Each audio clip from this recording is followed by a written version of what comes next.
The following is a presentation of the St. Louis Chess Club.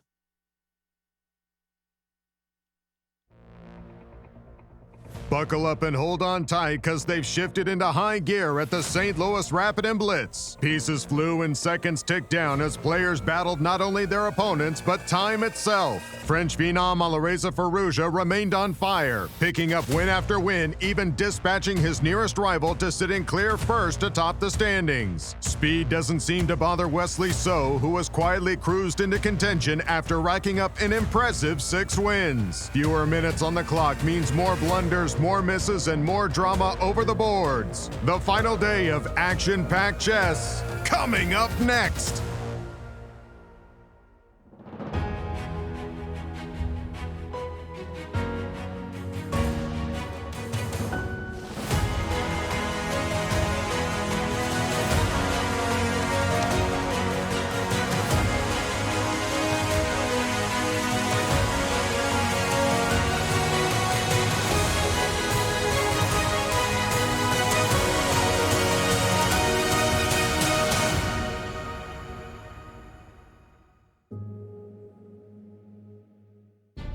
Welcome back, chess fans, to the championship day here at the St. Louis Chess Club for the St. Louis Rapid Blitz. It's been a fantastic event so far, but there is one player that is dictating the pace so far, and his name is Alireza Firouzja. Will anybody be able to catch up with him? Let's go to the studio and find out. The last day of Blitz is the last chance for the top players. Today, a champion will be crowned. Day 5 of Fast Chess starts right now. Hello and welcome everyone. I'm your host, Nazi Paikidze, and I'm here with my amazing co-hosts, Yasser Seirawan and Peter Svidler. Peter! It's been wonderful, really. It's been great doing the announcements with you both. We've had a great event. Hello, everyone, and welcome to our show. We have had a most enjoyable St. Louis Rapid Blitz, and today we are going to crown a champion.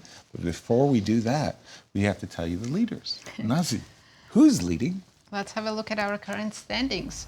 Alireza Firouzja is leading the tournament. He has 17.5 points. And 2 players, Wesley So and Nepomniachtchi, are behind him with 1.5 points. MVL, Levon on the outside, they still have a shout. And tell us about the format. Today is day 2 of Blitz. We'll see 9 games, and the time control will be 5 minutes with 2-second increment. Players will get a full point for a win, half for a draw, and 0 for a loss. Thank you, Nazi. And Peter, you're going to tell us some of the highlights Absolutely. of our leaders. With only the back 9 remaining, let's take a look at how the leaders of the tournament did on the front 9 with the full round robin of Blitz yesterday. And we begin with Wesley So. And this is the, by the way, before we get to that, this is the GC standings after the Romanian, and there it is, gone with the wind. Standings after the first 9 rounds of Blitz, and there you have them once again on your screen. Alireza leading by 1.5 points in front of Wesley and Nepomniachtchi. Important to note that Alireza and Jan and MVL were tied for first before the Blitz began, but now Alireza is in front. But let's start with Wesley, who started the day on 50%, but had an absolutely stellar performance yesterday. That loss in round 3 is a game he lost to Alireza, and at the time perhaps both of them thought, okay, it's a game of Blitz, but now it assumes gigantic proportions, because without that loss, maybe he would have been in the lead by this point. Fantastic 7 out of 9 by Wesley yesterday. Jan had a bit of a more of a topsy-turvy day. He began with a draw, then lost 2 in a row, then managed to stop the bleed and won 3 in a row with a very nice victory against MVL among those 3. And then had a bit of a meh finish with 50% from the last 3. But his very good rapid score still enabled him to get to a tie for second on 16 points. And in front of everybody, once again, a 1.5 point buffer ahead of the field. Alireza Firouzja on 17.5 points. He lost 1 game yesterday. He lost to Levon Aronian in round 2. But apart from that, a very, very solid 5 wins and 3 draws gave him the second best score in yesterday's Blitz tournament, and a very, very good position in front of the field, hoping to win this tournament with a solid performance today. Thank you, Peter. I love the way our graphics team keeps you on your toes, agile. And it is my pleasure to introduce the fourth member of our broadcasting team, Cristian. Over to you. Thanks, guys. Well, Peter, you highlighted one of the races. You almost stole one of my graphics that I will present as well. But great information there, Peter. Thank you very much. Now, let's talk about another race that I'm having my eyes on, and that is the race for the Grand Chess Tour, because two players right now are very closely matched. And let's take a look at what happened after the first GCT in Romania. Let's see. As we can see, Praggnanandhaa, Gukesh were leading, but they were leading because they played an extra event in Poland. Fabiano Caruana and Alireza Firouzja split the points 9-25 each because they tied for the first position. Fabiano won that tie breaks and won the event, but only won the extra $10,000. The GCT points were split evenly. Let's take a look at what happened and how the standings are looking after GCT Croatia, in which both of these players continued to play as well. Fabiano Caruana, 22.25 points. That's because he won the event outright. But Alireza had quite a stellar performance in that one as well. He got in second position and he's following very closely behind. As you can see, Praggnanandhaa and Gukesh did not score any points because they did not play at that event. Now let's take a look at what's happening right now in case Alireza wins. Firouzja, what if Firouzja wins this event outright? He will end up with 30.58 GCT points. Fabi at that point would have to finish second, in sole second, to maintain his lead in the GCT standings. So definitely a very hard task for Fabiano, but it is a race that he needs to keep in the back of his mind, because right now there's something to be playing for. He's 3 points behind the podium, but if anybody can do it, Fabiano can do it. Guys, back to you in the studio. Thank you, Cristian. Yes, indeed, the GCT Tour, that's what it's all about. We'll be talking a lot more about that when the sync bill comes up. But do the honors and tell our audience what they can expect for round 10 of the Blitz. Pairings, please, Nazi. Let's have a look.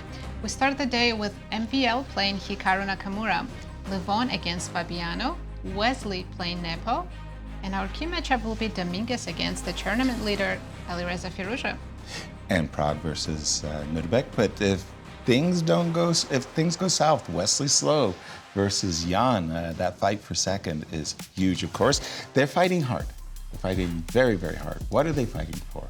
They're fighting for a lot of money and GCT points. And GCT points, let's not forget. Total prize fund in this event is $175,000. First place winner is going to get $40,000, second place $30,000, third place $25,000, and very nice prizes for everybody. Let's go to the World Chess Hall of Fame as the players are taking their seats, getting ready for day 2 of Blitz. We've got 9 rounds in store to crown a champion, and there he is, the man of the moment. He's leading the tournament, Alireza, as Peter's mentioned, 1.5 buffer, and sitting pretty. Oh, absolutely. He's the one to catch, and definitely Wesley and Nepo, while they'll be playing each other, they'll also be watching this game and hoping that someone stops up as well. We'll stop them. And just behind him, we can see Wesley coming in, taking his seat as he's up against Nepo. Again, Wesley So and Jan tied at the top there in second place. But Wesley had a fantastic day yesterday. He did. Nepo had 2 very good days in the Rapid. Right. Yesterday wasn't his best day. The streaky player. We talk about Blitz and streaks, and Nepo starting with a draw and 2 losses, as that line score indicated, and then 3 in a row. And so he kind of like, he earned it, Yeah, and Blitz chess is like that. Sometimes you just get on these streaks where you go on tilt, or it's victory road. Wesley said that yesterday during the interview, that sometimes you get lucky in 1 or 2 games in the Blitz, and then you just keep winning. Exactly. Butterflies in the stomach at the start of the rounds, but then as you get into the tournament, Peter, the butterflies go away. They should. Normally you warm up and you get into a rhythm. And one thing we haven't really discussed during this tournament yet is, for us, everything is very, very compressed because once the round finishes, we get to talk about the games we did not show, since we only focus on one game during the live round. But for the players, as someone who's played in these events, arguably the most challenging part of the Blitz part of the tournament is the 15-minute breaks between games. Right. Which are often longer than the games themselves. This is exactly how it should be because this, gives us a tight schedule. It gives us time to show something on the broadcast. There's obviously a reason why it's done the way it's done. But for the players, finding something to do with yourself for those 15 minutes is a very important part of the day. As the players, Leinier and Alireza, are blitzing their way through this very mainline Caruana, and it features this move h7, h5, which might appear a bit peculiar. But if we go back just a moment, and if we had taken what looks to be a much more easier route to start with g7, g6, that's the Incr that White quickly plays h4, h5, and would castle long. By playing the move h7, h5, Black is actually ready to embrace White's king on the queen side with the move bishop e6, knight d7, and so on. h7, h5 also stops ideas of h3, g4. So we saw quickly castles. I think knight e6 is not a very common move. No, it's not. I mean, we can see that Black's knight is actually aspiring to get to d5. Oftentimes you go to d7 and first. f8. You can park the knight on f8, and if you really wanted to go to d5, you could go b5 and knight b6. But knight a6, off the beaten track, bishop d2. It's clearly still prep. Clearly. Alireza blitzed this all out. And knight back to c7. So again, the knight is looking at knight d5. It's not what you would call a stable outpost. Peter, just as Nasi was saying, I'm used to the knight on f8. What's the knight doing on c7? I'm not entirely sure. I think there might not be a massive amount of difference because it often finds itself on e6 anyway in the end, although sometimes it goes to g6. But yeah, there it is in the center of the board, just via maybe a slightly more unusual route. One thing I wanted to say, you listed a number of reasons why h5, h4 is played. Another one, and for me maybe even arguably the most important one, is it stops White from playing knight g3. And this knight on e2 will need to find a job for itself. It's because normally knight g3 and then knight f5 or knight e4 is something that White very much likes to do in these structures. And by parking the pawn on h4, we, at least for the time being, are telling White, you have this piece which would like to go somewhere, but you don't exactly know where. Right. And this, I think, is why f4 has become such a topical idea in these positions, because you do very forcefully remove some of Black's pieces and give yourself the f4 square for your light pieces. Well, we have Leinier's son watching his dad play. Yeah. Adorable. Very, very sweet. Sebastian. So Sebastian actually, his father's very proud of Sebastian's tennis skills. Apparently, Sebastian is one of the top tennis players in his class. And watching Dad there. Bishop to d2 to f4, that makes a lot of sense. I see this pawn on h4, and I think to myself, you know what? If I could go queen to d2, trade bishops on c7, queen to f4, I might just pick off that pesky. Pawn, of course. Well, it's not only the pawn, but if I could win the pawn, I could then play h4 and maybe drive that knight completely out of the game. That knight spent a lot of time to get to g5, so if we manage to kick it out... Right. I'm thinking from Black's point of view now. What is it that Black has to do? What can he do to... I was thinking Black could play b5, which is a typical move, and start some counterplay on the queen side, but it looks quite slow. Yes. So we'll see what Firouzja is planning. He played bishop d7. And now came queen c1, similar to queen d2. I'm not quite sure if there was a difference or not, but in any case, I mean, for me, I see a very clear plan for Leinier, and I'm not sure what black is. And there we have it, C5. Opening up the center with C5. Would you take on C5 or just ignore? I'm just thinking there's some tactical reasons not to take. I don't see it yet. But take on C5 looks healthy. I mean, Peter was explaining to us that the knight on E2 is looking for a job. Exactly, yeah. That would be a good reason to take. Yes. That would be a good reason to take, and he does take. And Leinier says, I'd like to park my knight on D4. And wow. Yeah.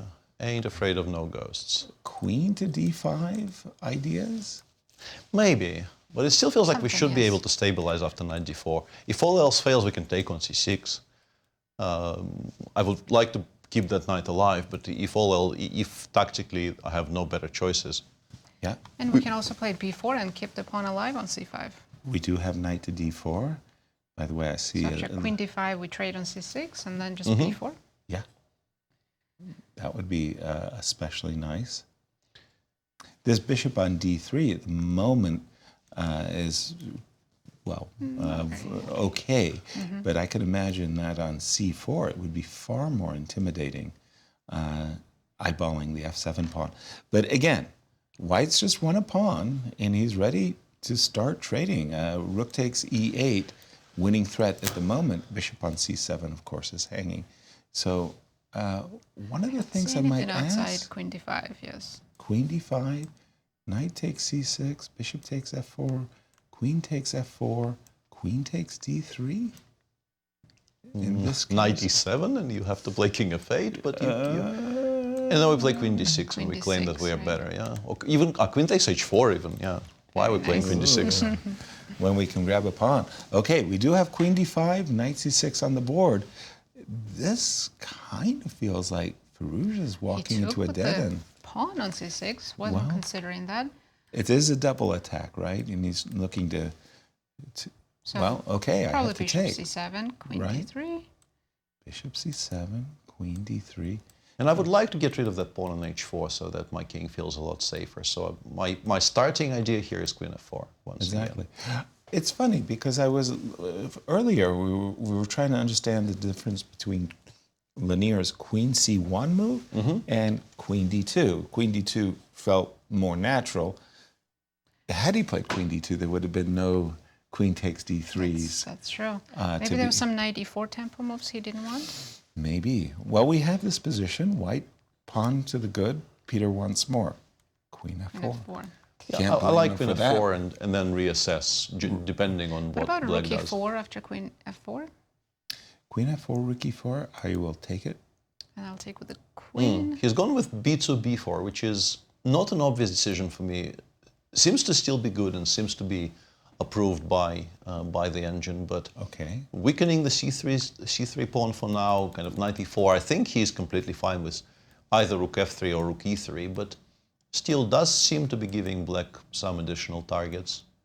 I like this move, queen to C4. So what's the idea? If I just move the pawn?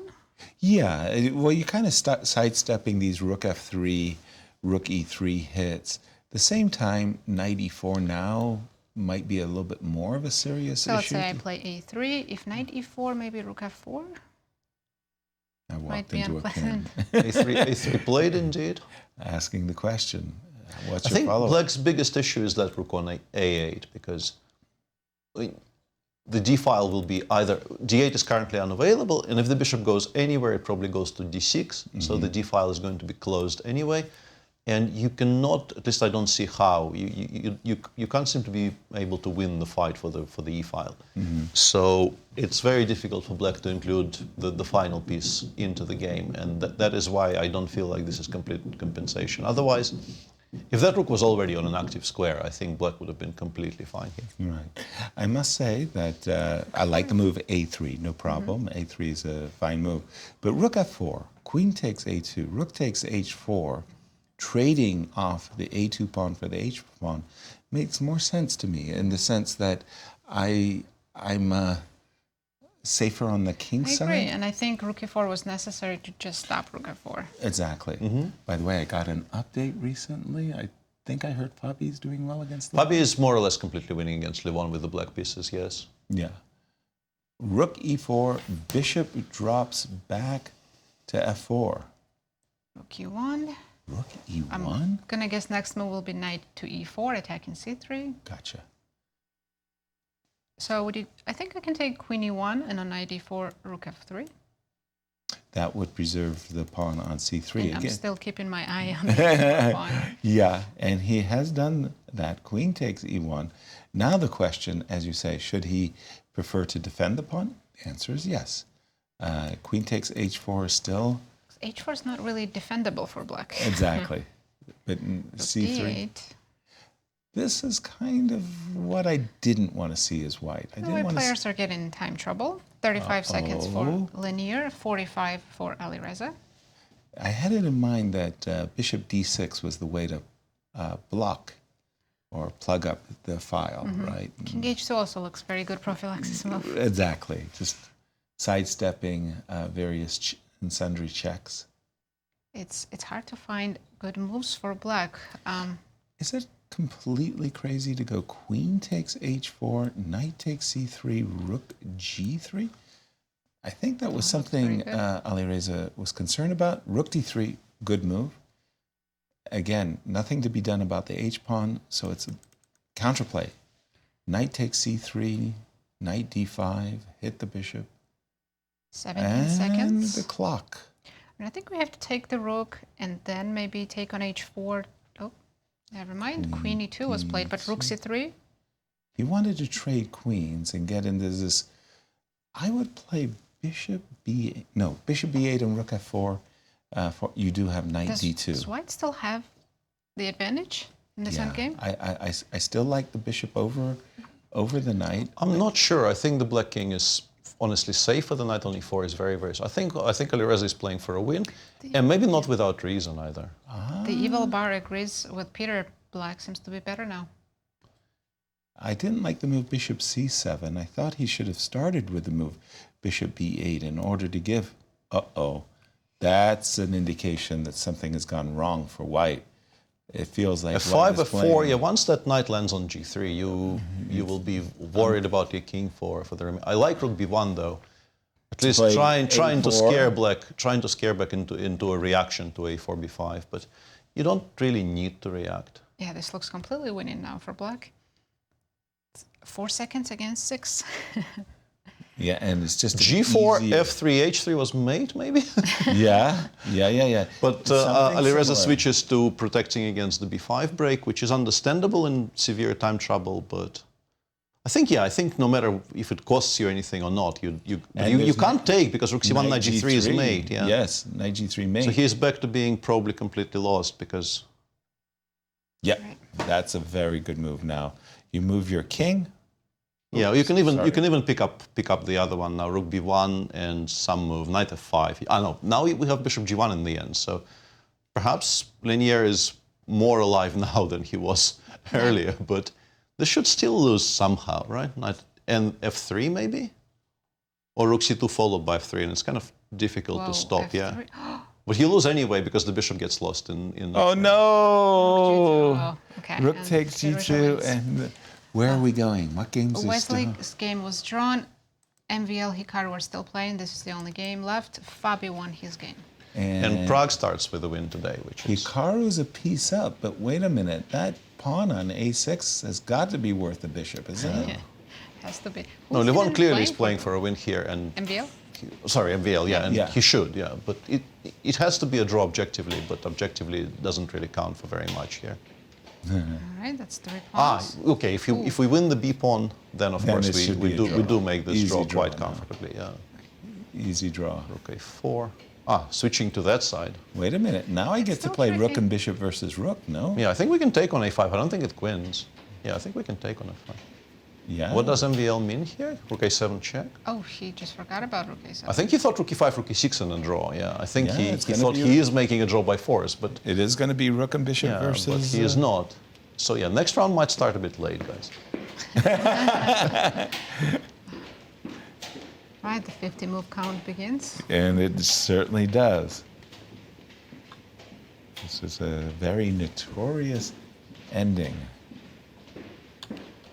What's your record in rook and bishop against rook? I used to say I was always the maximalist. I had it 7 times in tournament practice. I always won when I was the superior side. I always drew when I was the inferior side. But I watched Hikaru Nakamura win with the rook against the rook and bishop against no less a figure than Magnus Carlsen.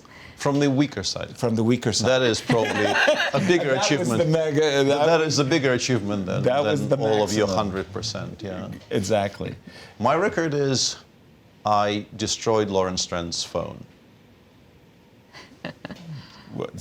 That needs more elaboration. I played this endgame kind of famously against Fabiano in the Moscow Candidates. Yes. In a game where, had he beaten me, he would have only needed a draw in the last round to qualify for the match against Magnus. Right.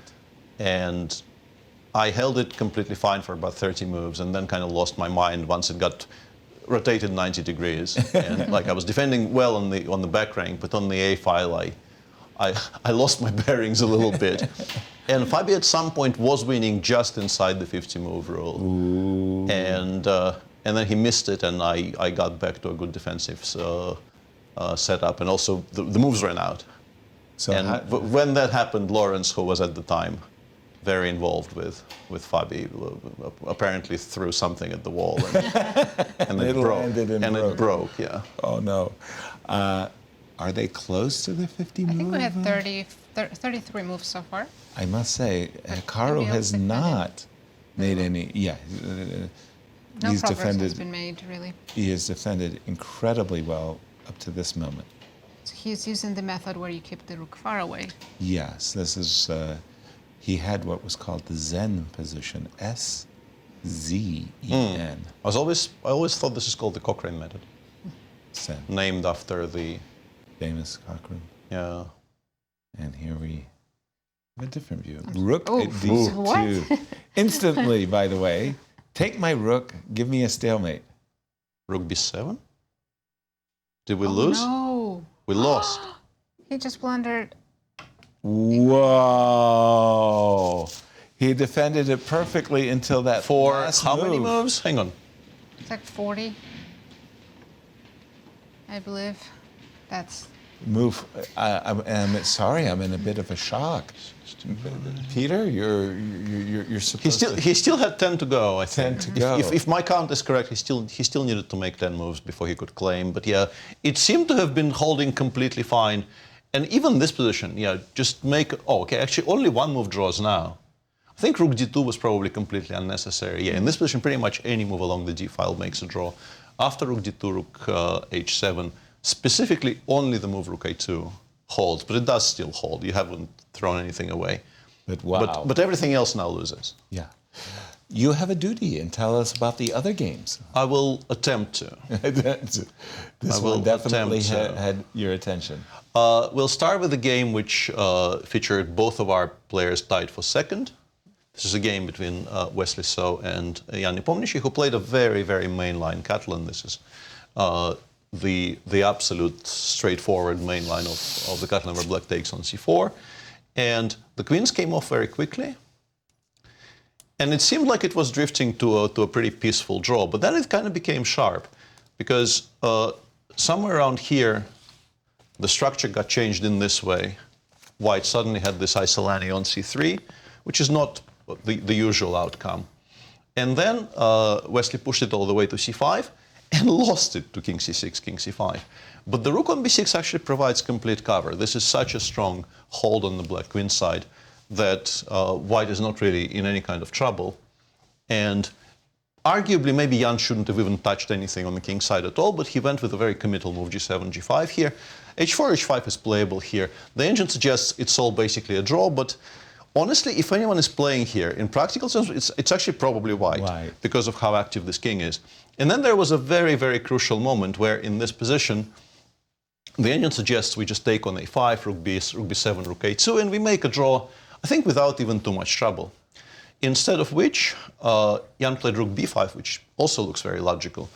And here an interesting moment arises. You can take on f7 seemingly, but that loses to a very important move e6, e5, stopping white from immediately generating a passer. And only after that you start running with the a pawn. which is why, and this is difficult in Blitz, even on 20 seconds. 20 seconds is some time, but not a lot of time. If you start with f2, f4, white is actually pushing. It's probably a draw, but in the similar positions, the a-pawn and the g-pawn queen at the same time, and white has the slightly more active pieces, so this maybe would have been an attempt. Instead, Wesley played rook d6, and in these types of positions, black maybe had slightly the better chances, but it all ended up equalizing, and this is the final position you see in this endgame where everything eventually came off. And in the game between, oops, sorry, that's the next round.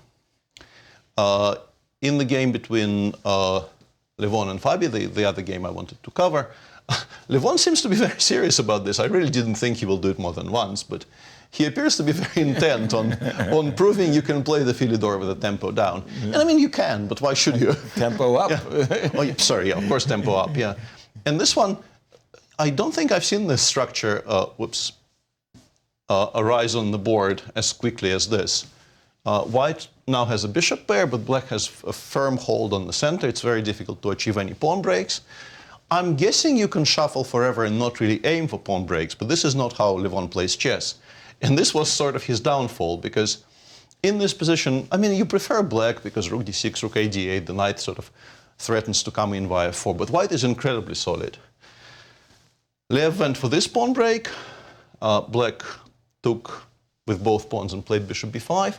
And here you can play something like queen c3 or rook d2, but Levon, I guess, thought this is just a defensive move protecting the other knight on c6, played d3, d4, and the other purpose of the move bishop b5 was illustrated to him, yeah, decisively by Fabiano. And yeah, you can't really save this position if your opponent doesn't go completely wrong, and Fabi hasn't. So Fabi wins this with black. Thank you, Peter. And the standings after round 10. Let's talk about explosive action. Well, Alireza won his game and increased his lead even more. Now he has 2-point lead over Wesley and Nepo, who drew their game. Both MVL and Levon, who were on the outside, are further outside. Fabi, the Grand Chess Tour, you know, that was an important victory as we go over to Cristian to gather his thoughts on round 10 of Blitz. Cristian. I have to say, this shouldn't have happened. MVL shouldn't have lost this game against Hikaru, because he was in the driver's seat for the duration of the game, more or less, all the way up until that endgame rook and bishop versus rook, which, by the way, it's so difficult to defend with only a few seconds on the clock. I've seen the best players lose that position so easily. Let's take a look at what happened in this one. e4, e5, Hikaru with the black pieces. He's still trying to muddy the waters early on. Bishop to c5 and knight to e7, not the typical classical ways of playing the Ruy Lopez with the knight on f6. Castle, bishop to a7, d4, immediately challenging the center. This is the way you should approach this type of ideas against knight e7, knight to g6, take on c6, and immediately capture that pawn. Now, the thing is, if you do sacrifice as black a pawn so early on, you have to know what you're going to do. And what he had to do after bishop to f4, queen to e7, queen to g3 was not the move that he played in the game, because the move that he played in the game just simply accepts the fact that you're a pawn down without much compensation, as we will see. What he had to do was get off the e-file with the move castle. The simple castle, you take on c7, I take on e4. This would be the ideal scenario for black, because now I have the two bishops, the board is open, the center is open, so definitely it's going to be black who will have the advantage. What white has to do after a move such as castle, just simply go with knight to d2, but then black needs to follow up with f5. This is the way the compensation looks in this position. I'm going to take on f5, I'm going to take on c7, but the two bishops, especially this bishop on a7 with the f-file opening up, is going to give black enough compensation. Now let's speed things up through the middle game, because it's clear. White has a pawn up, he has the advantage, he's dictating the pace of this game. Knight to d4, perhaps not very precise, but we're not going to go into that as much. And it felt like slowly but surely, it was white that was outplaying black. Slowly, slowly, I have the breaks, I can go f4, I can go g3, and I'm a pawn up. And I have this monster of a bishop on e5, very active piece in white's position. By the way, with so little time on the clock, this type of positions where you're pretty much being tortured as black, they're not fun to defend. So Hikaru had to gather all his might, defensive might, try to defend this one. Bishop to e6, rook to d5, perhaps f4 would have been a better alternative, but I like rook to e4, keep the rooks on the board. f4, and a huge mistake, this was the critical moment in this game, because white is just simply winning, and winning in fairly easy fashion after rook takes e6. Rook takes e6, king takes e6. I will take on a g4. Next move, let's say you play something like rook to g7. I'm going to go f5. I'm going to go king to f4, and there is no way for you. By the way, this bishop on c5, such a tremendous piece, because my next move is g5, no matter what you do. It looks like you have control, because you take on g5, but after bishop to e7, you pretty much resign. So big opportunity for MVL missed, and after taking on g4, it was back in the game for Hikaru. And I have to say, giving up the bishop, I'm not a big fan of this, because you do risk to enter those type of endgames that we've seen in the game, and we've seen how that one ended in Hikaru's favor. Let's take a look at the other game I was having my eyes on, and that was the Praggnanandhaa versus Nodirbek, two players that are really struggling in this event. I'm just going to go to the critical moment. I would say it was at this point, bishop to f5, a bit too ambitious. You just had to take on a b6. C takes b6, recapture the pawn. Bishop to f5 allows me to attack the pawn, and I'm just going to simply take more pawns than you in the ensuing complications. I take a pawn, you take a pawn, I take a pawn, and I just simply take more pawns at the end of it. It's very simple math. 2 pawns up for Praggnanandhaa, and he converted masterfully. Guys, these were the highlights of these 2 games. Now back to you in the studio. Thank you, Cristian. And let's take a look at the pie chart and how the chances of victory have changed. Pre-tournament, Hikaru was a huge favorite, over 30% chance of winning, and Firouzja was in second with 21% chance of winning. After day 1, things changed a little bit. Hikaru still in the lead, but along with MVL, and Firouzja dropped a little bit. Let's see after day 2. But it was after day 2 that Hikaru really plummeted. And Firouzja increased his chances significantly, 48% chance of winning. And now, one day later, Firouzja's off. 83% chance of winning for Firouzja, and in second place is Nepo with 5%. Wow. I wouldn't have put Wesley so low. I mean, that day too, pardon me, that day of Blitz yesterday, I wouldn't have thought, I thought Wesley... Yeah, and as we were talking before the round started about this break between the end of the previous round and the start of the next round, here is some footage from the players waiting for the next round to start. As you can see, some fraternizing is going on. They're sharing a good joke. At our expense. At our expense, yeah, absolutely. Yeah, some players like to be more alone and sit in a quiet place, and others like to chat and discuss the last round. Yeah, but usually it's about the game too. Pairings, please. Let's have a look for round 11. Okay, what's our marquee matchup? Nodirbek will be playing Hikaru, Fabi against Wesley, important match. Very important. Nepo against Prague, and of course the tournament leader Alireza Firouzja against Levon Aronian should be our key matchup. Yeah, and I feel like this is it. This is Levon's swan song. He's got to sing loudly in this game. He did beat Alireza with the white pieces in the first half of this Blitz tournament. So remember, it's a double round robin. You just switch colors. But what you were about to say was that Levon won in round 2 yesterday, and there you had it at the end. Leinier, Dominguez, of course, was playing MVL. Yes. As these 2 players, I wonder how they match up in Blitz. There's some psychological pressure when you just lost to this opponent. Yes, and you're thinking about that. But at the same time, Alireza, especially that victory just now against Leinier, I think he fought his way back from a worse opening. I thought Leinier had the best chances for the longest time.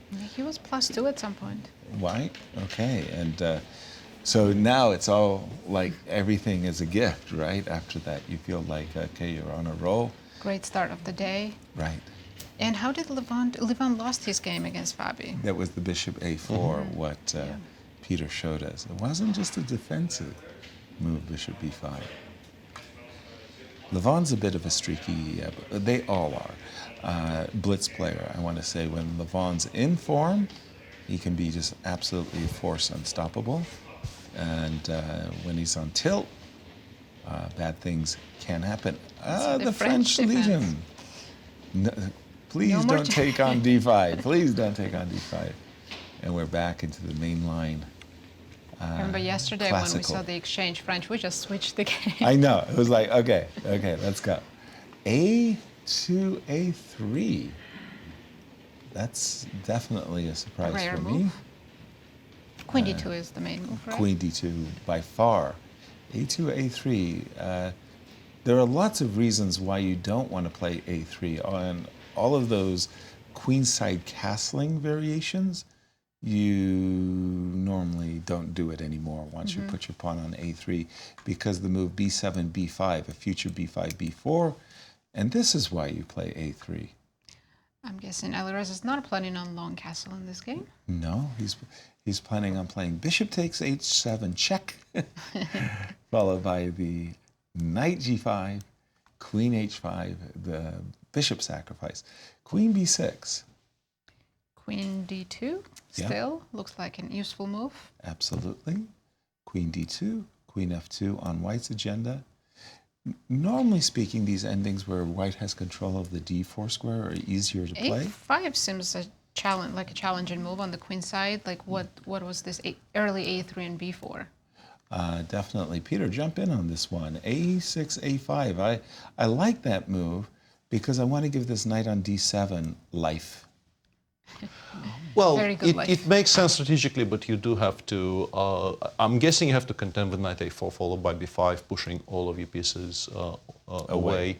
Right. I think castles is probably a saner choice, but yeah, this is one of the reasons why a3 has become so popular, this idea of meeting it, black's normal development with dc5, and if black takes with the bishop, playing exactly like Alireza has played, this is a very beautiful square for the white bishop. The black bishop is still on c. The usual French things apply, let's put it like this. Right. And they do have this endgame on the board now, which good French players tend to hold, but it's pretty much always, it starts as being very pleasant for white. And then if you don't play it precisely, black finds a good moment to play f7, f6, or somehow plays, I don't know, knight a7, bishop b5 at an opportune moment, gets rid of the bishop on d7, and things equalize out a little bit. But it always starts as being a small but tangible plus for white. Right. Last move is bishop to d7, and I can see that from black's point of view, rook c8, trying to take some squares under control. Maybe on a good day you get to play knight a7 and bishop b5. And again, white does have a nice outpost on d4. I always find the moves f6, right? f7, I was f6, looking at that. yeah, to be double-edged. There are lots of reasons not to play it. Absolutely, because it weakens the e6 pawn. Indeed. I like this knight a7 move by Levon. Me too. Me too. And please notice that the knight on f3 came to d4. It's a very important reason for that. You do want to keep c3 covered. There is a knight a4 sighting. Was c3 necessary? Because it feels like white created a target. Maybe he should have left the pawn on c2. right? Yes. It was better protected on c2. Exactly. The king can always kind of come charging over, just in case, absolutely in case. H2, H4. Are you checkmating? Well, I think it's more of a, you might want to have that rook lift. You generally want to gain some space on the king side with H4, H5, but no, you're probably not playing for a checkmating attack here.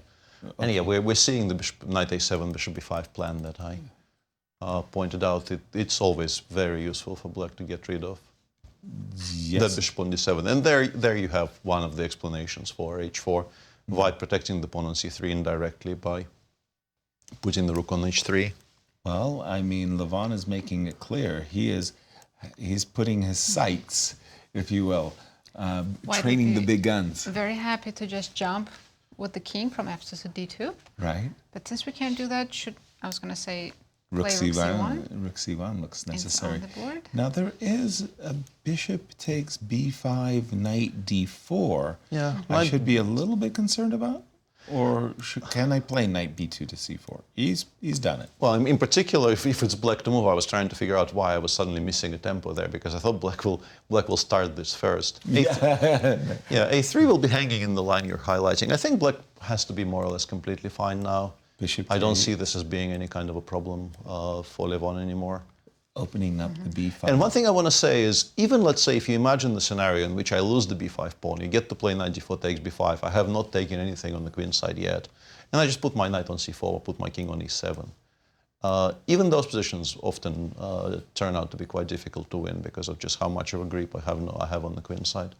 But white, currently, I don't see any way to get there even, so. Right. Ooh. f5. This seems That's, like an overreaction, maybe. Yeah, that Wow. seems wildly over-optimistic to me. Truly. Takes, So- takes, knight takes a3 even. What are we Right. doing? Knight takes d3. I guess he wants to Rook play knight takes d4, d3. yeah. Knight takes knight to d4. But we can play rook e8 and then put the knight on c4, and then we will start stabilizing. And it's a very, very healthy pawn that we just snacked on. We did. And I remember Anatoly Karpov. The first time I played Karpov, I got the French, where I get to go b6, a5, and create a passer against a winnower. It was very nice. Immediately, knight takes a3. I would have I been. guess there's no rush to take. Now maybe he should, before the bishop moves over. I would have been very eager to get rid of this knight on b2. I must say.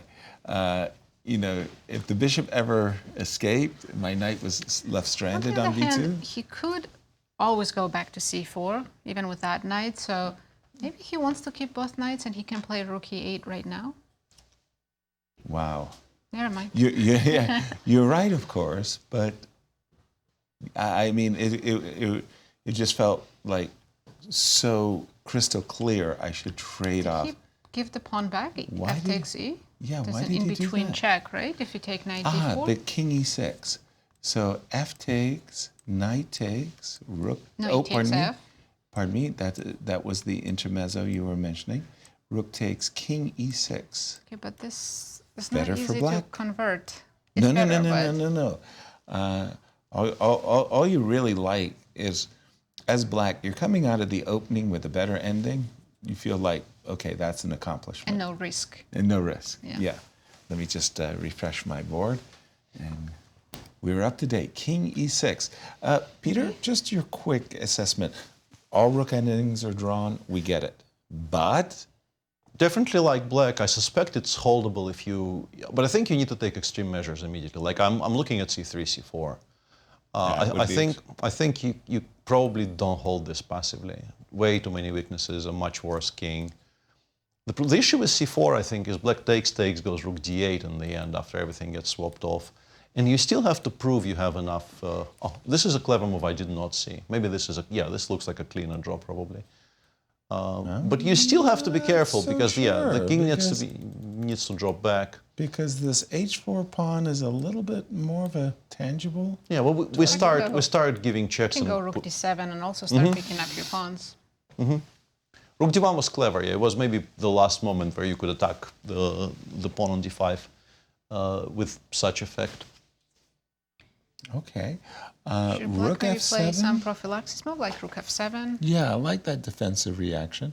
Rook f7 just to stop white from checking and rook to d7. Yeah, the big question then is, do we actually have a good reply if I give you the e5 pawn and just start giving you All kinds of side checks? I guess the king goes all the way to e3 and then those checks stop because the rook on c3 stops white from being able to...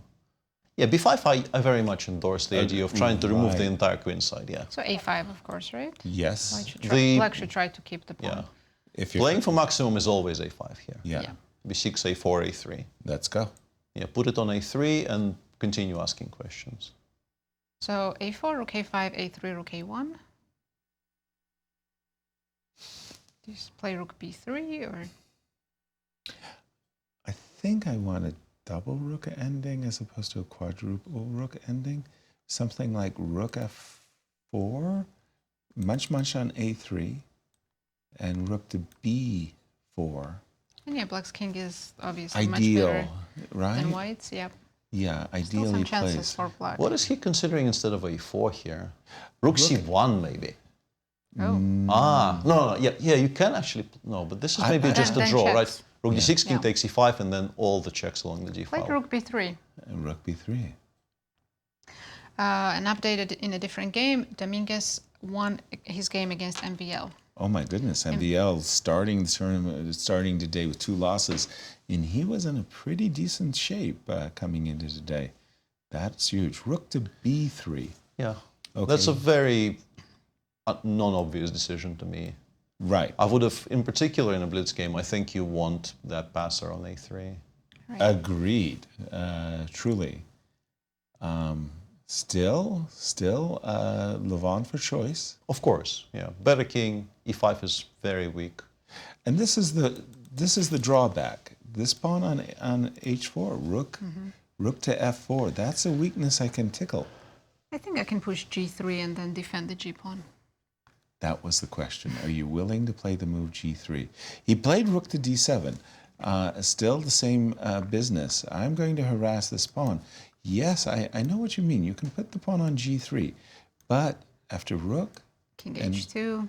rook, your rook is going to go, ooh, not passive. Because Firouzja has different plans. He pushed h5. Did he make the right decision, though? Rook takes h5, rook b6 check, king e7, e6. Rook c7.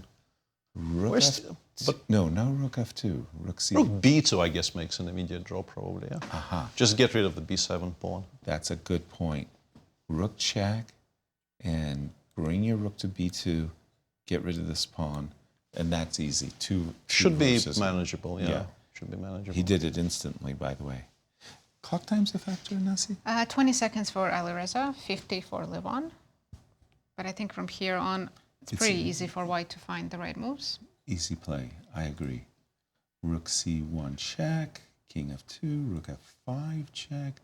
So long as there's no checkmating patterns, I don't think Alireza will have any problems. Right, yeah, after rook b7 now, it seems to be a very easy draw. Just two pawns against one. I'm going to, if you don't mind, I'm going to flip from this game because Go we to do. Fabi's game against Wesley. If you don't mind, I'll go to Wesley So versus Fabi. So unless I can find it. This game features a massive turnaround. Fabi was better for most of it and is now struggling to equalize. Whoa. And for Wesley, is he going to repeat what he did yesterday? As he came back big time. I do see a queen check. Knight f5. No. f4. No. I think he's gaining some time first because players have very little time, 5 seconds against 8. 5 to 8. Oof. I think Wesley's doing a very, very good job at just securing his king position. And he's going to play knight g3. Ooh, this is check now and very- f3. Where is the checkmate? There is no checkmate, yeah. I think maybe this probably now is a draw after queen takes d7 because the white queen is so active that you probably have to give the perpetual. Wesley was winning at some point. He was also in a lot of trouble in the opening, so And a I'm draw guessing it's a lead. kind of a fair result, but Wesley will be the last one to be disappointed, so to speak. If there's another game, we're going to go to it. And it's Hikaru is up against Nodirbek. And clock times? 9 seconds against 11. Ooh. But a huge update. Nepo lost to Prague. Prague on 2 out of 2 today. Ooh. Good start for Finally Prague. getting some points, yeah. Okay. Hikaru should be winning this. I mean, for me, the exchange is just too strong. The bishop. This should be enough, yeah, normally. Right. As long as he keeps the A4. clock And the under passed control, pawn. yeah, and stabilizes on the clock. It is about the clock. Good point. I think he can checkmate also. Yeah, and also going for mate here is a very solid idea, just rook h8 or rook c8. Queen c5 check. Any 2 queen seconds. trades make it. Oh. Ooh, He is made it? a move with 1 second. Yeah, queen c2. Queen c5 check first, and then you can force the trade. And Firouzja did draw his game against Levon. Yeah, as we this should now be expected. okay. Queen b3 check in the end. Rook h2, and now just queen b3 check and resigns. Game's over. Oop. And resigns. Well, Hikaru needed this to right his He ship. started today with 2 blacks and won both of his games. Yes, he beat MVL with the rook and bishop. So maybe Hikaru's returning to the form we expected. Christian, Peter, apologies. It's a compliment. Over to you. Yeah, let's start with the game between Fabi and Wesley. It was a Nimzo, as you can see, and Fabi went with e3, a3. Wesley played b6. And then very quickly, and honestly, I don't quite like what Wesley has done here. I was trying to figure out, because at some point I included these types of Zemish Nimzos in my white repertoire, trying to surprise people by allowing normal openings. Right. And you will have to play against this pawn on c4. So you more or less burned the tempo by playing bishop b7. And in fact, very quickly in this game as well, the bishop did come to a6. But then you've just given white a full tempo for really not very much. And compared to normal positions in this line, this is an absolute dream for white. e5, rook c8. There's a number of things which look very attractive here. For instance, there was an option of playing bishop g5, followed up with queen e4, pretty much only move g7, g6, and now we take on f6, we play queen h4. We pretty much always are going to be giving up on c4. That's a fixture, it's not a bug. Right. We're ignoring the queen side. Pretend this pawn is already not there. But there's a lot of play on the king side here with knight f2, knight g4, and so on. What Fabi has done is also very strong. He simply played f4, cd4, cd4, f5, because allowing f4, f5 would probably lead to a mate. And 5 moves later, we have this picture. White did have to give up on c4, but black has this knight on the 8, which will never have any moves. And the engine suggests this is much, much better for white, and continues suggesting it for some time yet. But of course, you still need to find a way to somehow invade along the c file. Very understandably, Fabi goes for the trade on d4, giving himself the c7 square for the rook. But then at some point, things started coming slightly off the rails.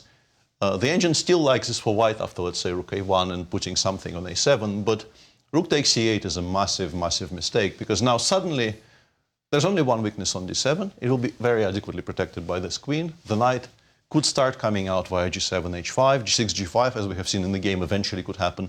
And black is still a pawn up. So rook takes c8 was a very difficult to understand decision. And we joined the stream somewhere around here, where black is more or less straight up winning. Right. And Wesley, you can even start pushing the b pawn, for instance. We had this position on the board. Just playing b5, b4, playing king h7, with the knight on g7 for now, so that queen takes d7 is never a check. The evaluation just plummets here, currently -4 on my screen. And instead he played king h7, bishop g1, knight f5, and yeah, this was the problem. I'm sure he thought he is just in time to give mate on this side of the board, but this is now a check, which makes all the difference in the world, and he was basically forced to accept the perpetual. So at first I think a miss for Fabi, but then very much a miss for Wesley towards the end of the game. And Pragg won a very strange game against Jan Nepomniachtchi, where Jan has been playing this English quite a bit in this tournament, but in this particular game, after a3, Pragg chose not to play d5, which some people played against Jan earlier. He played a5. White played before anyway. It took me actually like half a minute to realize that the rook is protected. I thought, what is happening here? Is the board glitching or something? And Pragg chose not to pick up any kind of a gauntlet. You can play 5e4, play becomes very sharp. And instead, he played d6, b5, knight b8. And if we take a look 7 moves later, black is solid, but black will never have any counterplay. You get these types of positions where if white eventually manages to break with g4, g5, winning, probably just winning, yeah, because black never has anything to do. But Pragg was defending very, very tenaciously up to here. I was kind of surprised. I was looking at this and thinking, why are we not playing h6?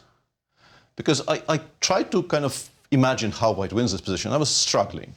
But he went for in a different direction. He played g6 instead, allowed this trade, and I started watching somewhere around here. And clearly white would like to play g4, g5, but there's knights, as we all know, are very tricky animals in blitz. And I'm guessing what happened here is White continued pressing perhaps past the point where it was time to accept that win is not going to be forthcoming, and eventually Black just took over. Oops. And in the final position, as you can see, kingside is gone, but also one of White's pieces is gone. So yeah, Prague starts with 2 out of 2, a marked difference between today and pretty much any other day in this tournament. Thank you, Peter. And let's take a look at the standings, Nazi.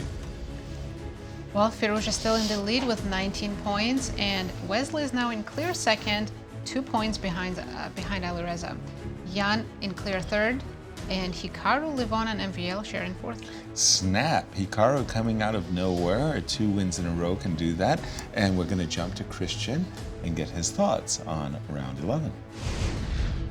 Speaking of Hikaru starting with 2 out of 2, well, he got lucky in the first one against MVL. Take a look at what just happened in this one against Nodirbek, and you could see at the end of it, Nodirbek was not happy. We're just going to see the critical moments. So it was a French. Hikaru once again played the French, deviated from the Ruy Lopez that he previously played against MVL, and we got to this position, very equal looking position, very balanced. Sure, White has the bishop, White has the queen very nicely centralized, and some pressure via the d-file as well, but Black should be more or less fine. The d5 pawn is not really a liability for the moment, and what you have to do, at some point you're going to go rook to b6 or rook somewhere and plant a knight on e6. If you manage to nicely secure that square for the knight on e6, you're just simply going to be fine.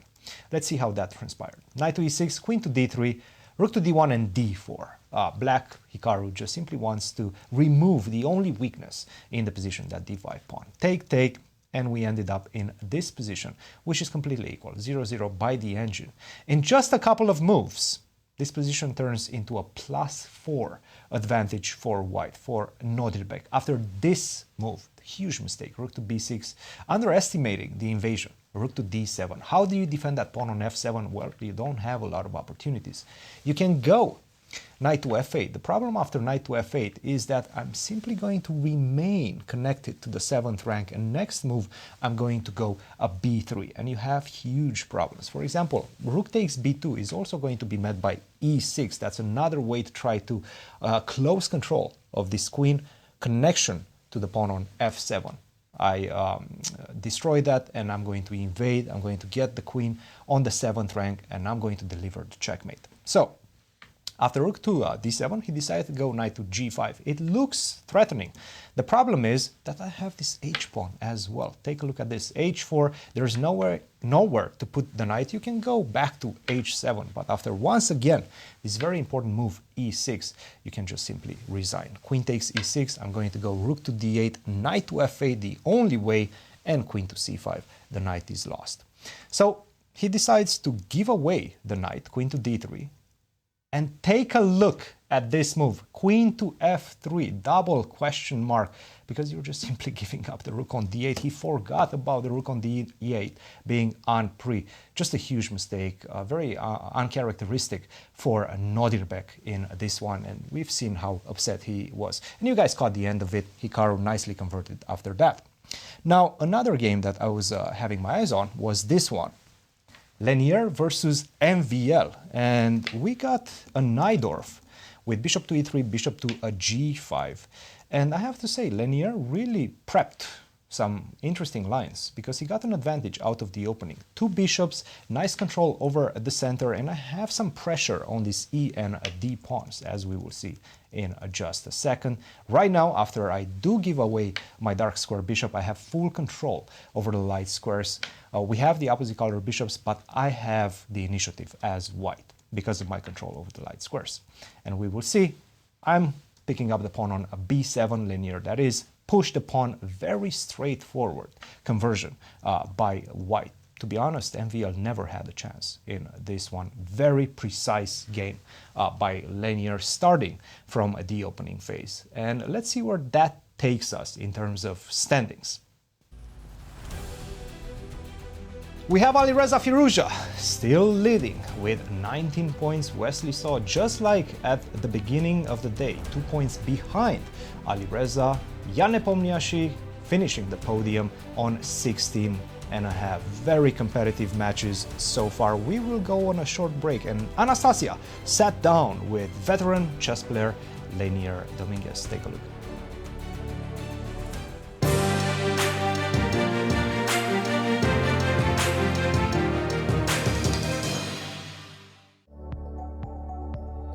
Javier. Welcome back to Grand Chess Tour. Are you looking forward to playing St. Louis Rapid and Blitz? And what are your goals in this event? Yeah, always happy to play here in St. Louis. This year it's a bit unusual for me because I was quite inactive in the first part of the year, so this feels like the start of my career somehow. But it's always exciting when you, at least for me, when I don't play for so long, then you're really looking forward to the games and to show your best, and it's like I'm kind of like a kid again. Yeah, I'm going to play this strong guy, so very excited about that. And it's also in general the start of the season for me. So after this comes the Olympiad and then US Championship and a few other events. So in a way it's a warm-up, but of course I want to do well, I want to do my best, and I really look forward to show my best, especially in Rapid and Blitz, because I didn't have such great results lately in Rapid and Blitz, so I'm also trying to improve on that, so I hope it goes well. Yeah, and speaking about this event, what do you think about the field? Many new faces this year. How does it feel to play against the new guys?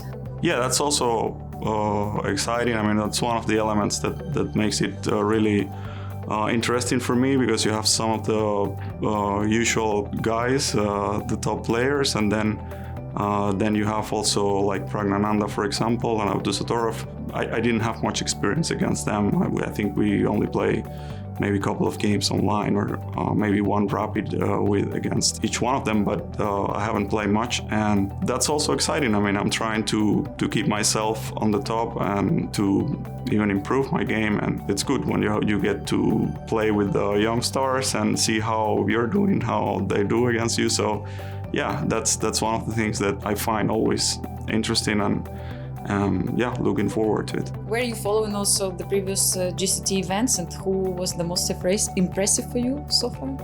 I was following, but I don't know. I mean, I follow, of course, chess, everything about chess. I don't know. I think, of course, Fabio was killing everyone. Yeah, so he was the impressive one, that he got back to top shape apparently after the candidates and all that. But from the rest of the guys, it seemed to me that they were just, I mean, some better, some worse, but overall on their usual level. So other than Fabio, I don't think there's much to remark. Yeah, and speaking about American Fabio and the other American players, now that you mentioned also Olympiad and you're going to play there, what does it mean for you personally to participate in the team, and what are your hopes for that event? Yeah, my hopes are, of course, very high. I mean, of course, classical chess for me, it's the main form of chess, and it's what I prepare the most for. So in that sense, it's the first tournament that I will play after a long time. So I'm really looking forward to play my best and to show my best there. But that's from the personal point of view, individual point of view, but there's also the team element, and that's also nice. I mean, I get to represent the US for the second time in Olympiads, which is nice. I mean, every team event, it has something special, and that's that you're being part of a group, you're trying to help your teammates and your team to win, and that makes it more rich. It has more elements, and definitely very happy to play for the US again. It's the country that took me in when I changed my life and I left my original country and came to live here. It's been great for me, and I think I couldn't be happier to be there, to be part of the team, which is not easy because it's a very strong team. So ready to be there, it's a sign that you're doing well. So I'll try to do my best and show that I deserve to be there. It's absolutely.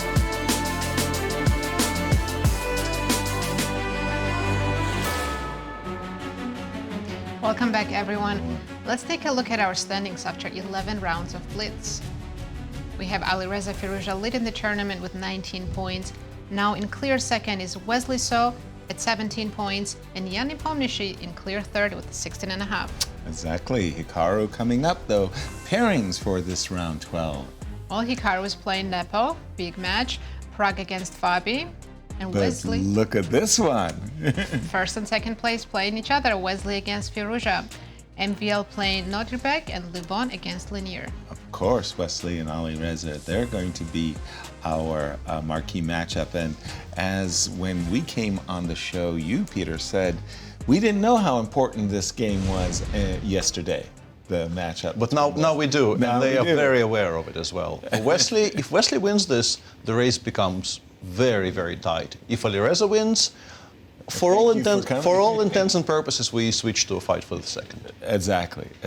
But as Cristian was highlighting that GCT's tour standings, in a certain way, a win in this game could just clinch it for Alireza, whereas Wesley could open up the window for himself and a number of other players, and they're off.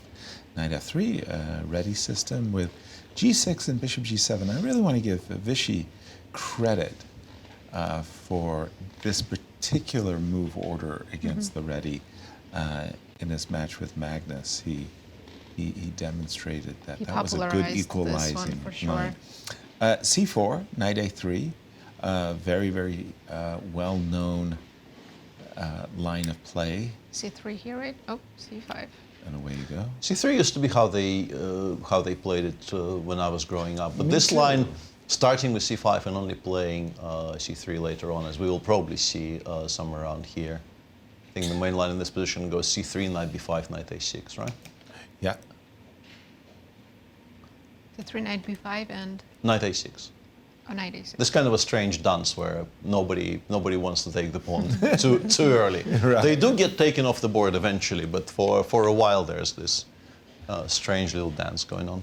And there we have it, as you suggested, knight b5. Please do me a favor of capturing on b2, letting me complete my development. And it looked like Alireza was reaching for his knight to go to a6. Don't forget, I mean, there is a secondary point to knight b5, and that was to trade queens and go knight c7, collecting a rook. But I like how knight went a3, b5, and then c3. right? I mean, couldn't you efficiencies? started with knight c3. Right. Knight to e4. Here, Knight takes.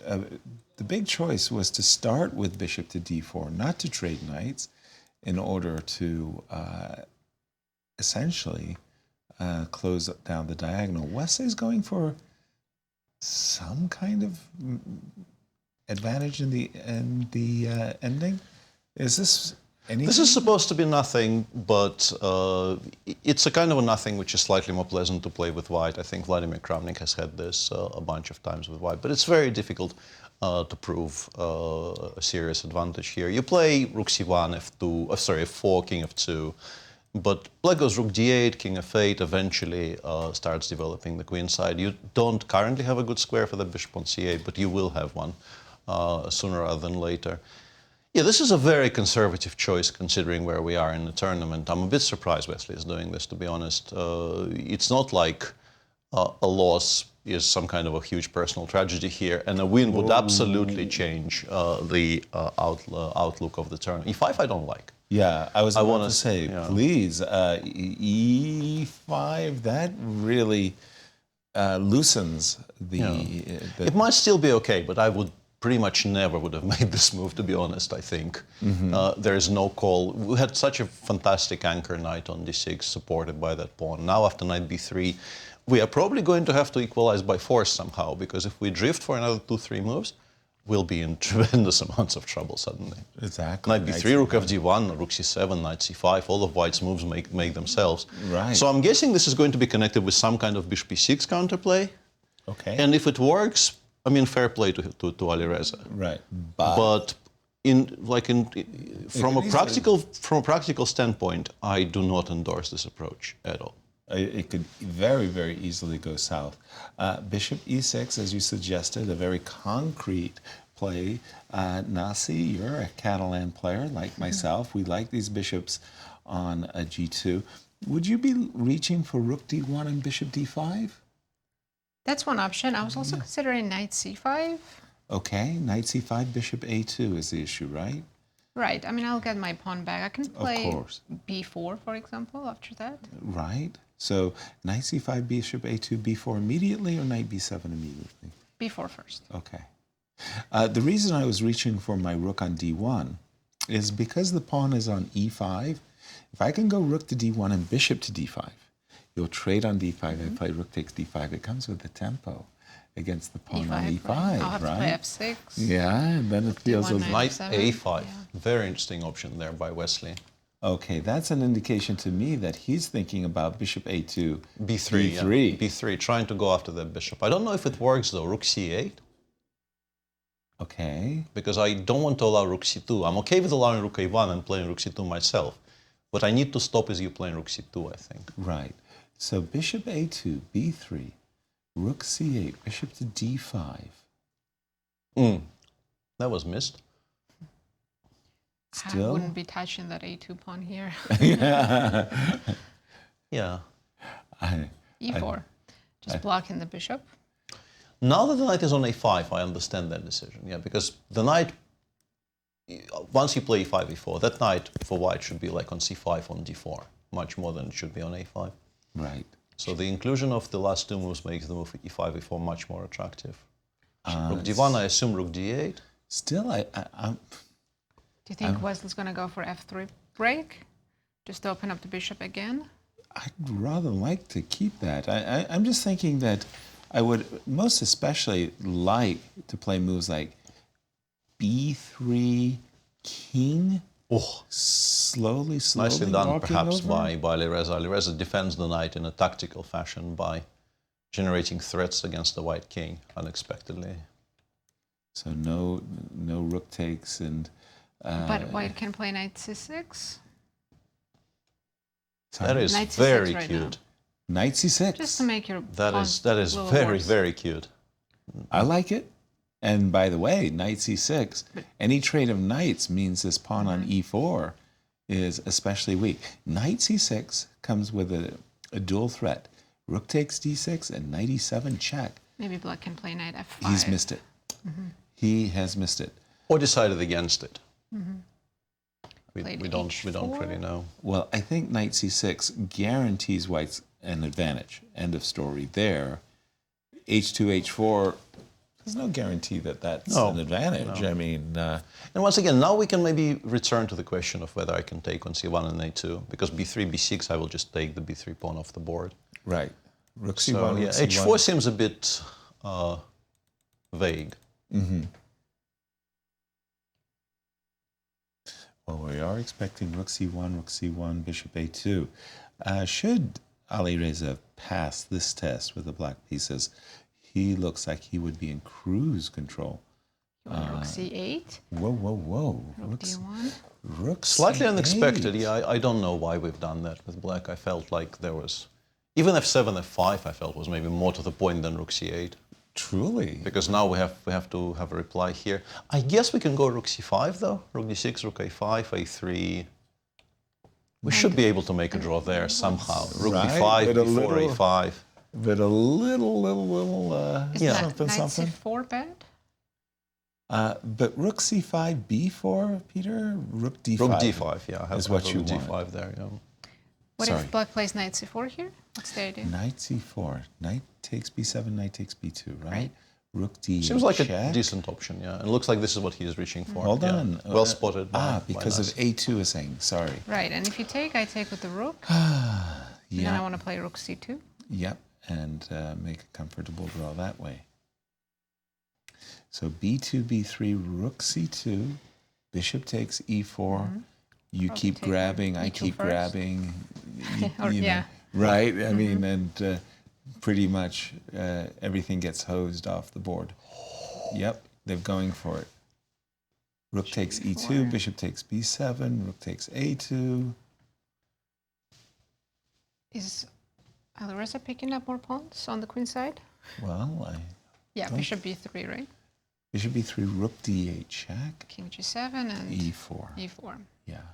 Followed Yeah, by it should bishop be to should be a d5. draw because white will play bishop d5 more or less instantly. So there's not much Exactly. point in it. But Exactly. you still do it that way. I don't think there's any reason to beg for a draw with rook takes e2. You're never worse. Right. Agreed. Well, this game looks like it's fizzling out into a draw. Should we switch to Hikaru's game? Let's do it. And Hikaru is up against Jan. Big fight brewing for second podium positions, I would say. And let's see, Hikaru He's enjoying some kind of advantage. Hikaru has played his bishop 4 bishop b5 thing yet again, and from very humble beginnings, this is now a big advantage for white. He could have even taken on c4 in a previous move, but decided to fine-tune it for some reason. I'm not sure why. I think he's calculating knight c4, rook e4, rook c6, and he's come to the conclusion that this pawn ending is winning, which it does look like it is, frankly. So rook takes c6, check, followed by knight d6, whether the rook is on e8 or on e4. Peter is saying that's the king and pawn endgame that Hikaru has calculated. I guess that's what Nepo missed, the idea for rook c6. Nice. Now the next move. Oh, by the way, big update. MVL lost his 3rd game in a row. That's what Blitz chess is all about. You get into these victory modes. You win a lot of. The Firouzja Wesley game did end in a draw. That fizzle was a fizzle. H2, H3, or C4 right away. Either way, we're going to use the queen side as a distraction. Yeah, I think h4, king g4 is unnecessary, in particular in a blitz H3, game. I mean. Yeah, okay. Yeah. Just to rule out any king H3. He's gone h4. I guess after king g4 he wants to play takes and king f3 and kind of a little bit of a surprise. Shut the king off that way. But yeah, I'm very, very surprised by this, because then I have g5, f5, g4 check, yeah. Unless we're straight up winning on the queen side with c4, b5, a4, a5, and so on. He wants to do it this way. He's going with b5 and then c6. He wants to do it this way. This does look like it's fast enough, frankly. Yes. Because, yeah, black is very, very far away from the queening square. The pawn break through b5. b5 right now. b5. Yeah, this should be okay. Yeah, you have to play g4, but you're not in time. g3, g2, king f2, and c8 check, queen. Oh, nice. Check. Queen check, yeah. That's even more unfriendly. We have another opponent. Yanis, yeah. Nothing like those under promotions to knights. Yeah. Where else would you like to take us? And the green. Let's go to Prague against Fabi. And Prague is pushing. It looks like. Well, Prague's up a pawn. Yeah, white is a pawn up, but black has a very, very solid setup. a5 though? a5, bishop c5, takes rook c2. Or the immediate rook c2 even. Oh, no. Wait, who blundered? No, nobody blundered. Because in the end, I mean, this was missed. This was missed, but in the end, the material balance has not actually been disturbed. It's just a massive sequence of trades. Queen d3, queen b5, yeah. I like it. By the way, whatever Prague had for breakfast this morning, he certainly turned his fortunes around from what has been a terrible event. It's all just variance, frankly, I think. Queen c6. We need to improve our knight. Knight e1. I like the knight. I would have played queen c6 without, too much thought. Just get rid of some squares. Well, I don't know why we're going backwards. 6 seconds for both players. Knight d3, queen g4. We've actually managed to make our position much worse than it used to be. Yeah. And we've improved for. And now queen e4 check and h3. Like this is how you suddenly find yourself having to defend something. Queen h1 takes h2. Yeah, this is how it all goes completely off the rails. Although we are still weirdly in control because the queen is kind of the cut. Yeah, queen d3. And now back to g2. Back to g2. And the d pawn is being pushed. Yeah, I think we might now be winning again with white, right? And by the way, the knight is perfectly placed on h3, defending f2. This was all his plan. Oh, yes. Yeah. Everything was completely under control. Yeah, yes. I'm underselling my star pupil here, clearly. Right. He calculated this entire line prior to playing it. Beautifully. Ooh. Oh, no. Don't blunder on f2. Yeah, now a6 is a potential. Yeah, we should have played d6 when we still had the chance. Yeah, agreed. There was no need to allow any of this. Is it too late now? d6 f5. Bishop d4 is a very strong move. Yeah. Or queen c6 even. Okay. King somewhere. 5 is the threat. f5, queen c3 check maybe. Oh, I don't know what that is. What that does. Is F2? I don't know what that does. I could have taken on F2. I think we should play d7. I don't know why we're not putting the pawn on the square in front of the queening square. Block times. I think both players 5 have been seconds for both. increment. Yeah, objectively this has to be a draw now, but yeah, who knows how it will end actually. 95. Are we winning now? Knights are very tricky. Yeah, we should have gone trouble. that. Yeah, I think might be 95 anyway actually. 95. Let him defend How that do you queen stop ending. that pawn now? Well, queen c6. Yeah, finally we will, I think, put the pawn on d7. Thank you. Thank you. This could have been done slightly fast. 95, please. 95, big threat. And then knight takes f4. Definitely. Just knight take takes something F4. off the board. Yeah, come on. 94, well done. I'm being a little bit too partisan. I don't like myself. No, I will tone it down a bit. Yeah. But no, Prague has been playing this at various moments very, very well. His last 20 moves 94. seems. Even Greek. Okay, this must be. Yeah, this winning. Taking Yeah. queen e5 or Queen e5 immediately. Ooh, queen. 2 seconds. Okay. Yeah, just take on d8. You don't Take have on to. d8, You don't have right. to do this. Yeah, queen e5 checking a Okay. fade though. Yeah, Queen d6. h8 is a draw. I It's guess. queen d6, and then we get the king over to c6, and we win. Yeah, like this. Yes, because you're just F6. frozen. Fabi's Like the position Zook is song, just pretty much. yes, just absolutely frozen. And the Yeah, king white f8, queen king- e7 still. Whoa, queen e7 check. No, this is not a perpetual. Yeah. No. Okay. Prague wins 3 out of 3 3. in a row. Again, 3 out of 3 for the young man. nice. And Peter, over to you because I think you had another game that was on your. radar. Let me just once again before I do this, I always forget what we agreed on with Christian, and sometimes I do Christian's games, and then he's not very happy with me. So these are my 2 games: the game between Hikaru and Jan, and as I mentioned, this is once again this line. It's curious to me that he's done this, I think, maybe 4 times already, and not a single person played knight d7 yet. It's hard not to notice that this is basically his every white game where e4 is met with c5. Why aren't they more curious about other options here apart from this endgame? It's not a very fun endgame. It's completely fine for black, but why don't you want to have fun in a blitz game? Right. Anyway, this seems to be completely fine. Still completely fine, although I don't like knight e8 very much. I think the engine was suggesting, first of all, you can play g6, g5 here, trying to, for now, hold on to this extra pawn. Or alternatively, you can play something like king c7 and then play rook h8 next move. I think knight e8 is probably where troubles have begun a little bit. It's a little bit too passive, even though, honestly, you should not be much worse here. And you should be playing rook f6, though. This is a big miss, now that I got to this position. I think just autopilot rook takes d1 here was to blame, because normally you see this move, you make this move, it's just attacking the white center immediately. But then I wanted to show you one particular position. This is already trouble. But there's just such a cute idea here for black, which I think is more or less unfindable. The pawn on c5 is seemingly dropping, because if you play b6, white plays rook d6. And that's more serious. This is very cute, no? You defend the pawn. Yeah, we just defended the pawn. We're still in trouble. This doesn't solve all of our problems, because white can play something like b2, b4, and then, let's say, king c7, we take, and getting rid of this rook is going to be a massive, massive issue.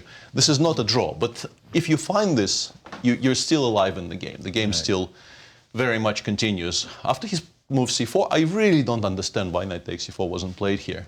Hikaru ended up playing rook d6 instead, which is also strong, but why not just take a pawn in one move?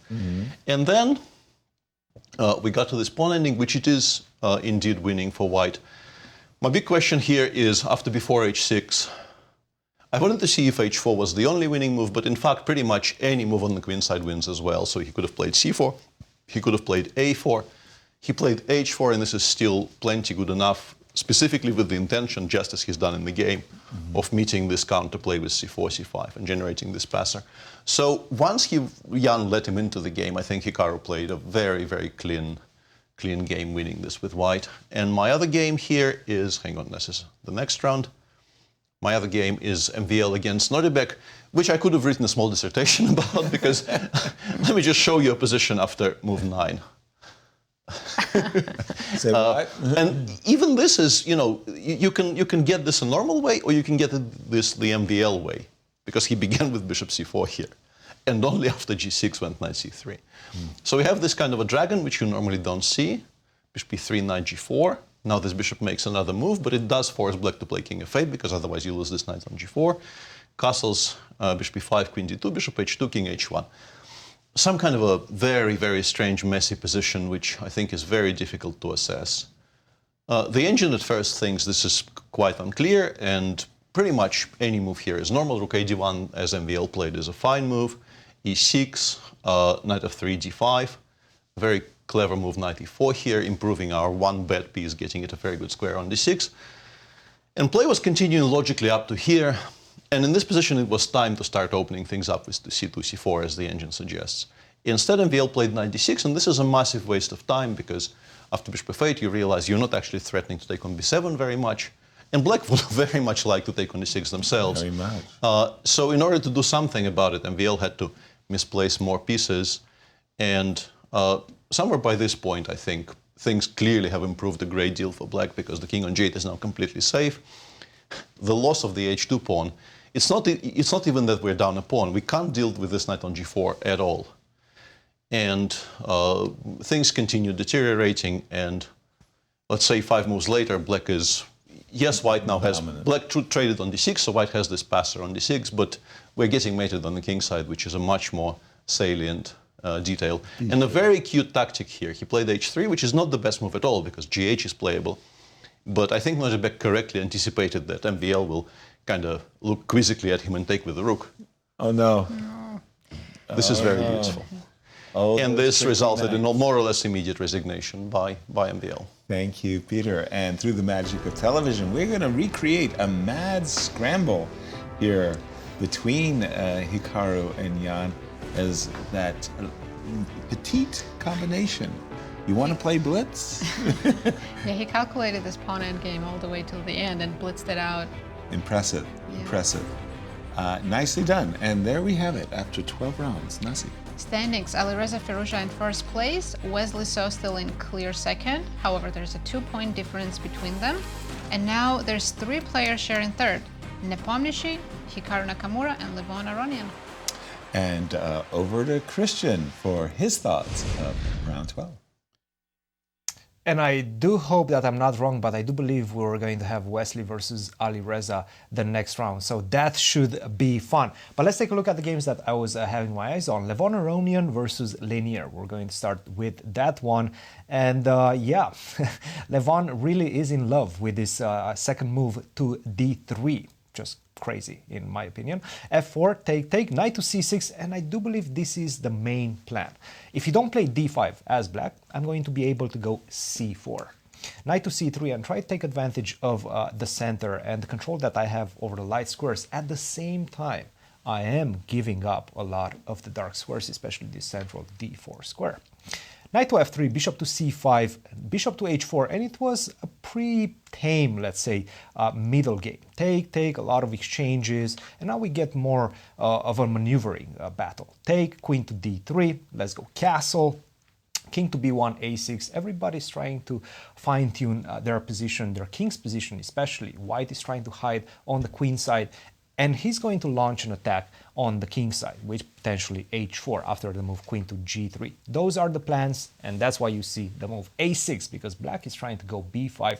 He needs to open up shop on the queen side as fast as possible. Queen to g3, take on d4, and knight to e5. It's a battle of, look, I've expanded the weight too much on the king side as black, but I do have this very powerful square e5 for my knight. This is the battle that we're seeing right now. Knight to d1, b5, knight to e3, f6, and bishop to g4. You see the double question marks. I'm not so convinced that that is so accurate. I was looking through the variations. Bishop to g4 and knight to c6 seems to be the best way to continue for black. Sure, I understand you're getting my e4 pawn, but in fact I do believe that this is what Levon had in mind, because now with the knight on g4 I have so much pressure coming after knight to e3, potentially landing on f5. I still have my eyes sight set on potentially trying to get to h6 after h takes g5, queen h3, or maybe even rook to h1 in this case, now that my rook is finally back in the game. The engine is saying 0-0, so I wouldn't necessarily give bishop to g4 2 question marks. Knight takes g4, and after this one, c5, a very important move and perhaps missed by Leinier, because you cannot simply take on c5 after rook to d7. It's time to resign. You're losing the queen. So that's why he shouldn't have played this. He should have just played the simple rook f2 e8. Still, there's some pressure against the black king, so I would say that white is definitely still in control in this one. Rook to b8, c5, and after this, there were a couple of hesitation moments, as we will see in just a second. Rook to d5, a4, queen to d4, king to g6, and a huge mistake lands on the board. King to a2. We understand what he wants to do. He wants to go pick up the pawn on a4, but you're pinned right now. Your rook on d5 is pinned, so I can just simply pick up the pawn on d6. This would be an equal position. Maybe even black is starting to be slightly better, given that if you try to go up king to a3, I'll give you that pawn on a4, but the king on a3 is going to be extremely, perpetually weak in this one. Missed opportunity. Immediately he played king to f7, king to a3. I passed the line, king to g6, and in fact, he had the opportunity again to take on a d6. This would have led to somewhat of an equal position. Sure, you have the extra pawn, but the king is very weak. It's very difficult to make any progress. After you're missing the second opportunity to take that pawn on d6, the game is pretty much over. And in fact, queen to d7, I do believe that he lost on time. He didn't get in time to play this last move, queen to d7. A missed opportunity for Leinier in this one. And the other game that I was having my eyes on was this one, Praggnanandhaa versus Fabi. You guys caught the end of it. Let's see how the middle game transpired in this one. Knight to f3, and we got e4. Try to open up the position in the center. Try to take advantage of the fact that, look, black has these double pawns on the f-file. I have the majority on the queen side, and I'm going to try to make use of that. c3, rook to e1, but black, look, you do have the double pawns on the f-file, but those double pawns control a lot of squares. e5, f5, g5, h5. These knights are dominated by the f6 and g6 pawns. a4, black is also trying to expand on the queen side, try to put some pressure that way. b5, and there was an inexplicable mistake by Fabiano. I will show it to you in just a second, because this game was very, very complex and very competitive, all the way until this move, b4. Why? Why would you just simply give up the pawn on a4? After b4, knight takes a4, you're just simply going to be a pawn up. At best, you're going to have sufficient compensation. At worst, you're just simply going to be a pawn up. There was no need to go b4. The simple bishop to d8, you can play a lot of moves. h6 to try to expand on the king side. There's a lot of ways to continue this game. b4 is not the correct one, because after this one, there's a pawn up for white, and to be honest, Praggnanandhaa converted very accurately. Knight to b4, knight to e6, and you guys caught the end of this game. There were no chances for either players after this one. Guys, back to you in the studio. Thank you, Cristian. And we've reached that time in our broadcast when we like to check in with our good friends at Q Boutique and see what their specials are. Well, show your support for the 2024 St. Louis Rapid Blitz with our official merchandise t-shirt. Made in both men's and women's styles using 100% cotton, this shirt features the iconic St. Louis Chess Club logo on the back and the tournament logo on the front. Wear it and show your love for chess and style. Available at qboutiquestl.com. And what are our standings after 13? 12 rounds? I don't know, the rounds go by fast. Alireza Firouzja in clear first, 2 points ahead of Wesley So, who's in clear second. Right. And then 3 players fighting for third at the moment, Nepomniachtchi, Hikaru Nakamura, and Levon Aronian. Because Jan lost, Wesley So's clear second is a point to the good. And the pairings for this upcoming round 13. Awesome. Let's have a look. We have Fabiano Caruana playing Hikaru Nakamura. Will Fabi be able to stop Hikaru? Because he started today 3 out of 3. Yeah, 2 players on 100% so far. And not the ones you'd expect. Nepo playing Nodirbek. Firouzja against Pragg. Pragg's another player who started with 100% today. Right. Dominguez playing Wesley So, and Levon against MVL.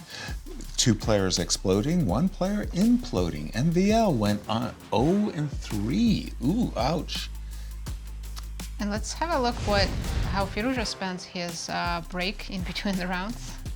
Pacing, and I think snacking. Maybe he's just thinking about his next opening as well. Absolutely. The pacing is just a good way of keeping your body, blood going. You know, you're thinking your energy up. Yeah. I know a lot of players do like to snack on nuts during the round, you know, protein, and get ready to start the game. What's going to be our key matchup? Yeah. Well, we have to follow the leaders, so we're going to watch Firouzja against Pragg. I like your choice. Again, Pragg coming into this particular game with a 3-0 streak. And boy, what a wrong time to play Pragg when he's hot, because he's had 3 bad days. No. Pardon me, 4 bad days, Right. I want to say. And but this day is one he's going to remember. 3-0 start and an invitation to a King's Indian with D7, D6. He says, "Look, I'm feeling good. I want to play. I want to play for a very I don't sharp remember opening." seeing King's Indian in this tournament. Unless you think of the C6, D5 setup, but you're right. Not Not a the traditional one. right. And this one with Rook E8, Peter, I'm almost thinking of this as an old King's Yeah, this is Indian. very old school. You kind of feel like you're suddenly back in the pages of Zurich 1953 and Right. all the Geller games and David so on. Bronstein's. But what is B7, B6? That's a different take. The old school was always C6 and A5 and A4. Yeah. And away they went. B6, isn't that just an invitation for white to play the move D5? Well, but then, I mean, b6 is not entirely useless in those positions either. If we think about it, we will probably play knight c5, a5. And yes, probably, you know, it will take you a long time, but you eventually might be able to dig that knight out. But even if you get a3 and b4 and drive my knight back, I will be thankful for having the pawn on d6 or on b6 already, because it controls some of your potential pawn breaks for the future. Bishop b7 arrives just in the nick of time, but is e5? If bishop takes g2, we take on e1, we take on f6 with the bishop, and the knight on d4 hangs. Bingo.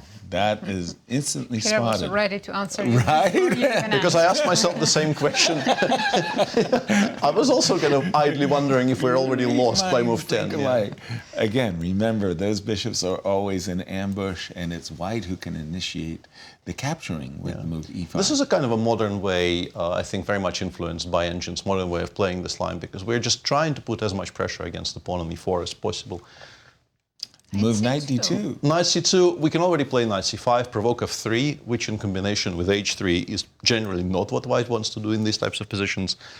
And black is already entirely comfortable. Agreed, wholeheartedly. Yeah.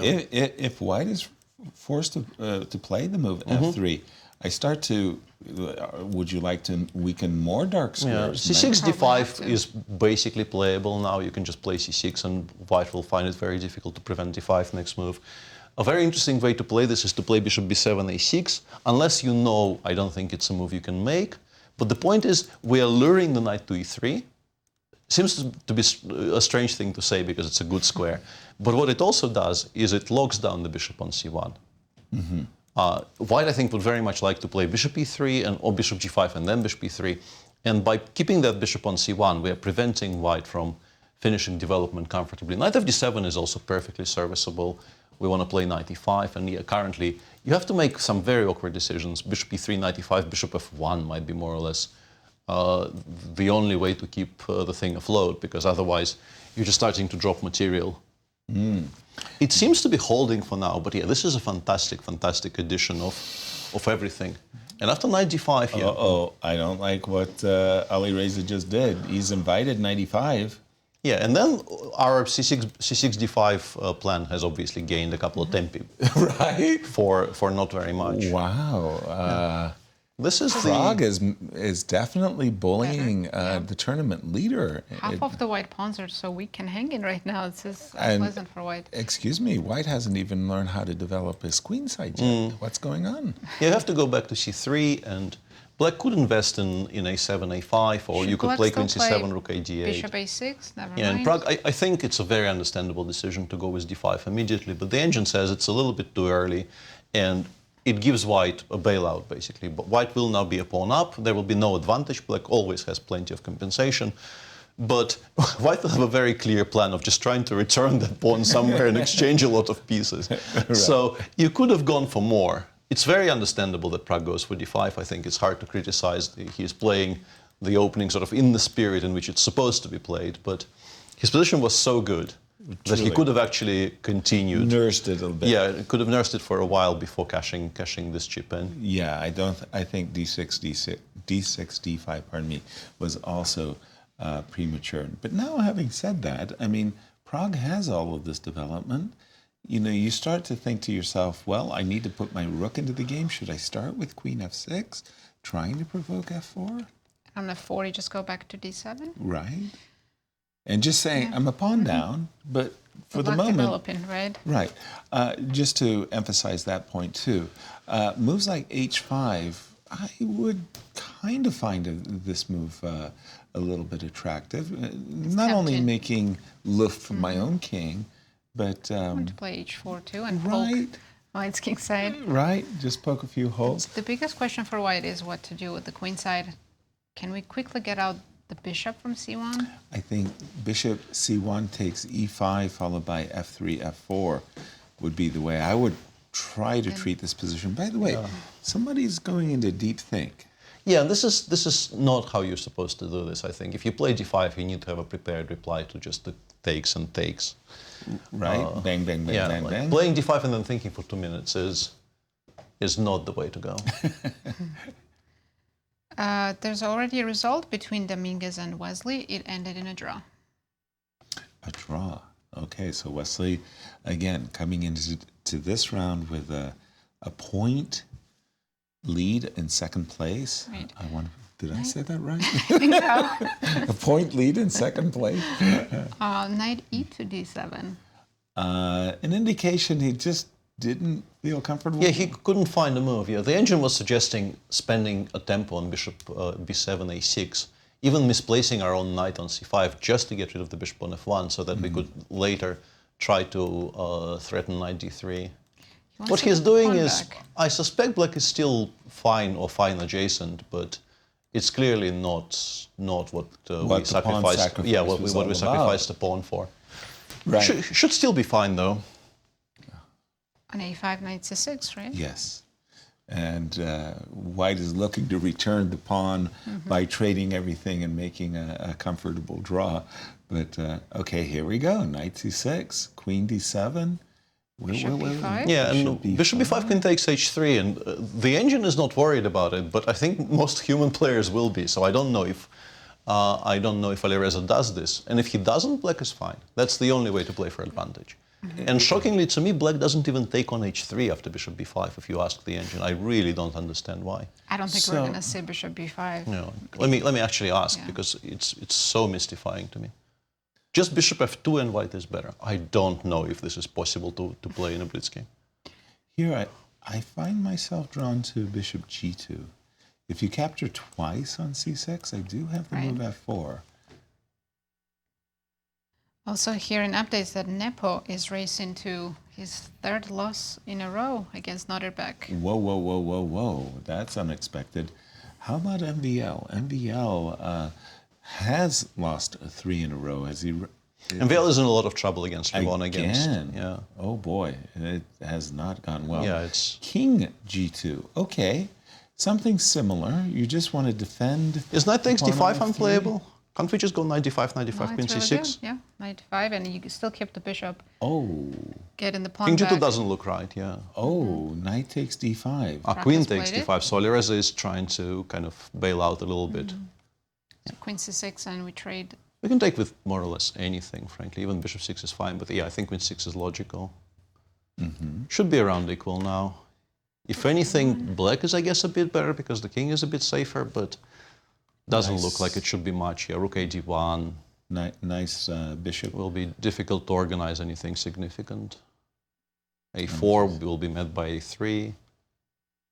White wants to play king f2 followed by, I guess, bishop d4. Rook d6 is maybe an idea right now. It seems to be very close to equality, I assume. And clock time's a factor, Nazi? They both have more than 1 minute for the moment. Fabi against Hikaru will be a draw. Yeah, heavyweight matchup there between those two. Rook ad1. And Nodirbek won his game against Nepo. Wow. Wow. Yesterday, Jan started with a draw, 2 losses, then went on a streak of 3 wins. He needs Today, you know, he went with 3 losses, a draw and 3 losses. That was Fabi and Hikaru drew their game. So Hikaru has been stopped. right. One pair of rooks, I was about to say, a second pair of rooks might be coming off, but this move, h7, h6, was well timed to stop that. Yeah, it's still very balanced. But Alireza is up on the clock. Exactly, yeah. Half a minute on the clock might be something here. And what does that mean when you say up on the clock? How big? It's 25 seconds against minute and 5. 25 seconds. That's significant. That's It is. very significant. Prague is going to have to up the pace. And I'm hearing also that Levon is winning his game against MVL. I'm still going to stay with this because Prague has started today with 3 wins. He's up against our tournament leader. He has 10 seconds. Alireza could put some finishing touches on a magnificent tournament should he win this. But 50 seconds against 11, but the position is obviously very, very level. There is no reason for Black to worry about anything chess-wise, but he will have to control the clock somehow. Bishop e3 would walk into bishop takes g3, so don't want to blunder. Knight a4 maybe just to get some pieces off the board, but Prague seems to be reluctant to do it. Bishop e3 now. That was the move I wanted to stop, actually. Yeah. I liked your He's drifting a little bit. Now bishop d4 even. We're putting pawns on sort of wrong squares, and I think he corrected himself just in time there to stop bishop d4. Do we take on bishop f6? Somehow isn't. It's not going in the right direction, but there's a lot of leeway. The good thing for Black here is that there's really a lot of leeway as long as you don't lose on time. And the clock situation has equalized somewhat. 8 seconds for Prague against down to under 20 for Alireza. He can play f5, but it doesn't really do very much. Rook d6, bishop b7, I suppose, or knight c5 back. Knight c5. Yeah, creating a very big fork on e4 as a threat. Yeah, bishop f3. Now we should be able to fight. We can take on f3. We can take on c3 anyway, Yeah. Or this, yeah. I would have taken on c3, I think. I don't like this sequence. I don't know. And then bishop d4 check was prevented nicely. Although, knight d6 is a very nice touch at the end. Very important. Yeah, black is fine. Rook c3, rook e6. Devious. Very, very devious there. And now king d3, and he is probably in control. With 1 second. 1 second. Yeah. I tell you, he's going to have to pick up the pace once more, but... Rook e8, I guess. Rook takes. King f3, rook c... Yeah, okay. That wasn't so good. But what was wrong with rook takes b5? I missed something. Rook takes c3.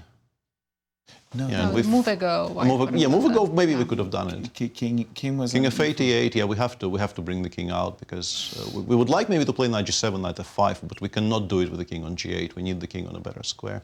That knight on e6 has been a sterling. We shouldn't have allowed that. I guess with black, we're now back to being slightly worse, but not much, frankly. It should still be manageable. Knight g7. Yeah. This is very good actually. Aim the king towards the g4 square if at all possible. I think he went to rush to stop that with the move king e4, by the way. Just needs to play faster. 2 seconds.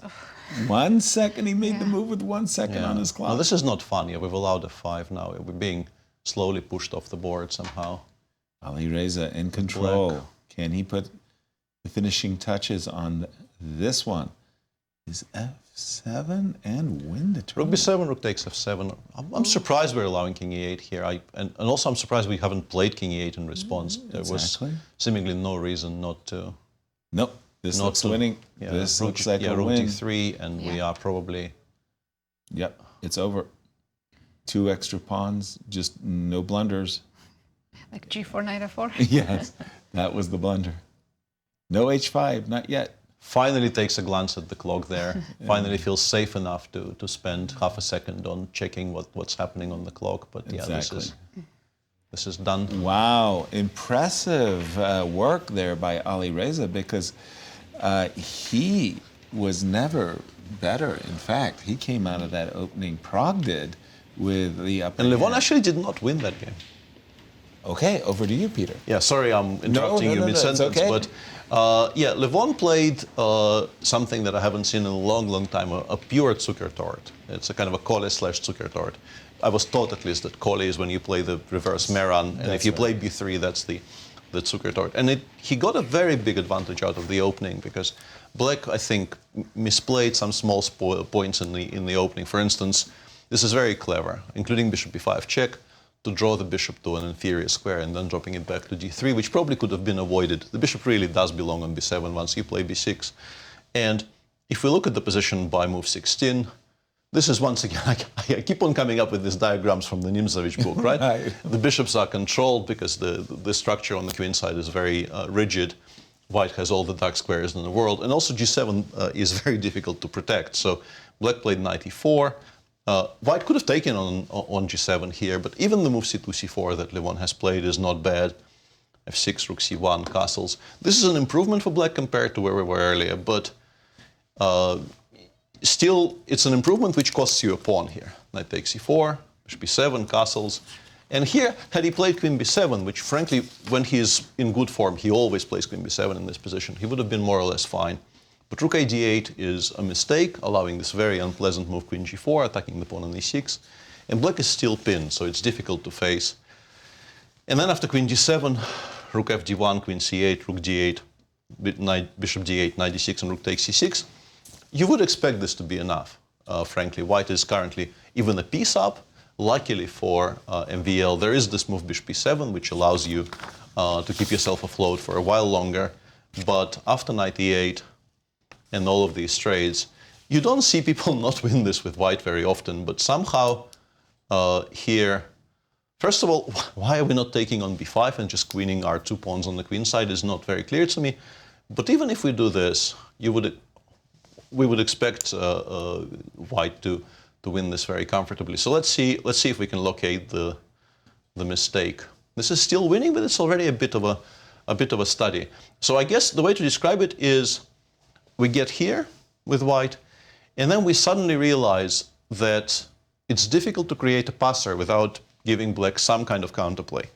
I think my way of approaching it would have been king e3, king f3, h3, and g4. Mm-hmm. And once I do this, eventually I think I will be able to create a very comfortable passer on the king side, and then I will switch to the other side of the board. Mm-hmm. Levon went for a different choice. He went e5, bishop c5, and then he pushed a4 on the other flank. Bishop e1 check. And here the engine suggests keeping f4 alive is more important than not allowing this passer, and says this is completely winning. So I guess maybe this is the beginning of problems for White. King b3 was played, and now you're still winning, but you have to be very, very precise, because Black suddenly starts collecting all of your pawns as well. And bishop d4 is still winning. Bishop d6, though, which is a move that Levon has played, isn't. Because bishop e3 is a huge multi-purpose reply, stopping White from playing b6, and also launching our own passer down the board. And suddenly this is just a draw. There's no more advantage even.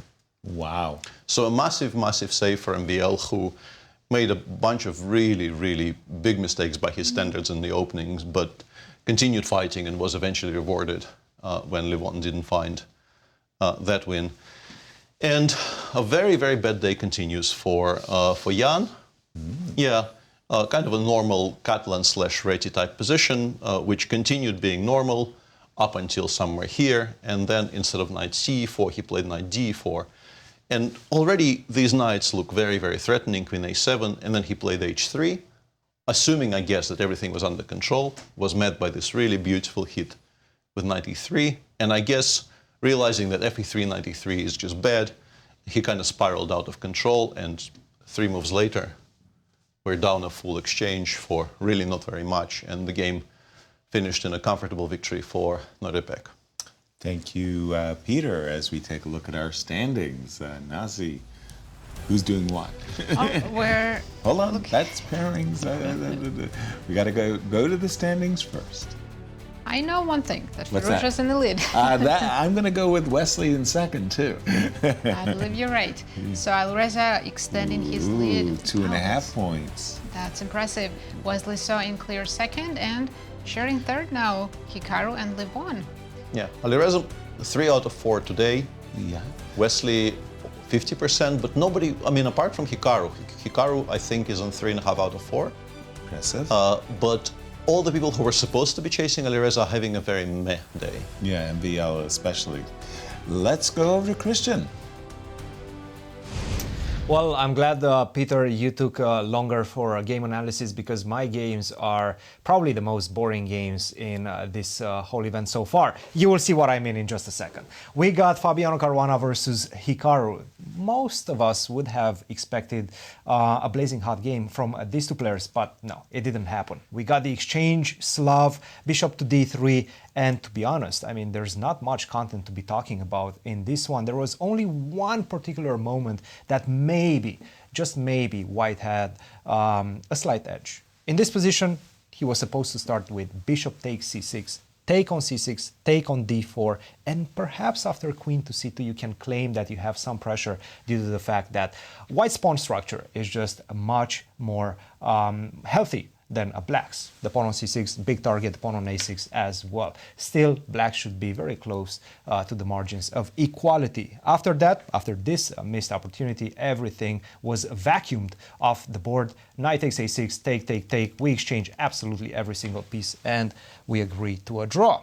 The other one that I was having my eyes on was Leinier versus Wesley. We get the Berlin. And to be honest, this game was probably played many times before. Nothing has happened, exchanges, and of course the players found the repetition very early on.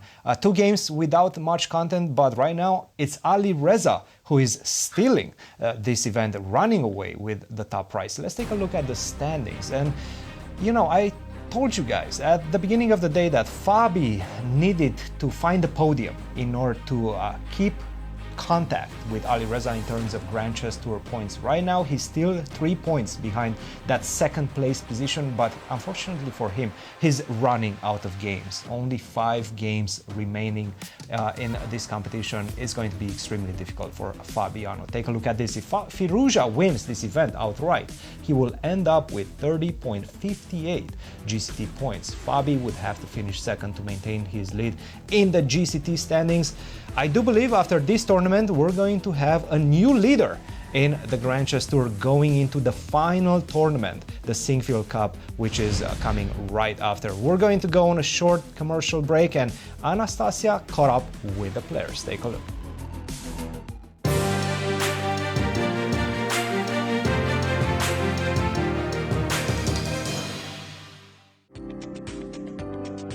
How do you balance your professional chess career with other aspects of your life?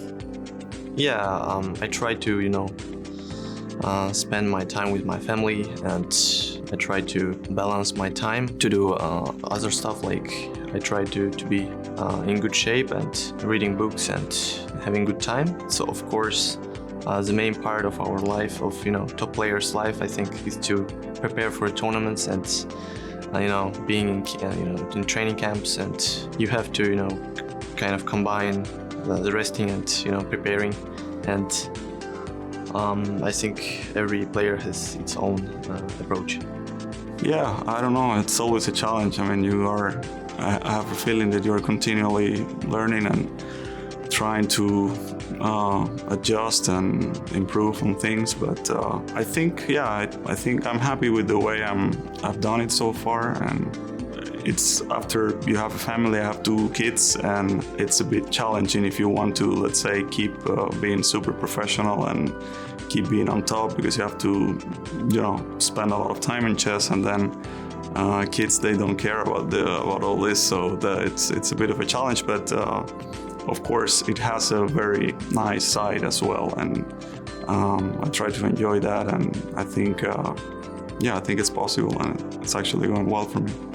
Yeah, of course, it's never so easy, and like chess is taking a considerable amount of time for all the players included. But of course, I still try to be able to see my family, to see my friends whenever I'm in Paris. So that's about half of the year, and then I always pay attention to my well-being. So like if I feel like I'm too stressed, I'm looking at too much chess, then I can slow down and just prioritize how I feel, and over doing 10, 12 hours of chess work a day, that's not what I can do.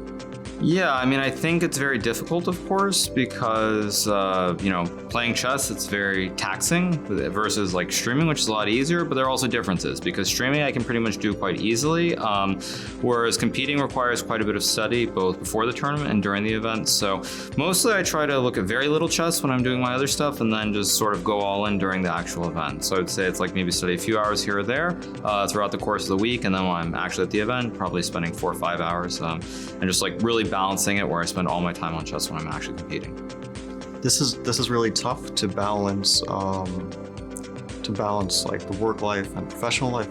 The work life and personal life is definitely tough, especially when it comes to personal relationships, and because chess is very consuming in terms of time, and also traveling to tournaments, it takes a lot of time, and the schedule these days is so busy. It's like all year we're playing tournaments back to back, very often going from country to country. So that's a challenge. I don't know how well I do it, but I try my best. I don't think I'm good at it. For now, I've just been focusing on my chess, and other aspects my family is taking care of, so I don't really think about them. But yeah, I've been playing tournaments continuously, so I'm not really having time to spend time with my family. So I've been continuously playing games. So that's what I'm focusing on right now. I have to admit, I have way too many other interests in life, and it becomes a problem quite often. So at times I spend more time researching about music or, I don't know, anything to do with art than actually spending time on chess. So it is a problem, and I don't know how to solve it. I'm very curious. So to answer the question correctly, I don't know how to balance it, and it's something to learn. I don't think I have any balance. The longer I play and the longer you live, more time you dedicate to chess. Yeah, I mean, you have to build the life that it goes with the professional career. So everything should be even the private life should kind of help your career. You have to build it in that way, I guess. Well, it's always chess first. I've always been a chess professional, so chess is the only everything I did in my life that ever made me money. So it's obviously the priority. It's my job, it's a career. But at the same time, chess is an art, so you need to have a deep love for the game in order to be successful in it. Well, as a professional, obviously requires a lot of traveling, and I haven't been doing very well this year or the last couple years, for that matter. So my priority is to try to do better, and then everything else falls second place. We have a very relaxing life in Minnesota, but at the same time I try to put in a bit of work every now and then to try to be in good shape.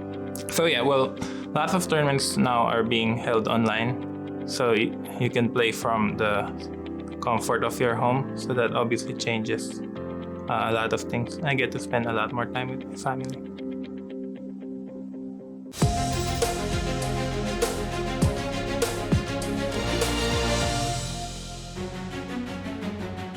Welcome back, everyone. Let's take a look at our current standings. After round 13, we have Alireza Firouzja leading the tournament with 20.5 points, Wesley So in clear second, and Hikaru and Levon sharing third. And tell us about the pairings coming up for round 14, because I know it's a good one. I peeked. You can see the table number one will be our key matchup. Indeed. It's Hikaru against Alireza Firouzja. Abdusattorov is playing Fabi, MVL against Nepo, Wesley playing Levon, and Pragg against Dominguez. It was a little bit sad that Pragg didn't get a full score against Alireza. That would have made this match ever that much more interesting. Still feels like sort of last chance saloon for the tournament, right? Totally. Hikaru winning and Wesley winning in this round would make the tournament very exciting again. Right. Because 2.5 points with 5 rounds to go is a lot. Yeah, is a lot. So in terms of preserving intrigue, I think we're all Team Hikaru for this round. Exactly. Well, Hikaru had, by his standards, a terrible day in the Blitz yesterday, scoring 50%. One time #1 rated Blitz player in the world. Today, #2 Blitz player. And wasn't it against Alireza where he blundered mate in 2? Oh, that was terrible from a superior position. And trust me, he remembers. Are we back to G3, E3? I wonder. E3. Well, E3. E3 for now. E3 for now. Okay. Don't do it. So. Don't do it. Go C4. C4. And yes. Yes. He listens to us. Yeah, but there was a pause. He was about to go his own way. Oh, now we're back into a pan-off Babdinik? Kind of a pan-off territory, yeah. E3. Whoa. No, inviting E5. What are you doing? This is very surprising to me. I think E5 is comfortable here. Alireza, I think, with a nod towards the tournament situation a little bit, because I think he would have played E5 in a heartbeat otherwise. I certainly would have. I feel that that's an instant invitation to equality. E7, E6 makes it still 3-result territory, but edge for white. We're taking on D5 to create a isolated pawn. Yes. And then Simply yes. does bishop develop on B5 or E2? Usually they go to B5, but again... CD5 would have actually transposed us back to some of the territory we were discussing earlier from the very symmetrical English opening E3, E6. Okay, here we go. We can go for the isolated queen pawn once again with C takes D5, E takes D5, or simply castles. Yeah, current understanding about this particular isolanias is that black is completely fine, but you still have to do it because otherwise, eventually black will take on D4, C4, just offload everything and be completely fine. This is very, very surprising. This is just sort of keeping the game afloat, but foregoing any chance of playing for advantage. D takes C4, bishop takes C4, even knight E5 immediately, or queen E7. Or just A6, B5. Or yeah, A6, B5, bishop B7. I like feels incredibly comfortable for black. Best of all, simply A6, and this is a queen's gambit accepted middle game position. Okay, knight E5, I don't dispute that. I guess bishop E2 to at least try to prevent the C8 bishop from coming out comfortably. I mean, getting the bishop from C4 to F3 seems to be a good idea here. And the bishop would have been a tactical target on the C4 square. For example, knight takes E5, bishop takes E5. There is an invitation to bishop H2 check and queen C7 check when the bishop was left on C4. So, yeah. The bishop rerouted itself nicely to F3. Queen B3 now? I'm not saying that white's for choice, but just a second. Give white queen B3, rook D1, and it could easily... Bishop D2, rook C1. Feels a bit glib to be saying this about a player of Alireza's strength, but it does feel like he understands just how important it is not to lose this game. Right. And he is playing very much with that in mind, instead of playing like he was playing for the past few rounds, where he was just sort of sweeping everything before him. Yeah. I don't think he needed to be, killing the game off to this degree. Hikaru was giving him plenty of chances to just play a very comfortable position in which he is anyway not worse in the slightest. Yeah, I think he... Alireza, that is to say, starting to reach for the draw a little bit too much. But having said that, rook B8, I mean, we want to play B6, we want to play bishop B7. It's still fine. Yeah. Whoa. Very cute, but it doesn't really change very much. I thought it was a blunder for a second.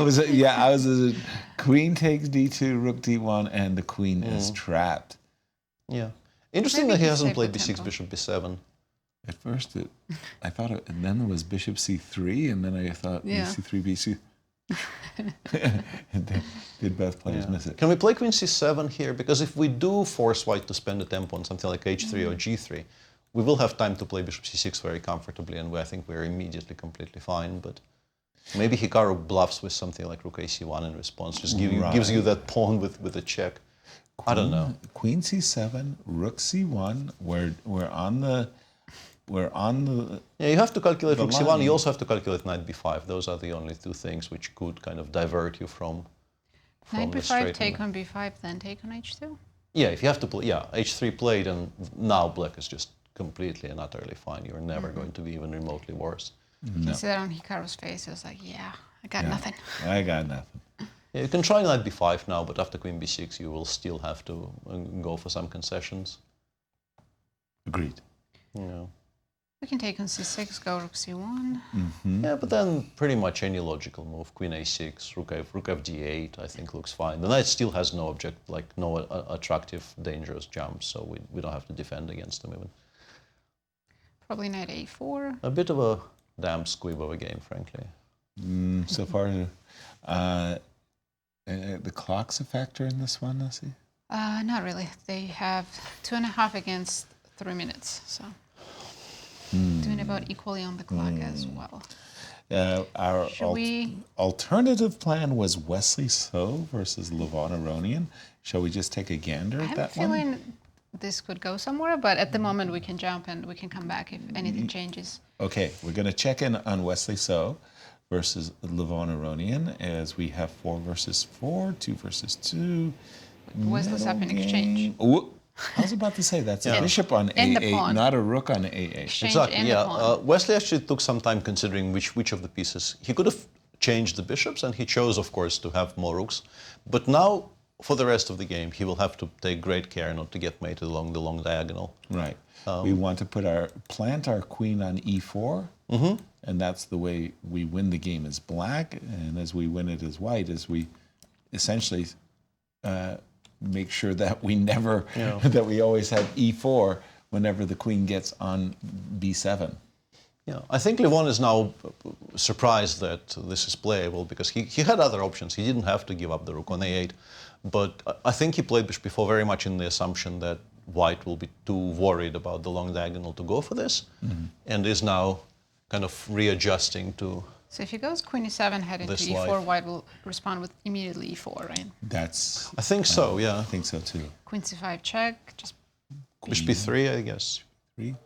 Queen c6, and then some kind of a move. Bishop f2, maybe. Bishop f2, even bishop takes b6, maybe just continue. Bishop f2, rook e4. I would like to play bishop takes b6. I'll trade on e4. All right. Forgot white's still up material. Exactly. Always, here we go. Instantly, by the way, e3, e4 by Wesley. He fully understood you don't want to allow that long diagonal. We're not going to switch, but I'm hearing the update that Fab is in trouble against Nodirbek. Okay. A trouble of his own devising, frankly. Yeah. He's gone for something very, very risky to get a game. So I think this is a kind of a position you take just because it's a consequence of your conscious decisions. Quick, tricky move. I like this move by Levon. I mean, he essentially does want to get on the diagonal, right? He does want to go queen c6 and f5 and hope that diagonal is blasted open. At the same time, you're not really allowing the whole bishop e3 business that we were looking at.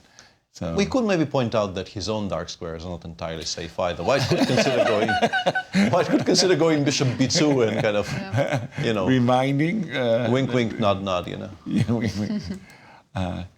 So knight c4, we can still go bishop b2. Yes.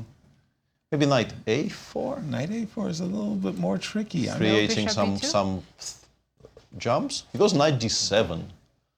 I guess trying to reroute it via f6 towards good squares. Makes sense. Yeah. In the meantime, Hikaru against Alireza is now a very, very symmetrical 6 against 6, knight against knight. So progressing sort of just as we expected towards a draw. Very difficult to imagine how it's not going to be a draw. Okay, would you push c6 or let black take on c5 here? Yeah, bishop e2, knight c5, and now we need to find a way to generate threats, because we are about to lose the e4 pawn as well. There's no way we're playing e5. So if we go queen b5, knight takes... I like that as well. I like queen b5, and after knight e4 we pause and think. We have queen e5, but we might have better. F5. And Wesley goes f5. Whoa. Then I see double question marks, so... I don't quite fathom that one. Queen b6 maybe or something? I don't know. F. Why does it dislike it so much? Can I just take it? Queen h5, I'm guessing, is his idea. Knight takes e4. Ooh, that Take it? defends everything. Rook e4 is not made. I at think all. maybe you just blank on the idea of GF being a move you can ever make with the bishop on b2. Right. I think you play f5 very safe in the assumption that GF is never a move, but sometimes it is a move. Right. But queen b6 also looks good for Queen b6, bishop d4 though. Yeah, it's gone bishop, queen b6. Rook e4. Queen f2. Queen f2 simply. But then, queen c6 maybe. This is... Queen b2 is very strong. Queen b2. Yeah, very nicely spotted by Wesley. Because queen f to queen c6 would have been extremely unclear, but now we have queen b8 check. Queen b8 check. And there is really no good play against it. We have no squares that defend against queen b8 check. So it feels like the queens are coming off. And if the queens are coming off, the game is... on ice. Well, yeah, done. Almost done. So maybe f5 wasn't so bad. It was only bad because of g takes f, but practically it's a good move. Yeah, in practical terms, works. It was a decent choice, yeah. Queen takes b2, bishop takes b2. But no, this exchange ending is just too good for white. Right. Levon does have knight and 2 pawns, but the pawns are separated, doubled, really weak. So, and also on the clock, 17 seconds for Levon, 45 for Wesley. Okay, but knight d3, we can set up a... If we can get c5, c4, this was well timed by Wesley. He's going to get a check and a rook c8 in the position. Can I take on f6? No, I don't like the f pawn. I don't like the f pawn. I like the a pawn. If I could go rook b8 check and then followed by rook c8. Oh, he went for a pawn. I didn't really care for this one. That one wasn't bothering anybody. Maybe he should have left it. On I'm f6. surprised going for the a pawn. Cute little trick there by Levon, by the way. He is going to end up winning the pawn. Rook b2 exists, but I don't know if Wesley wants to allow black to play king e6, king d5. It's becoming interesting to a degree, right? Right. Knight a2. If you play rook b2, I can go bishop d5. I'm not obliged to return any material. Firouzja and Hikaru did finish their game in a draw. That was the last big test, I think, for Firouzja, and he passed it swimmingly with that draw. So here I'm taking on b4, playing rook a4, rook to b4. I would just take on a4 and keep the bishop. Because I'm not sure if it's winning. Yeah, I would want to get rid of that knight. King... Is this still winning? I think it is. Is it because black's pawns are separated, right? On f8. Yes. Yeah. Prague, in the meantime, has beaten Leinier. So 4 out of 5 with that loss against Alireza, from a good position as well. So that having a very good morning. Truly. Good for Prague. King c3, followed by rook f4. And Oh, nice. So you use the king to stop the pawn and use the rook to pick up the pawns. exactly, and there he goes. He's gone right for that line. Nice technique. Yeah, if black could play f5, f4 in this position, black maybe would have had decent drawing chances, but you cannot. Ooh, rook King g5 f3. and h4. By the way, I'm a bit surprised by this, MVL Nepo are playing queen versus rook. but not for much longer. It's almost done. The MVL won the game. Oh, What? What just happened? He sacrificed his rook and the bishop. it does work, yeah. But now, these positions sometimes are trickier than they look, because you, with the bishop on c2 being very anchored, very firmly anchored. Yeah, it's not. But yeah, I guess this is clever. Very close, this is clever. It should be a checkmate. Yeah, king e3. Queen g3, right? King e3 f2, queen g3. 3 seconds. Yeah. Okay. Sometimes players forget. Forget about now you can pre-move queen g3, queen f2. Wesley taking a deep breath. Where are we going? All the games are over. They're all over. Fabiano lost against Nodirbek. With the GCT Tour standings, that was big. Over to you, Peter. Yes, absolutely. Let's start with that one. And as I said, Fabi is really not doing particularly well in this tournament, and there's a bunch of lines against the old school 4 knights, which are kind of universally understood to be more or less forced draws. Fabi instead goes for this d6 castles and h6, which is pretty much designed to be worse, but to not allow any trades. So as I said, like generally speaking, you do not like getting a position like this out of this opening, but it was done with full clarity of what he was doing. Like this is exactly what he wanted to get. Unfortunately, it didn't pay off for him because the position is quite unpleasant. There's no way to describe it. You have this bishop on b6, which has very, very little future. White has a very simple plan of just launching the f-pawn up the board. In this particular position, he could have and probably should have done something like this, and the position actually becomes somewhat tolerable. I'm surprised this was allowed, frankly, but instead he went cb4, ab4, and a5, allowed f4, f6, e5. Now you see that queen e4, queen h7, and also if ever the pawn on d6 disappears, you will run into c4, c5. So just tactically, the position is about to collapse. f5, ed6, cd6, c5. Nodirbek played very, very energetically up to a certain point. This is all very good. White is now down a pawn, but black is being chased around everywhere. And here, for instance, the move rook d1, d6 more or less wins on the spot because all kinds of combined pins will, I guess maybe the most illustrative line is bishop c7, rook takes c6, followed by knight takes c5. And white collects the entire board. Instead, Nodirbek played bishop takes c6, and suddenly, taking with the rook here would have given Fabi great chances of survival because the bishop on b6 is no longer hanging, rook d6 will no longer be a threat, and if you play queen c4, we do have queen f7. And we sort of stabilize because, as I mentioned, it's hugely important that the bishop on b6 for the time being is not hanging. But after knight takes e6 and queen c4, we are back to being in trouble. King h7, rook d6, and Fabi had to give up this bishop, sorry, this knight on e6. You still have some drawing chances if you go rook takes e5 and ab, which honestly does look like what you should be doing. I guess maybe he didn't appreciate just how important that pin was, because then you go b3, b2, after rook c1 you have b4, b3, and you are actually just making a draw here. But once he's gone c takes b4 here and white took on f5, it was a bit of a foregone conclusion how this will end, and Nodirbek did convert from here quite cleanly. Another game I wanted to show you was this game between Pragg and Leinier, where Pragg, after spending a whole day yesterday playing the trump, is now playing the London, slightly more restrained. And this is a line which people have been replying to the London with. You force the rook to b1, then you play bishop d6, bishop g3 to prevent the trade on f4. Seems like nothing much, but in this position, before cd5, the engine suggests you actually have to play this structure, the structure you sometimes get from Queen's Gambit declined. Bishop b7, rook e8, rook d8, black's position is extremely healthy.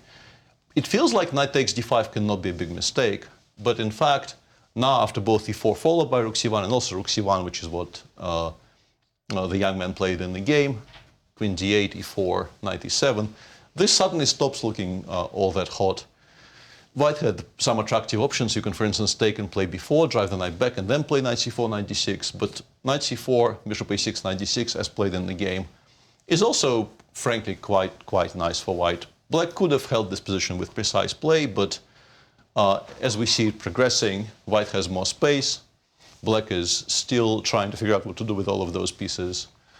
On the queen side, in this particular position, d takes c5, followed by, I guess, knight d4, knight c6 was very strong. And if you force black to take with the b pawn, it starts looking incredibly ugly. Black, at certain points in the game, black were sort of led back into the game. For instance, d takes c5, the engine disagrees with and says this is now worse but manageable. But in the end, white played g5, then black played g4, and this is very consequential because after g3, hg, fg, the h file is now open. Which I'm bringing up because sometime later, White launched a winning attack on the h-file. And this was a nice touch by Pragg. First, he lured the rook to f8. And then, once it got to f8, we played rook h2, moved it away. And then we put the rook back on f2, and the position collapses. So, not a flawless game by any stretch, but Pragg continues his very decent morning of chess, whereas for Leinier, I think it's not been a great day so far. The return of Pragg. Thank you, Peter. And let's take a look at our standings after 14 rounds of Blitz. Alireza Firouzja with 21 points, Wesley So at 19 points, still 2-point difference. And Hikaru Nakamura is now in clear third, 17.5. Not mathematically impossible. Crazier things have happened. Over to you, Cristian. So there is one problem that players that learn the Grunfeld, and Levon is a novel Grunfeld player. He has been employing this opening for the last, let's say, 1 year, maybe a couple of years, especially in Rapid and Blitz portions. The big problem is that White has the grasshopper strategy at his disposal. What do I mean by that? Is that White can choose out of a lot of variations, and those variations generally are very long, and if you don't memorize them precisely, you end up in big trouble. Everybody with the white pieces knows that you're not going to be able to find an objective advantage against the Grunfeld, but what you can do is try to confuse your opponent with long memorizing lines, and that's exactly what Wesley chose in this one. And this was the big problem. This game has been played before. Rook to b8 has been played, at least in my database, 4 times. I'm sure Levon will go back and probably will be like, yeah, I have this in my file, of course. But in the heat of the battle, especially Rapid and Blitz portions, it's so difficult to remember. You misremember one move, you play the move bishop to e4, and now you're basically lost. And that's exactly what happened. You guys saw the rest of the game. There was one particular moment in which maybe Black had some chances to get back into this one. This f5 move was a bit premature. What he had to do, Levon, was to just simply accept the sacrifice, take the pawn on f5. It looks very ugly because you are opening up the g file, and right now I have another avenue to try to get my queen into play and deliver the checkmate supported by the bishop on b2. The thing is that after queen to h5, I can take on e4, that's one of the moves, but I can also just simply go knight to d3, so I'm not really sure why he did not accept this sacrifice. G takes f5. Look, white is still slightly better, but I have to say, the more I look at the position from a practical perspective, I'm starting to like black. I'm going to take on e4 next, so you basically just gave up 2 pawns in one move. He didn't do that, he went queen to b6, and you guys saw the rest of the game and the execution by Wesley. Another game that I was having my eyes on was this one, MVL versus Jan. And Jan decided to play the Najdorf against probably the best Najdorf player in the world, MVL. And MVL chose this queen to d2, bishop to e2 combination of moves, not castle, not knight to d5 immediately, but bishop to e2. And perhaps this has thrown off Jan for a second because he didn't choose the right moves. After that, queen to b8 is not one of the main lines. In fact, it has been played only once according to my database. Queen to c7 is the main line. Queen to b8, I'm immediately stopping you from expanding on the queen side with the move a4. I like this move, great move. Bishop to d8, a5, and short castle. c3 and knight to c5, this is the problem with the Najdorf. You're, let's say, a new player, and again, Nepo is not a new Najdorf player. He used to play this in his youth, all the way until he started picking up the Petrov, which has been a mainstay, let's say, in his repertoire for quite a while. But in Rapid and Blitz, he seems to be enjoying getting a fighting game with the Najdorf. b4, and this is what we got. The problem is, again, MVL is one of the best Najdorf players on the planet with both colors, to be honest. And right now he has a good strategical advantage. Not only that you have the 2 bishops, you're not facing an attack on the king side. There's nothing happening against my king. And I do have this very powerful c6 square for my rook, and the majority on the queen side as well, the A and B pawns against the A pawn. I will be able to create something with that, and that's exactly what happened. We've seen these exchanges, pawn up, and after that it was all she wrote.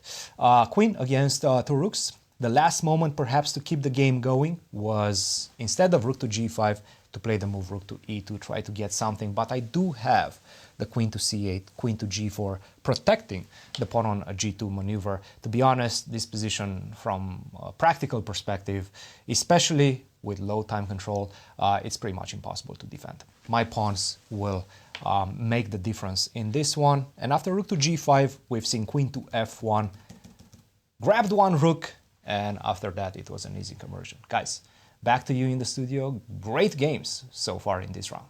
Thank you, Cristian. Before we show you the pairings, we have to look at the standings once more to understand why these pairings coming up are so important. Standings once again.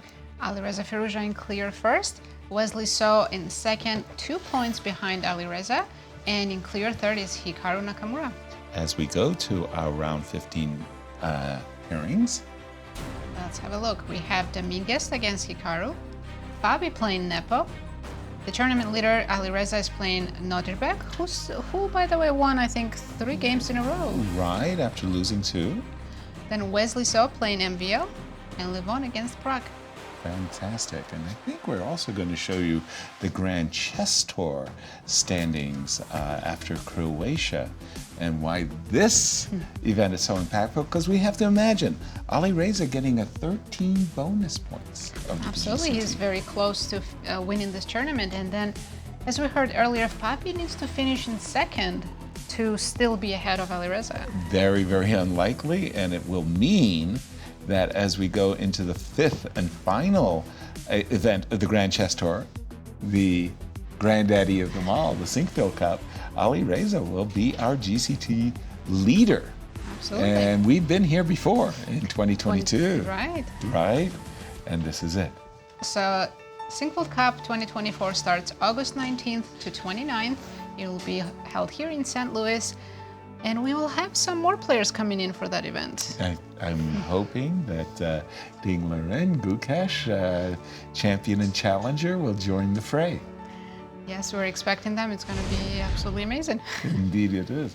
As the players get ready for this 15th round and trying to stay fresh, keep their minds as sharp as they possibly can, I feel the fatigue after 5 eventful blitz round. How the players are feeling it. Yeah, exactly. How do they keep their energy levels? Well, we know in the case of Alireza, he's doing what he does now. He just goes looping around the tournament hall. He can't wait. How did you stay calm? For me, it's interesting because I walk during the games, and maybe occasionally I even get up during blitz games, although normally not, definitely during rapid games. Right. But I tend to actually become completely sedentary between the rounds. So it's really? The exact opposite of what Alireza is doing there. So you go whipping around during play? Yeah, but not between. Yeah. But you look for a sofa. Yeah, and in particular in tournaments like this, where breaks are equal in length to playing time, they take all the devices away from you, but like bringing a Kindle or a paper book even and just reading between rounds is something I've tried with moderate success. In chess books or? No, just something to occupy your mind too. Exactly. Yeah. I remember I was the team captain, women's team captain in Azerbaijan, and the FIDE rules wouldn't allow me to bring a book. Even a paper book? Yes, that's correct. So it was just before the round, and I went to the arbiter, the chief arbiter, and I said, "Can I bring a book into the tournament hall?" And no, Mr. Seirawan, you can't do that. No, I'm sorry, I don't think you understood me. Can I bring the FIDE rules of chess into the playing hall? The guy looks at me. Yeah, I think you can bring the FIDE. Well, can I bring this other book? No, they allowed all the books in. No, I thought the story was going to go in the direction of you like generating this sleeve which says FIDE rules of chess, and putting something else inside of it, and like reading. That might have worked. That might have covered. Reading your Pulp Fiction, very pretending to be the handbook. Now these two gentlemen. Alireza leading the tournament and obviously having a very, very successful day. Nodirbek, 3 wins, 2 losses. Nepo and Fabi. MVL. Wow. So he's definitely on some kind of no-draw streak. And, you know, I watch Nodirbek playing, and he enjoys the chaos. He likes... You know, I think he hates making draws. Right. Because even in draw positions, he still tries to find anything possible and impossible. Right. Sometimes it doesn't work out. But I'm going for the stability, the calm, rational play, and he just loves the chaos. He just enjoys it. He won the World Rapid Championship, right? Yes. A year or two ago. 17 years young. And he did it the hard way. He beat Magnus Carlsen on his path to being a world champion, perhaps the youngest world champion of Rapids ever, as Prague takes his seat against Levon. And players have only 4 rounds left. Yeah. If Alireza continues his streak of winning. Exactly. Well, we feel that the last there's round, 4 rounds left. Yes. Yeah. Including this. We feel that it was that last round, most especially where Firouzja handled his business very well against Hikaru with the white pieces. That may have sealed the deal. I think so. And what would be your strategy here? Are you still playing for a win, or? I like securing the victory first, and then seeing if I can pad it or what have you. But at this point, it's all about the Grand Chess Tour standings and getting those 13 points. So I wouldn't be thinking of anything beyond that. And yes, to answer your question, I'd be trying to achieve a draw. But I don't think these 2 players will be playing for a draw. Easier said than done, as the English Might transpose to Catalan if we see d4 on the board. And here we go, Queen A4 check. Also an indication that you're ready with a draw. Queen A4 check. There's some sharper lines in that way of playing. So 2, not including A4. I think the game between Wesley and MBL will finish in a perpetual check roundabout move 25. That's a remarkable prediction. Right around move 25. Yes. I was thinking... Rook G7 check will be one of the penultimate moves of the game. Ah, I see. It's one of those Grunfelds. Ah, yeah. One of the... Queen C7, that's... Grandmaster usual. draws. D4, B5. I think they're still following some theory. I see there are 21 games in the database. So Bishop F4 looks like a...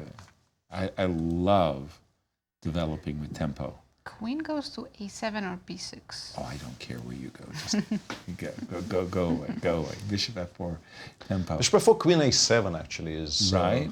No, hang on, maybe this is not here. I think in this position you can play Bishop D6. There are some positions in which the queen goes to A7, but this is maybe not that one. Or maybe and guess what? Well, go ahead, Rook G7, there it is on your screens. Magic. This is magic. I think for the players too, they are feeling the effects of these. They're intense blitz games. I mean to say it's tough. Queen A7. Okay. Yeah, I think the most dangerous line here starts with D4, D5. I don't know if Alireza is aware of that and whether he wants to gamble. Because I think if you want advantage here with white, you're supposed to play D5, e takes D5, and then all kinds of moves are possible. The immediate E4, knight H4, long castles, I think, is playable. He's going for it. He played D5.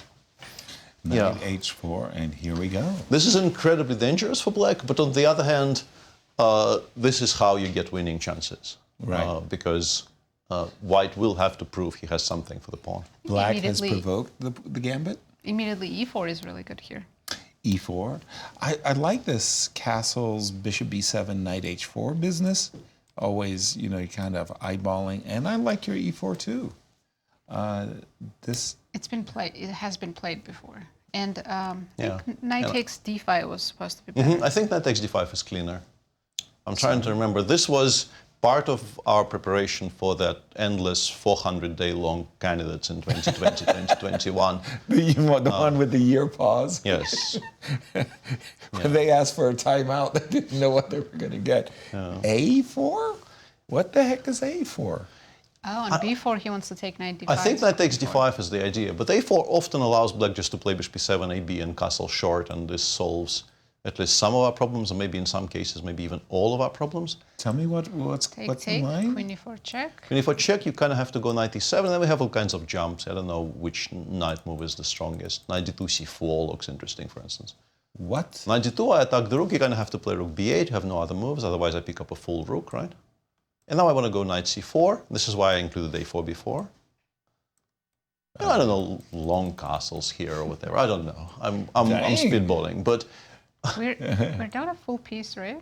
yeah, 96 check here. I will win some material back. Yeah. Here we go. And there we go. Well, if they follow this line, yeah, Bishop that would E7. be- Yeah, I think this is a good decision by Nodirbek, just deciding that he does not want any of that smoke. And So after Queen E4 check, he did not go Knight E7. He did not try to hang on to the piece. He returned the piece with Bishop E7.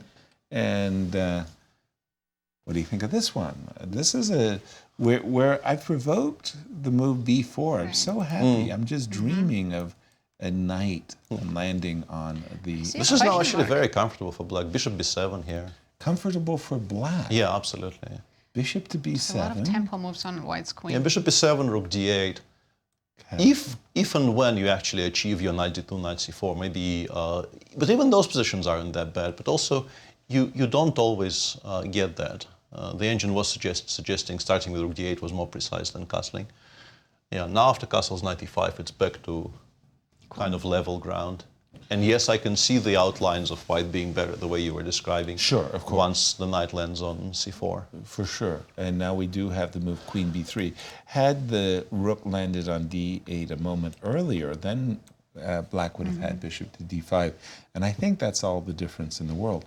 Now Bishop G2, King G2, Queen B7 check will certainly be met by Queen F3, and we'll have the ending that we very much want.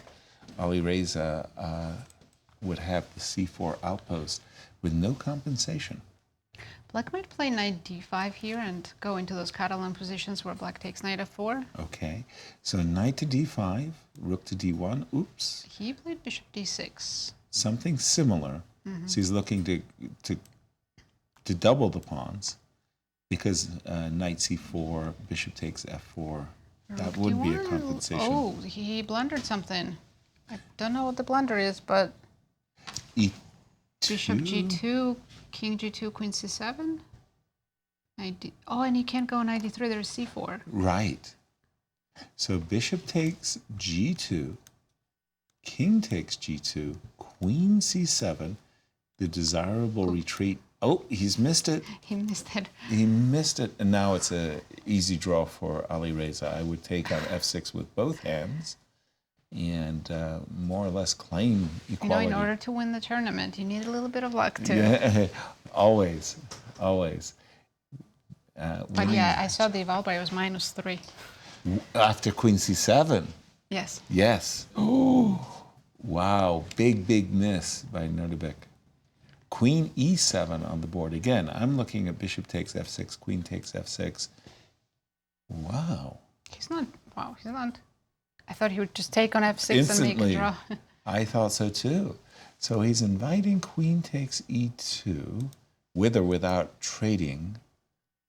Peter, jump in on this one. I'm missing something I'm not obvious. sure. Yeah, I've been watching other games Knight because d5 move here. there's some exciting stuff going on elsewhere. Knight Yeah, knight d5 is actually quite strong, and it's been played found it. by Nodirbek. Not a surprise. And now if you move the bishop back to c1, then take on e2.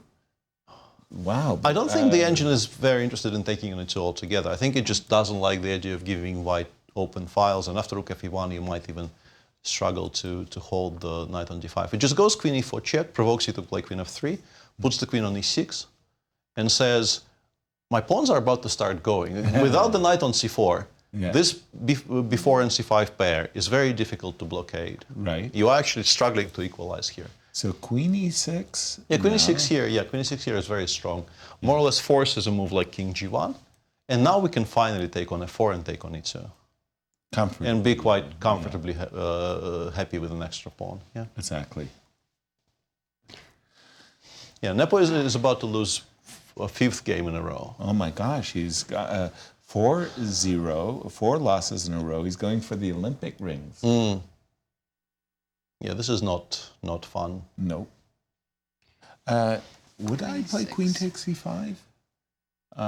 Again, I'm looking as white to draw the game. Right, I want to be able to take c5 at the end of the line, so maybe rook c1.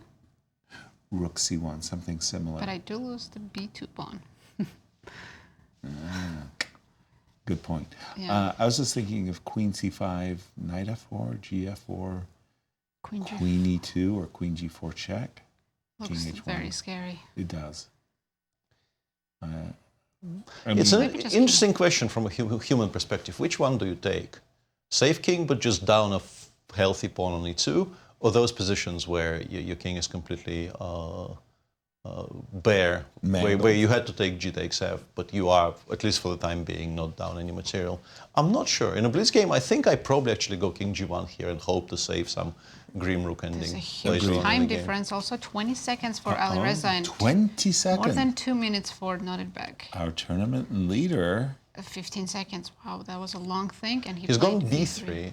This is a very, very strange choice. So he's gone for this endgame, where Which black has probably the ugliest. Yeah, of all the choices we discussed, this looks sort of the okay. Before b3, I could see the evaluation rising. It completely dropped. If black there was absolutely no reason to commit to it so early. You could go king f8, king e7, rook d8. 4 seconds for Alireza. Wow. With king f8. Oh, sorry. He's trying to just snip a pawn. He wants. But then you will have all those weaknesses, and white just activates the rook, starts stacking them, in turn from behind. I think this is now. It should be a reasonably comfortable draw from here. b3 was a very committal and unnecessary choice, I think. Exactly. Yeah. Is f5 king f7 ridiculous with the idea of going king h5?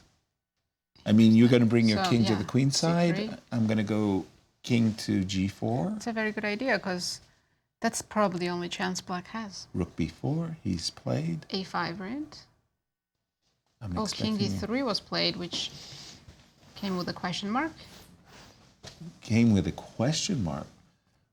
Because you think is the engine like a5, something like that? That makes sense. But it's not easy for black to find the right moves here. 5, king d3. Immediately g6 was better for black instead of a5. Still got that same... so what's on rook a3? a4? So he's got that same idea. 4 seconds against a minute and a half, so this is still going to present some problems. Well, just from a practical point. This was my idea, was to get the king to h3, like go go charging. But Alireza has activated his rook. Yeah, rook b2, rook b3 check, and then maybe back to b7, hinting that maybe we want to. I would have put the king on c2 first, to be honest. I think. Yes. a3 and then king f5 now. Yeah. By the way, had we included that rook b3 check, this move rook d2 would not have been available. King b2. King b2 though. Rook a6, king a1, rook a3. Correct. And white still. No, this is still very, very difficult to hold. Yeah, h4, h5. Interesting that he. Especially Whoa, no, this is 2 seconds. lost. No, you can't do that. And no, now this is completely lost black now. picks up all the kingside pawns. Yes, he does. Oh wow, this is completely winning for black. I would be after the h4 pawn, truth be told. I would go king g3, king takes h4. I would f5, f4, no? Yeah, plenty of very healthy choices here. Okay, good point. f5, f4. For some reason he played rook f3. Yeah, I like this. I like this. Rook f6. So he's waiting until the last possible moment to play rook f6, which is why is he? Rook d4, rook c4, but he's probably. Ooh. I mean, it's still fine though. He could go check. Go rook e6 and rook. Yeah, you're still on time. No, you're losing a rook now. You're probably winning because your pawns are very far progressed on the king side. But we are now losing a rook. Rook d4, rook c4. Why has he done this? What? Oh, he had to go rook d4, rook c4. It was his only chance. Yeah, no, this never Alireza holds. missed his only chance. This never holds. King g3, h4, let's go. g3 immediately too. Okay. And in the meantime, we announced Jan will lose a 5th in a row, but his position is now, I mean, he might still lose, but it's much better than it used to be, so. Okay, yeah, the pawns are unstoppable. King h2 and no trickies, right? No trickies. Left, yeah. King h2 and queen. Yep. Wow, that was unexpected. Firouzja going down in this round. Let's jump to Fabi's. Yeah. Fabi now back to seemingly winning. Oh, hang on a second. Where's the G pawn? No, G-pawn's Where did the G pawn go? G-pawn's gone. Where did the G pawn go? He just lost it. Yeah, now And it's still difficult to play for black because the outside passer against the two light pieces without the rook is very, very difficult to control. But yeah, this is unexpected. It was completely lost earlier. 5 seconds for Fabi. Fabi's also not having a good day today. Yeah, he is. You could maybe even make an argument exactly for like giving up this bishop and going after the queenside pawns. I don't know. I don't like king f3. I would have gone king d3 and have gone. Yeah, like why is the king on f3 here? It should be on c3 already. Yeah, especially with the knight going to c5. Yeah, we lost a lot of tempi there by doing it the way we've done it. That makes White's life so much and now easier. You can't actually attack anything. And Jan is in this kind of cheerful tilt there. Truly. Smiling at people as he shakes their hands, but he must be in turmoil. pain. He is way, way better than what he's showing today. Peter, over to you as all games have concluded. Let's take a look. So I took 4 and 5 today, so I got my favorite Grunfeld. I personally made this draw with black against Wesley. So it wasn't a particularly difficult magical trick to predict that this will be a draw. The moment I saw Wesley play the rook b1 Grunfeld against MVL, this is what Wesley generally does when he wants a draw with white and he really does not want to think about any of his moves. And there is a bit of a kind of a mutual understanding. The moment black sees this as a reply to the Grunfeld, I think MVL also made like 5 of these against Wesley in his career by this point. Not very much to say about this game. Very well established way to make sure you don't lose with white. And the other one is, eventually was a draw between Pragg and Lev. Lev continues saying his reverse Philidor. And this one was kind of wild, because Pragg went knight f6, and Lev said, yeah, this is what I'm waiting for, let's go. Okay. h6, bishop g2, bishop b4, h4, d5, g5, d4. Oh my goodness. Incredibly crazy opening approach. a3, and here, after takes, Pragg went knight g8. You could have played h takes g5, but knight g8 is fine. cd4, knight d4, c3. Knight e6 looks logical, but after knight f3, the central pawn would hang. Oops, not knight f5, of course. For a second there, I was wondering why not knight e6 with those types of ideas, but you do have to now worry about your central pawn hanging. So he went knight c6. Levon played f4. Levon, by move 12, he sort of by mistake developed 2 light pieces. You feel like he kind of misclicked there. He would have made pawn moves on those 2 moves as well, but like he did make a concession to play knight c3 and bishop g2. This is a painting. Right. Takes. After hg5, bishop takes g5 was arguably maybe slightly stronger, because the way it went, somewhere around here, which is where I first looked at the position, black is actually doing really, really well. You can play bishop g4, you can play bishop d7. The knight on a5 will be supported by b6. And just generally, it looks like white has this beautiful center, but in fact the king is sort of safer on e8. And in particular, once with castle queenside, the black king will be much safer than its white counterpart. So that's the most important part of the position. And somewhere around here, the engine just says you can play b7, b6. You can even maybe in some positions include, let's say it goes b6 and after bishop f3. In many positions, it starts offering this positional pawn sacrifice, trying to get into the white position. But instead, he played queen h3, bishop f3, knight h4, castles. White had to take on a5 here, but I can understand how in a blitz game you don't trust that you will make a draw here. It's very, very understandable that Levon played castles, but now he is in a lot of trouble. Knight c6, queen b7, rook b8, queen takes c7, knight takes f3. Black is a piece up, and the king on c1 is still very unsafe. d5, rook c8, queen d6, knight ce5. And honestly, this should be winning for black. And in this position, after knight takes f3, rook takes c3, king b1, the engine suggests that the way to win it the cleanest possible, the cleanest possible way to win this is to play rook b3 and follow it up with knight c4, and then we take on a3 with a check, and then we collect everything, because white still has every single piece hanging, basically apart from the rook on d1. But on 8 seconds, it's very difficult to blame the young man for instead doing this, where, yes, black is still better, but this represents a huge improvement for white, because now the king is relatively safe. The king on e8 has its own problems, and Game continued. Lev has 1 minute and 35 here against 7 seconds. I think a draw from here with black feels like an acceptable result, because we've missed a way to win on the spot, and it's now not that clear. And as usual, Pragg seems to have some clock issues. Thank you, Peter. As we just take a look at our standings after 15 rounds of Blitz. The leader, even after a loss, still in the first place with, how much is that? 1.5? 1.5, because Wesley finished his game rather quickly against MVL, ended in a draw. He's still in clear second, and then Hikaru. Oh, Hikaru lost his last game. That's a big loss. I'm sure Hikaru was hoping to chase down Wesley for the second place. We're going to jump to Cristian and his view of round 15.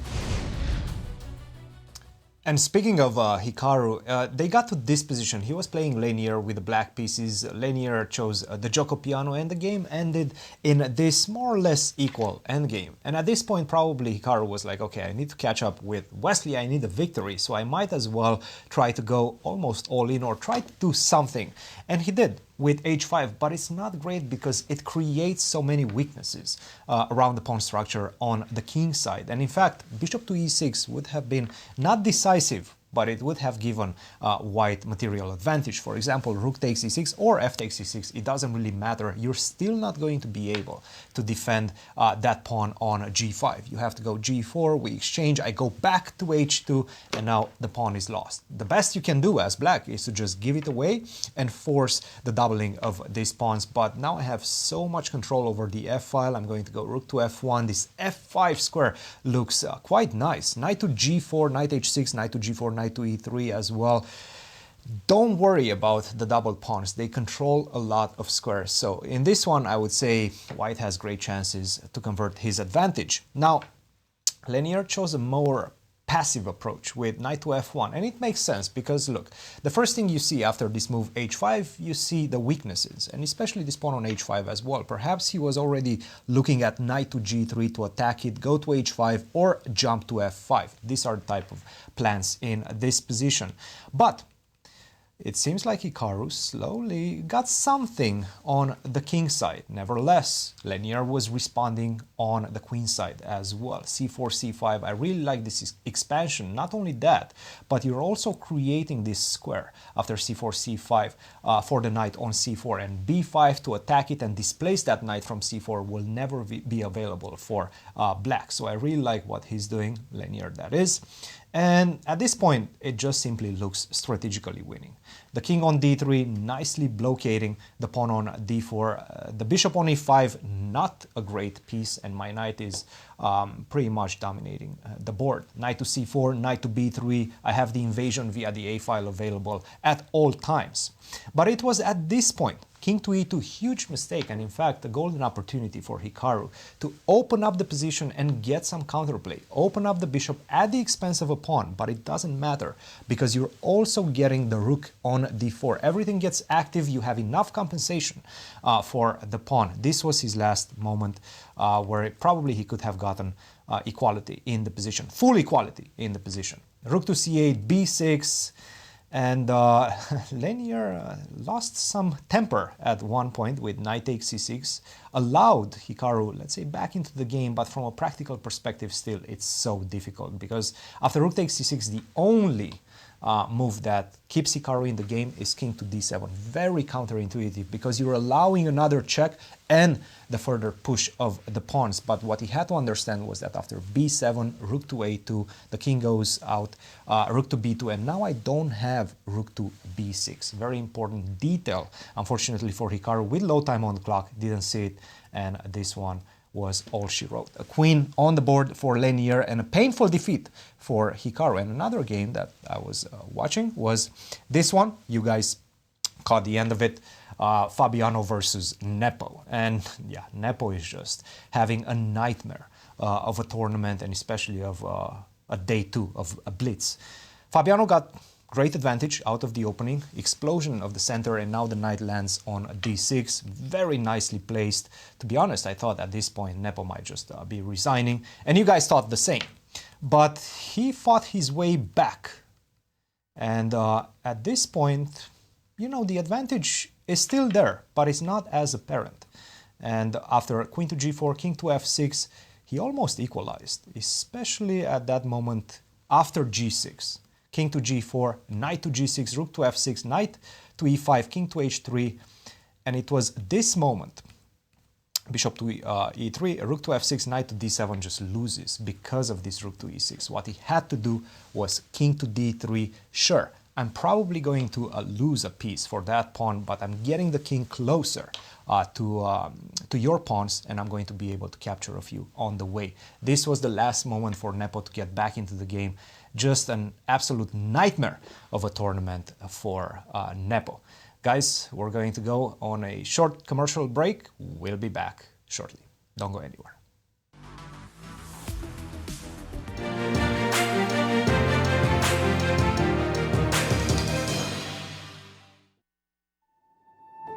In our game, we see echoes of warfare. Every bishop's silent shift. Every piece finds its place. The clocks are ticking, and every second matters. Legends will rise, and champions will fall. Give it everything you've got, and ask for more. This isn't just a game. This is it.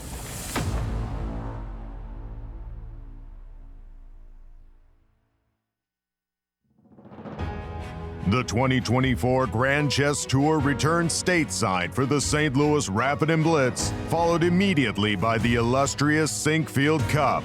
Elite grandmasters from around the world will leave it all on the boards in the capital of chess in America.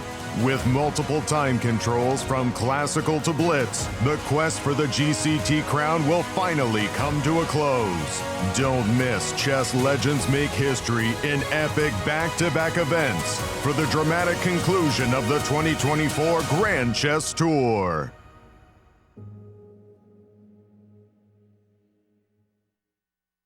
We are here to celebrate what the Chess Campus does and collectively make a difference to St. Louis through the artistic, cultural, and educational endeavors of chess.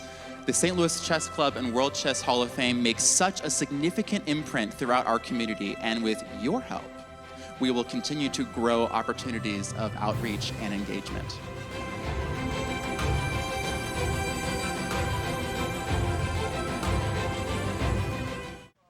I'm Grandmaster Maurice Ashley.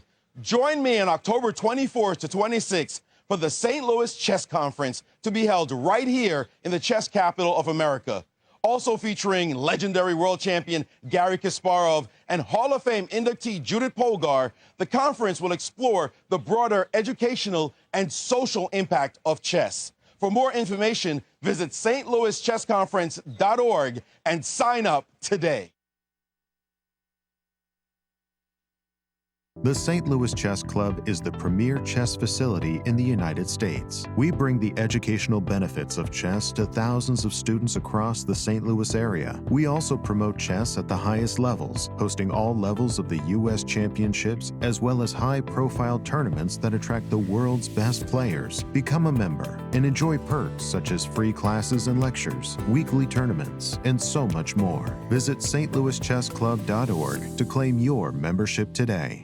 The St. Louis Chess Club Scholastic Program brings the educational value of chess to kids and schools across the St. Louis area. Active in over 100 schools throughout the St. Louis City and County, the St. Louis Chess Club has been able to reach over 85,000 students in both in-school and after-school programs. We view chess as a valuable educational tool. Learn more about our scholastic programming by visiting stlouischessclub.org/education. In the world of collegiate chess, there is no team rising quite like the one at the University of Missouri. The team has brought home title after title, including the 2024 Pan American Intercollegiate Championship, and were the 2024 Final Four champions. Guided by their head coach, Cristian Chirila, there is no stopping the Tigers. Respect, responsibility, discovery, excellence. University of Missouri.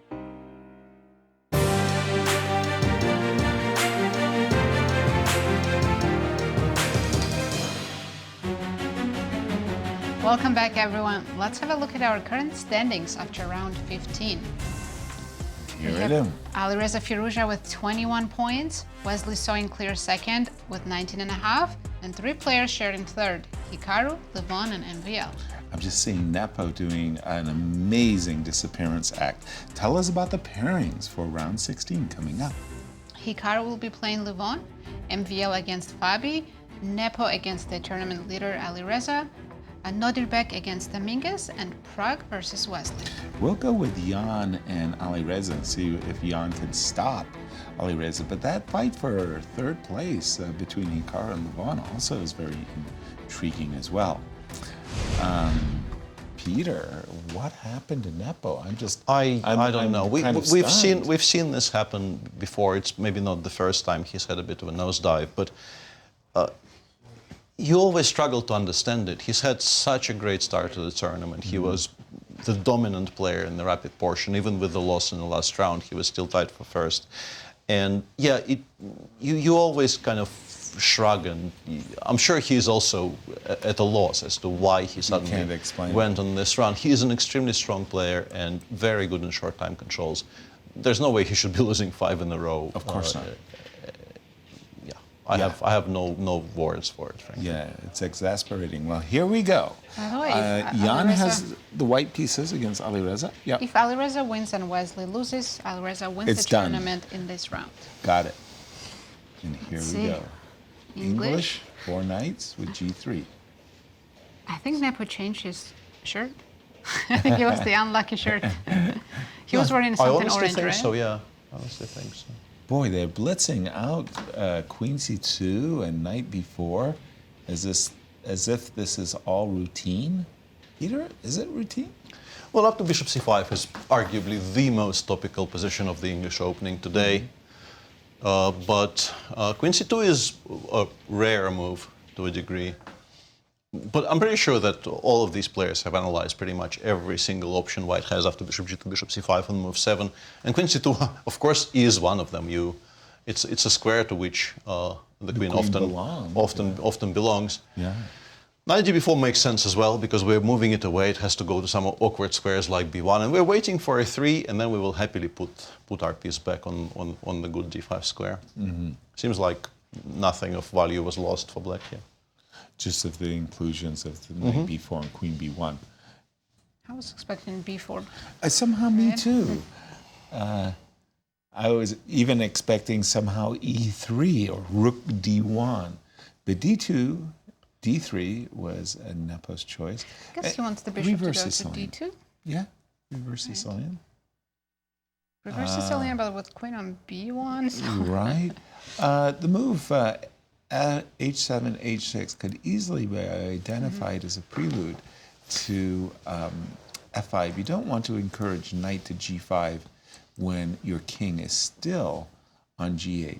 Had Alireza played king H8 as well, that's where F5 really comes to. You can still play F5 and on knight C5 maybe just take. Yeah, this is sometimes something that black sometimes does, and the position does become somewhat more unbalanced than usual, because the pawn on E5 could become a target. White will probably develop the bishop to B2. Instead, Alireza goes with A5, B5, knight D4 probably was completely fine, which is why Jan goes with B takes A5. But the Valberg is completely dropped. F5 is trapping the knight. Knight's hanging. Knight D2, knight... Oh. Blunder alert. Oh. Knight D2, knight C3, Knight D2, knight C3. Yeah, the knight does have squares, but now knight D2, knight C3 is incredibly strong. Oops. Yeah, not having knight C5 as an option has been a massive, massive change, of course. And Jan, yeah, I mean, this horrible streak continues. Yeah, it's liable to continue here, because after knight C3, we still cannot really take on B7 because knight takes A5, and the queen has to drop back to B2. You are in. I mean, it's probably the best he has. B7. It's probably the best he has, but it's very, very bad. Wow. Simply wow. Question mark next to bishop D5? Yeah, queen D7 was strong. After bishop D5, black is still much better, but after queen D7, the engine was suggesting black is basically winning. Now we go queen B1, queen C2, B1, and... Right? Sorry, that was... Black's much better, but maybe not winning yet. Well, queen b1, bishop b2, I feel I can actually fight my way to some kind of because I will have counterplay against the e5 pawn, but queen b1 is required now. Why not queen b2 immediately? I'm a little bit worried about bishop f6. A little bit. Yeah, just unpleasant. Yeah, I would rather see my bishop coming to the b2 square, not my queen. It's just happened. Everything happened so quickly. Indeed. I mean, he played ba5 like, what? He's, Okay, one wow. As you can see, Another blunder. What is going on? Queen, Rook knight b8. b4. Knight c to d4. Knight b4 wins the queen. Queen Which b5. Knight c3. Sorry. What? Knight b4, queen b5, knight c3, and queen is trapped. There might be other things as well, but this is what I sort of noticed immediately. Hello. I'm guessing that before we take on a8, but it looks horrible. Wow. We take on a8, take on b4, I think pretend knight that this is... c to d4 is also trapping the queen. Queen b2, rook b8. Yeah, rook Where e1 do you is go? basically a is move of a awful. man who is very done with the day. Yeah, he's just... And just to repeat again, if Firouzja wins this, and looks like he will, and Wesley loses, the tournament's over. And I'm hearing that right now, Wesley is about equal, so Mathematically, he hasn't secured clear first, but I think we can... Yeah, knight b4 on the board. And the issue is, if you take on a8, we take with the queen. Sorry, I don't think knight b4 is on the board. I think that was actually me, but... It's not? Oops. No, it hasn't been played yet. It is on my screen. Oh, really? Yeah. Not on mine. I think your screen sees the future. Yeah. I think I saw him play it, and I saw Jan kind of react to it, so I'm pretty sure I'm not hallucinating, although it's been a longish day, and I could already be seeing things. No, I can never rule it out. Our boards are frozen. Our boards are frozen. We may have to rely upon your He's board. done it, right? He's up. He won the queen. Yeah, queen e8, and now, unfortunately for him... Yeah, sure. I also don't seem to... maybe we can maximize the board, and then I can... See the players, so we can see what's going on. Yeah. Make sure. Here we So he's gone queen takes d5 and rook takes e2, and yeah, but he has two pieces for the queen, and for the time being, stabilized to a degree, but of course 2 pieces for the queen is not enough. Black, as long as Alireza keeps this under control, Black should be winning this. And we're up to date? Yeah, we're good. I've got my screen is back, I want to say. Knight c3. Rook e1. Rook I think bishop e5, queen d4. There's got to be some more tactics. Yeah, right. Black who can pick up more pieces. You would think so, right? Knight c3 on the So board. knight c3. I'm Rook assuming rook e1. Rook e1 or rook e3, I don't know which one I like. Yeah, I guess rook e1 e1 maybe. I might be while allowing you 91. from Yeah. behind. Yeah, completely agree. Allowing 91 is So we think rook unnecessary. e1. Yeah. We think rook a5. Knight takes c4. He's going bishop e5 first, and Knight then... d1 is still a good move. Oh, interesting. He decided to give up the exchange on a8, but to completely dominate on the last square, kind of switch to the tactical way of conversion instead of preserving all the material. He just wants to get rid of good pieces for white. I do like this decision as well. Yeah. You're inviting. Sometimes one of the best things you can do when you're material ahead is give some of it back on your terms. And in this particular Take case, your opponent's best piece, right? Exactly. That's exactly what I wanted to say. Yeah. And I still think, because white rooks are so separated and unprotected, something's going to get lost. And yeah, Jan, I think understandably, doesn't even take on a8. I think that bishop on g2 is way too important right now. Right. But knight d1 right now? Ooh, that's a good move. Knight e4 played, yeah, allowing bishop e3. The difference, I guess, is knight d1 was stopping bishop e3. Right. I mean, it's still bad, but in a blitz game, you can sort of see how this becomes a bit tricky. The a5 pawn is still alive, I think. Is it rook a5 right now? Yeah, I was and then about queen to c3, say, yeah. That's pretty cute, yeah. We got the double attack, and then Rook f8 looks good. I mean, Yeah. everything looks good. Everything does look good. But the a5 pawn does concern me, because If there's a way that white can fight his way back into the game, it's by getting the pawn to a7. Oh, by the way, c5. c5 chosen, yeah, also That's understandable, cutting off the white pieces from the a5 pawn. You don't particularly want to play bishop takes c5, but maybe you have to. No, Bishop Jan takes disagrees, c5. goes bishop f1. Bishop takes c5, queens. No, it takes then bishop f2, king g4. g2 is a trap here, right? Uh-huh. That might actually cost black that knight. Rook c1, queen takes a3, I guess is the plan. c1, queen takes a3. Just continuing to calmly collect material on the other side of the board. Yeah, you have bishop c4 check, but h7 is a very safe square for the king. It doesn't seem to be doing very much. Right. Elsewhere, Prague is kind of better against Wesley, so it might actually be the end of the fight for first, such as it is, frankly. The fight for first, pardon me, the fight for third between Hikaru and Levon is definitely game on. Yes.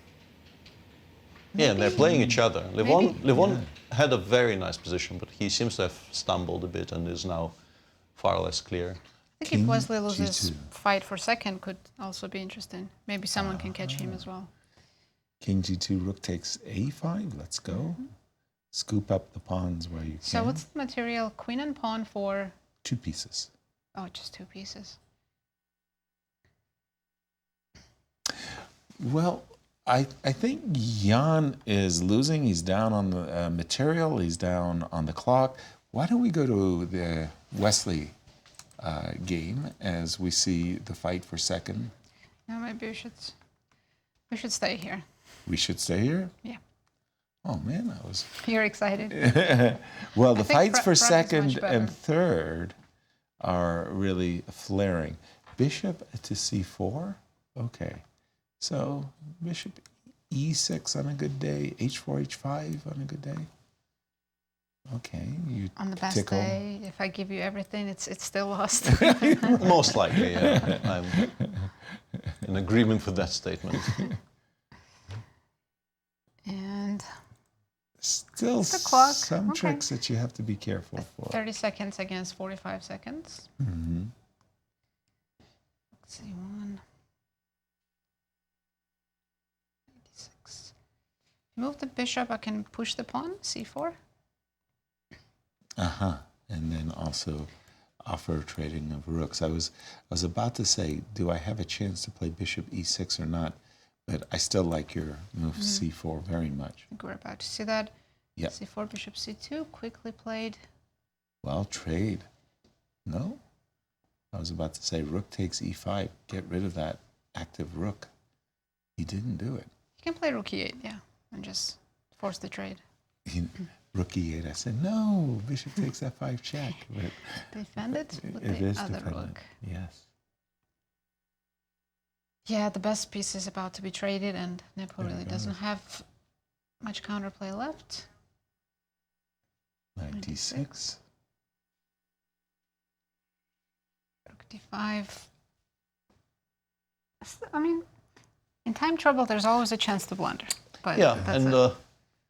it's kind of regrettable because White now has beautiful coordination. Everything protects everything. He just has no piece and no queen. If only the early parts of this game weren't as disastrous as they were. Right? Yeah. Queen a8 maybe, or queen a5. Yeah, you can choose. There we go. e8, yeah, that's a good square. There we go. By the way, threatening a discover check against the king. And you don't really want to do anything with the king. Yeah, the queen is now back to good squares. We can go knight e4, and we start to shift the white pieces. Yeah, once you have to trade one of the bishops, the game is completely over. Then it's done. Now we can switch to the mating attack There against with rook checkmate, d1, queen g4, queen g4, or something. right? Yeah. Oof. Oh, Wesley lost. Prague won his game. So let's go to Wow. Firouzja. If he wins now, that's it. Well, we'll He's the stay with- champion. And Lev is beating Hikaru. c4. Oh, that's a good move. And congrats to Alireza. That does it. As Winning the tournament with 2 rounds to spare. impressive. Very impressive. Especially in Blitz, his result, just win it, just crushed everyone. Indeed. Let's just jump. Are there other games in progress? Fabi is still MVL? playing against MVL. Let's pick it up. And that's That's a mighty powerful pawn on e2. But it's very well controlled by queen e3, knight f3. Who's even playing for a win? After I saw this move, Oh wait, you want? Okay, just to wait. What's going on? Check, by the way. You can't play g6 check yourself. 91, h takes g. Interesting that draw, like right? he's Or sort of queen pretending takes this is a h5. winning attempt, because I would have taken with the queen there just to make sure you make a draw, but MVL is... Well, Playing for more? Okay, yeah. Queen Okay, f4 now check. it's a draw. Good decision by Fabi. Yeah, let's not get overexcited there. Hikaru is also still playing, right? Yeah, he's. Let's jump to Hikaru's game. I sort of disagree with how Levon has been doing this. Oh my goodness. Pawn equals knight. Check. Checkmate. An under promotion to a knight. Hikaru goes down. Oh, that's a beautiful finish. It is. It is very much a beautiful finish. I think that was it. So why don't we just throw it to you, Peter, and show us that beautiful finish once again? I'll start with the dry one first. This is a game between Nodirbek and Leinier, where Nodirbek once again played his 4 knights. Leinier played the usual main line, and it became quite dry quite quickly. Leinier immediately gave up the bishop, and this kind of attitude, you're trying only to equalize. You're not even pretending to play for any kind of counterplay, but you are getting a lot of pieces off the board as Leinier, and it seems fine, but you still have to worry about things a little bit here, because you never particularly want to take on d4 and give white a protected passer. He played rook a d8, which allowed a very beautiful move, rook takes e4. Using the fact that if you take the queen, this takes with the rook, and she takes d4, and 2 rooks against queen could be quite dangerous for black. But black still has things under control. This should be completely equal, and it continued being, very, very level until somewhere here things started to liven up. It feels like perhaps Leinier thought that getting the queen closer to the white king creates some threats, but his queen side is now under tremendous pressure. After c3, engine suggests rook takes a5 gives white a massive advantage. Queen takes c3 is still good, but after queen d4, you now have to go for this position. Oops, I keep on doing that. You have to go for this position, which in the blitz game maybe you do win occasionally, but in general I think it's supposed to be a draw. But instead, he played queen b3. Black should have played queen e4 check with an immediate draw, because you cannot really allow rook d1. But yeah, they were playing basically, as you can see on your screen, 3 seconds for black, 6 seconds for white. So I think we should be tolerant to how the game continued. A lot of chances were missed. Rook a8 looks like a very ugly move to make. Now white is winning after c4. Instead, rook b7 was played. Once again, queen e4 check here is the best move, and so on and so forth. But eventually, everything somehow disappeared on the queen side, and the game was drawn. As for that Hikaru game, he continues experimenting in the opening, but this was, compared to his g3, e3 tries, this is more or less a pure, it's a reverse Pirt, so perhaps a reti, which is fine, but in this position, I think you're supposed to switch to the English structures with c takes d5. Instead, he did this, and that knight got chased back. And this is very, very comfortable for black to begin with. They proceeded further here, where it's a very playable position for a blitz game, but in general, the structure is quite good for black. Black has the safer king. It's never particularly fun to take fe3 in these types of positions, because it's unlikely you will be pushing in the center. So all you've done is slightly weakened your king. Bishop b7, bishop b2, knight a5. Very useful trade of one of white's main defenders on the king side. This is very enjoyable for black, and also Hikaru wasn't really playing this to equalize. I think if you play e3, e4 here, which might be an important move here to kill off that bishop on g7, I think white, let's say knight d6, queen e2, white is not doing that poorly. Instead, Hikaru played d4, e4. This is much riskier, because now, let's say, if you imagine one of the knights eventually landing on f3, it could be quite painful. And also, you kind of switched off your own bishop on b2. And another change of structure was c5, dc5, bc5. And now we have all of these, bishop g7, king g7. We have these knights which really don't have squares to look forward to. They're both vying for the d4 square, but even that was taken away. Black is in control here. And up to here, let's say, Remember I mentioned the knight getting to f3. Black could play knight c6, knight e5, and problems would have really mounted up. But Levon allowed some relief. This is still not fun for white, but in particular here, suddenly the pawn on c5 seems to be disappearing. And a very interesting sequence here followed. Knight takes c4, one queen is hanging, now the other queen is hanging. Queen takes c4, queen takes c3. And in this position, if Hikaru just continues taking stuff, knight takes c5, knight d2, an absolute fantastic family fork attacking absolutely everything. Queen b4, probably this is the move he missed. Queen takes b4, rook takes b4. And somehow the engine suggests that in this crazy position where absolutely everything is hanging, we are somehow not losing material, starting with this wonder move, knight b7. But even on a minute, I think you stop somewhere here and you think pretty much every single piece of mine hangs, I don't have checks, this has to be lost. So not difficult to understand why Hikaru didn't play this. He played queen h4. Against that, queen takes c2 is very strong, and after rook fc1 you can play rook d1 check and then knight takes e3. This seems to be winning by force. Weirdly, the strongest move in the position is probably the move that neither of them even considered. Knight a3, rook a3. And you can't actually hold the knight on b3 together because queen takes e3 is a threat. But even what Levon has done, which is knight e3, and then just consolidate in the center, ended up being enough. Black is up a pawn, the king on f7 is safer than a king on h1. And actually from here, the conversion wasn't even that exciting. You can maybe argue that queen e4 check here was unnecessary and it gave white additional chances with the outside passer, but the centrally placed pieces and the c-pawn marching down the board eventually resulted in black establishing this kind of completely dominant situation where both rooks are on the second and the knight is about to join the attack. So that's a very nice victory for Levon. Thank you indeed, Peter. As we get our standings, and we have to say congratulations. Mathematically, Well done. Alireza has secured. Well done, Alireza. Wesley isn't, though. Sorry? Wesley isn't, though. Is not secured. No, Not secure, not two not rounds at to all. go. He's in clear second at the moment, but things have changed. Hikaru's not in third anymore. It's Levon now in third place. And MBL has actually crept back into the picture as well, as we have a winner. There's our winner, Alireza Firouzja. Huge congratulations. He wins Saint Louis Rapid Blitz and takes home $40,000. Well done, and puts himself in quite the pole position for the Grand Chess Tour overall championship in standings. He feels elated. I mean, he doesn't show it, but inside he's beaming. Absolutely, who wouldn't be? Exactly.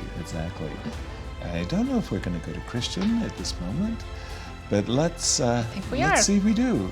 Let's hear from Cristian what he has for us. And you actually could see the sigh of relief when he realized that he won that game, but also that he won the tournament. And he was looking at the screens, making sure that Wesley did not win his game, which meant that he was the winner of this one. He definitely wants to win this one. He wants to win the Grand Chess Tour, and he will have the opportunity. He will most likely go into the Sinquefield Cup as the leader as of right now. Let's take a look at the game between Praggnanandhaa and Wesley, the game that you guys caught the end of. Knight takes c6. Praggnanandhaa is a completely different player today. Right now, if my math is correct, he has scored 5.5 out of 7 possible points. And you could see by the standings how bad the previous days were, because he's still in last position, despite the fact that most likely he's winning the Blitz right now. Bishop to e2, g6, bishop to g7 as well. And we ended up into this endgame, very typical endgame. White has the majority on the queen side, but at the expense of this weak pawn on d4. And from here on out, it was just Praggnanandhaa outplaying his more experienced opponent. a5, f3, take away the e4 square. I really like this move. Not only that, but you're also making space for the king to go towards the center, and at the same time, you're supporting a potential expansion on the king side, as we will see he has done in just a few seconds. H4, G4, trying to create another weakness on the king side. If you take on G4, now the H pawn is going to be going. And to be honest, I really don't like the way Wesley has handled this. I really don't like this transition. Taking on G4 followed by G5. I think much better would have been G5, in fact, to try to eliminate these 4 pawns and end up with a majority 3 versus 2. This would have been much more precise, allowing another passed pawn, defended passed pawn on H5, not the way to go. Knight to E8, king to E3, and rook to D8 was the final mistake, the final nail in the coffin, because you're allowing rook to A6 and you're giving me the A5 pawn. I have 2 connected passers on that side, 1 passer on the other side. This is pretty much game over, and Prague won it handily. Let's take a look at what happened in another game that I was having my eyes on. That is MVL versus Fabiano. And to be honest, this was a very, very dry game. None of the players made any big mistakes. They played quite precisely, quite classically as well. Exchange things on the queen side, the typical Ruy Lopez type of structural transitions. Take on A5, take on D4, and we got to this position in which, of course, White has some pressure on the f-file, but the bishop is so powerful, and whenever you try to change the structure with the move e5, that's going to open up the avenue, the diagonal, for the bishop to come to c6 and take full control. And everything more or less was mopped off the board. Queen to f5, queen to f4. Again, not as much happened in this one. He shied away from the repetition, Fabiano that is, with bishop to f7. He really felt like maybe he has a slight pull, given by the fact that the king on h2 perhaps a bit weak. If I manage to go rook to e2, follow that with bishop to d5, maybe I can create something against g2. But MVL is too experienced to fall into any sort of, oh my goodness, never mind. Never mind. In fact, he did have a winning position. I just spotted this. Queen to e5. Take a look at this. What just happened? I didn't realize that Fabiano was in fact winning in this one. Queen to e5, g3, and rook to e2 would have been the winning procedure right now, because you're losing the knight on c2. You can take on e2, but then I just simply take with the queen. You lose the knight on c2. If you go queen to c5, you're not actually defending the knight on c2, because I just simply take with the bishop, and that rook is protecting it. So, in fact, completely winning. Rook to e2, a big mistake, because now I have knight to e1. I'm blocking your pawn. I'm going to support that knight with the move queen to g3, and there's no way you're going to make any progress. And that's exactly what happened. g5, knight to f3, the exchanges all the way until knight versus bishop. Yeah, in fact, MVL escaped this one. Guys, back to you in the studio. Thank you indeed, Cristian. A very, very eventful day, as we're going to see once again from our standings and our predictions. Congrats, Peter. We're not worthy. Is Good this job. a first? Good job. It is, Well done. Well it is done. absolutely the first time I got anything correct in the prediction round. Well so, done. There goes my title. Yes. broken clock and so on and so But forth. let's have a look at our standings. As we go into our penultimate round, Alireza Firouzja already won the event, but there's still fight for the second and third. Wesley So currently in clear second and Levon in clear third, but Maxime is only half point behind Levon. tell us about the pairings for round 17 and why those standings matter so much. Wesley will be playing Hikaru, Alireza is playing Fabi. Now for the Grand Chess Tour, that could be a key matchup, so maybe that will be our marquee game, even though Alireza, it's been the Alireza show. Please continue, Nancy. Well, that went fast. So this is the current GCT standings. And there's going to be a shake-up after Alireza won this event. He gets 13 points. 13, and Fabi is not going to finish second. So Alireza will go into the GCT As I'm looking final at this, event as a leader. as I'm looking at this GC Tour, suddenly that today's resurgence of Prague It's still not going to lift him off the bottom, unfortunately. He gets the lowest possible score for this tournament, and probably even gets overtaken by Jan, even despite the absolutely horrendous show Jan has had today. Although maybe not by Jan specifically. Okay. He really did have a bad day today. Okay, very good. As we get ready for our penultimate round, I think we have a very exhausted Alireza. You know, people can ask, does this look like someone who just won the event? And my answer would be yes, because he's tired. Yes. As he's looking for one of those Grunfeld Grandmaster draws. Yeah, probably wouldn't mind something along those lines. I mean, at this point, I think maybe he just cares about the rating. Maybe he wants to become world #1 in Blitz. I think he wants to. Let me check that briefly. Yeah, the current live ratings of the players in Blitz. Yeah. And Fabi's had a kind of a roller coaster day, some wins, some losses.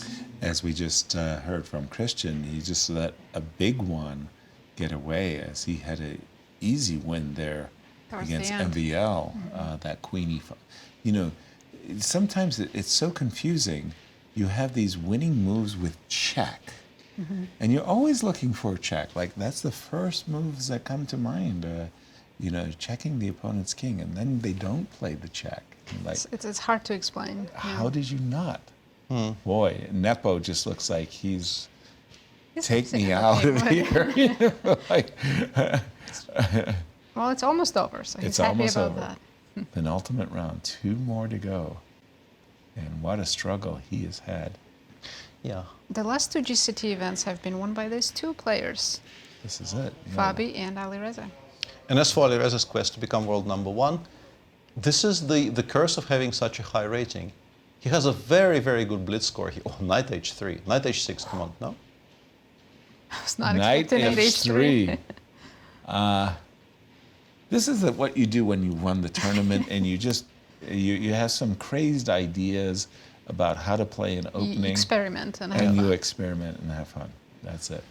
But what I wanted to say is, I think he's on a massive plus score in the blitz, and is currently breaking even rating-wise. He's not gaining any rating. Yeah, because he's just so far above the field here. Right.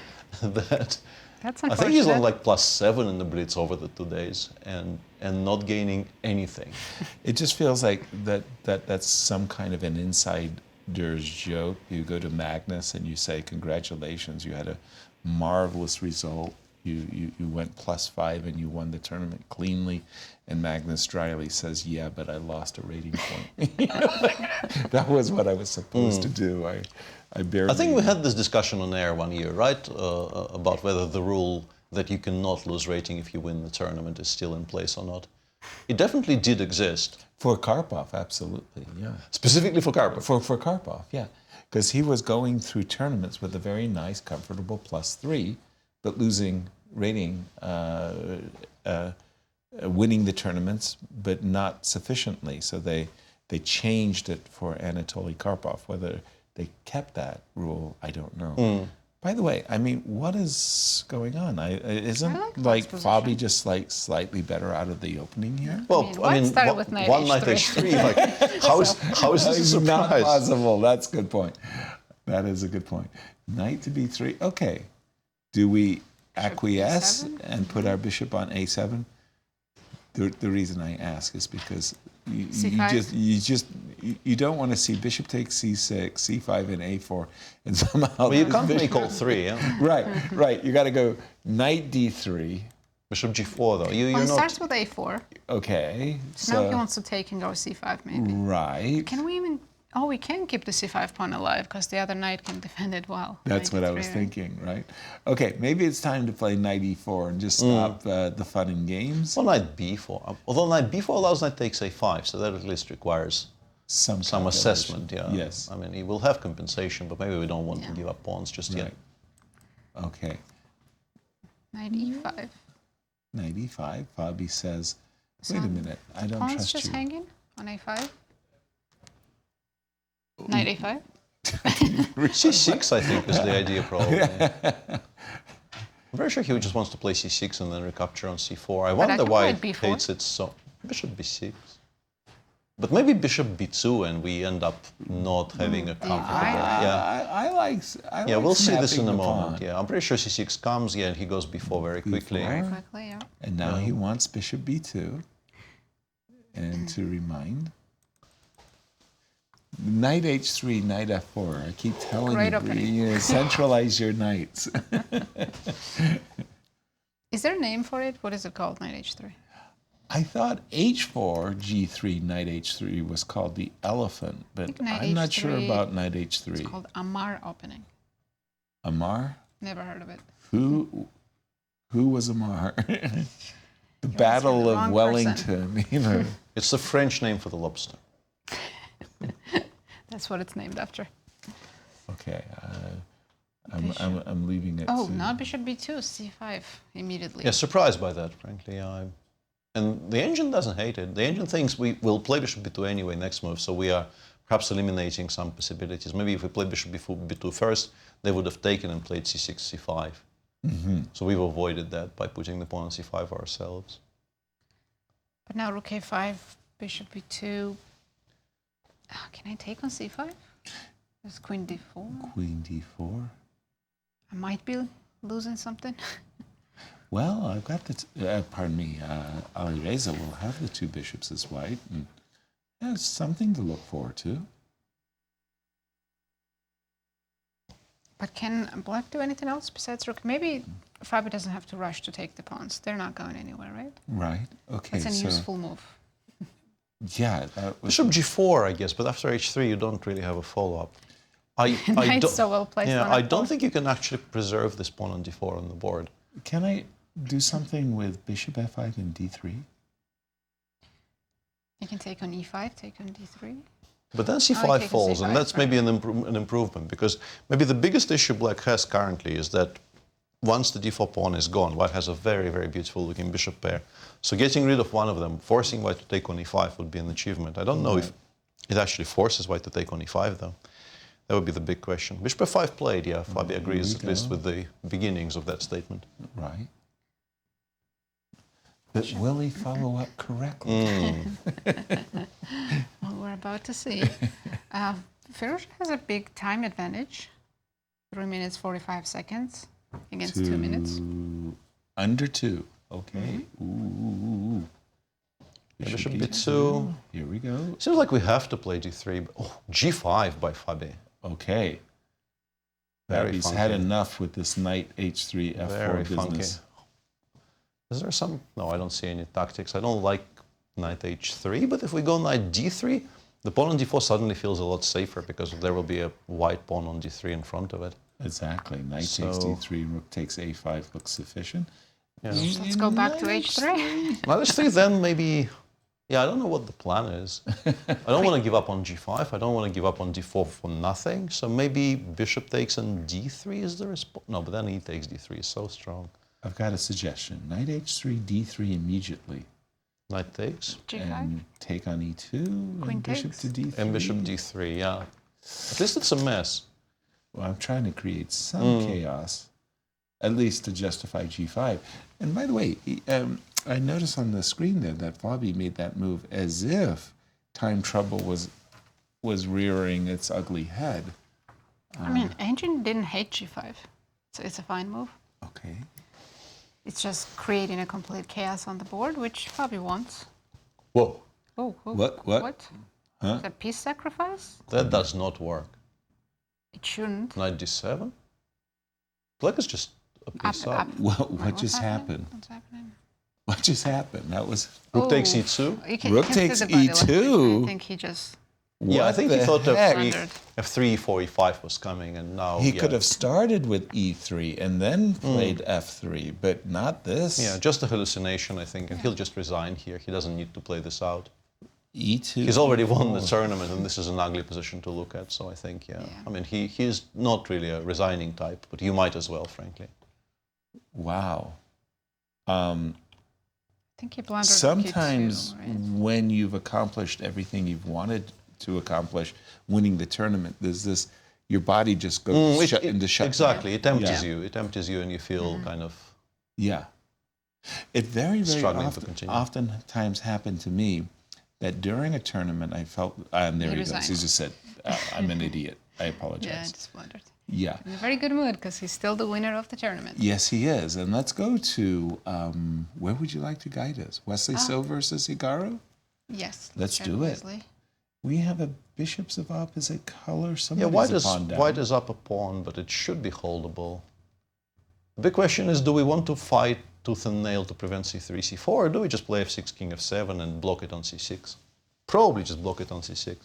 You like f6, c4, king f7, and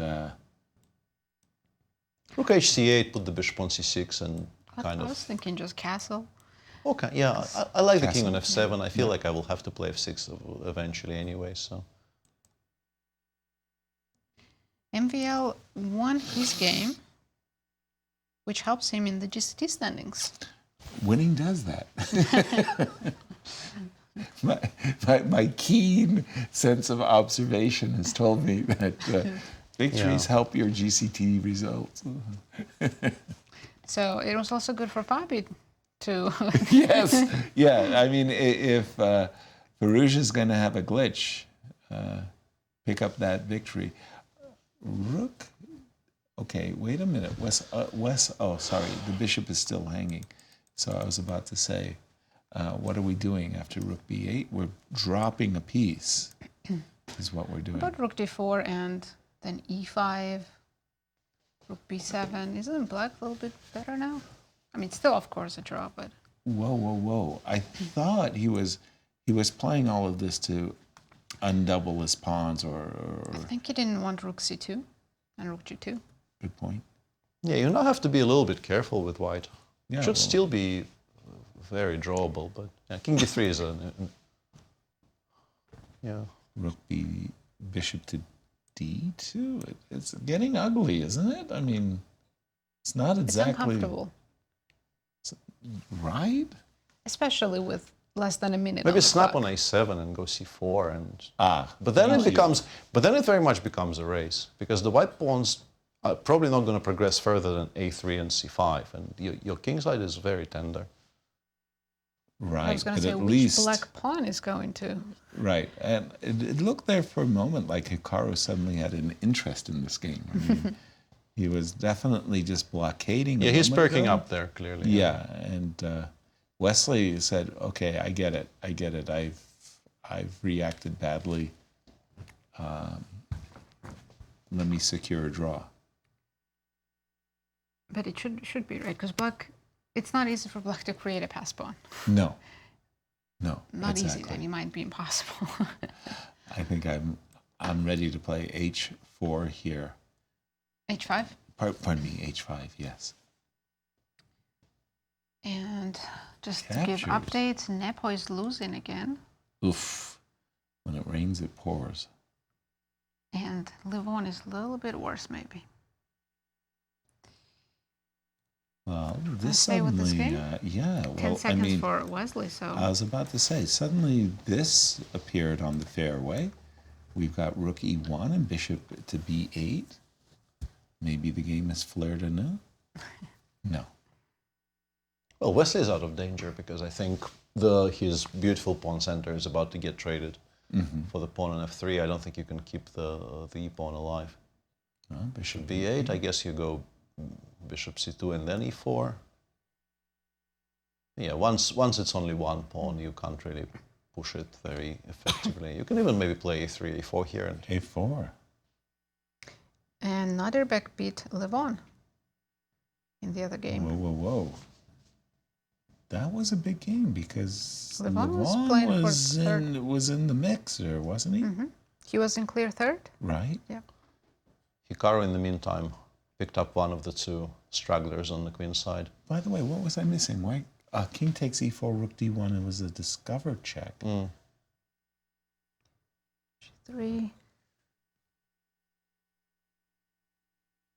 Do you think Hikaru's playing 4-0? Oh, for sure. Yeah. For sure. He is objectively maybe touch better here. You normally don't win these positions, but... An opponent has 5 seconds, you can. Yeah. Is e3 check? No. Rook A2. There's a bishop on King a7, c2. King takes c2. But bishop e3, take the pawn on h6. Finally, we can King take on c4. h6, king c4, rook Okay. f6 if all else fails, or rook h8. Oh, Why did he allow Yeah. king d3? this is all very d8 fair. check. Rook d8. But he does Right. have rook d8 check next move, Yes. yeah, which is very important. Ooh, Rook d8, he's king so g1, tricky. yeah. I know. Hikaru is still pulling out the tricks. e3. rook e8. Well, then Rook rook You e1. might end up actually having to defend the rook and bishop again, yeah? No. That would be terrible. But this time Hikaru will be on the... Wait, Wait, what? what side? Which side? Bishop g3 and push the h-pawn? Maybe we're still fine. Maybe there's no need to panic. We control the e1 with everything. And I know the players are playing on the increments, but who is ahead or behind They on have the same clock? time, 7 seconds per both. 7 seconds each. h7. King. Put your king King back. g2. Oh. Check. Check. Big time check. No, no big time check. Why didn't you? You could have taken on h6, no? I think you should have picked up that pawn when he Bishop had of- the chance, yeah. 4 wasn't hanging? Feel like I mean, Wesley's maybe it a was, bit yeah. nervous here in this one. It's so Definitely. easy to blunder. Truly. I mean, of course, That's a better Oh, choice, I okay. guess, yeah. Swinging round and... d1. Hikaru is doing his best to trick. Ooh, Ooh, maybe he he didn't blundered have the pawn. pawn. I mean, of He course, it's blundered still a the draw, pawn. Check. but- Check. King b1. You can see that nerves are. King g2, maybe? And Leinier beat Nepo. Oh my goodness! It just feels like who hasn't? Actually, What? Nepo won. What? And the bit Wesley just blundered his bishop. Wait, what? Yeah. Hikaru So will that's end up it. actually Hikaru's winning this winning. game, yeah. Wow.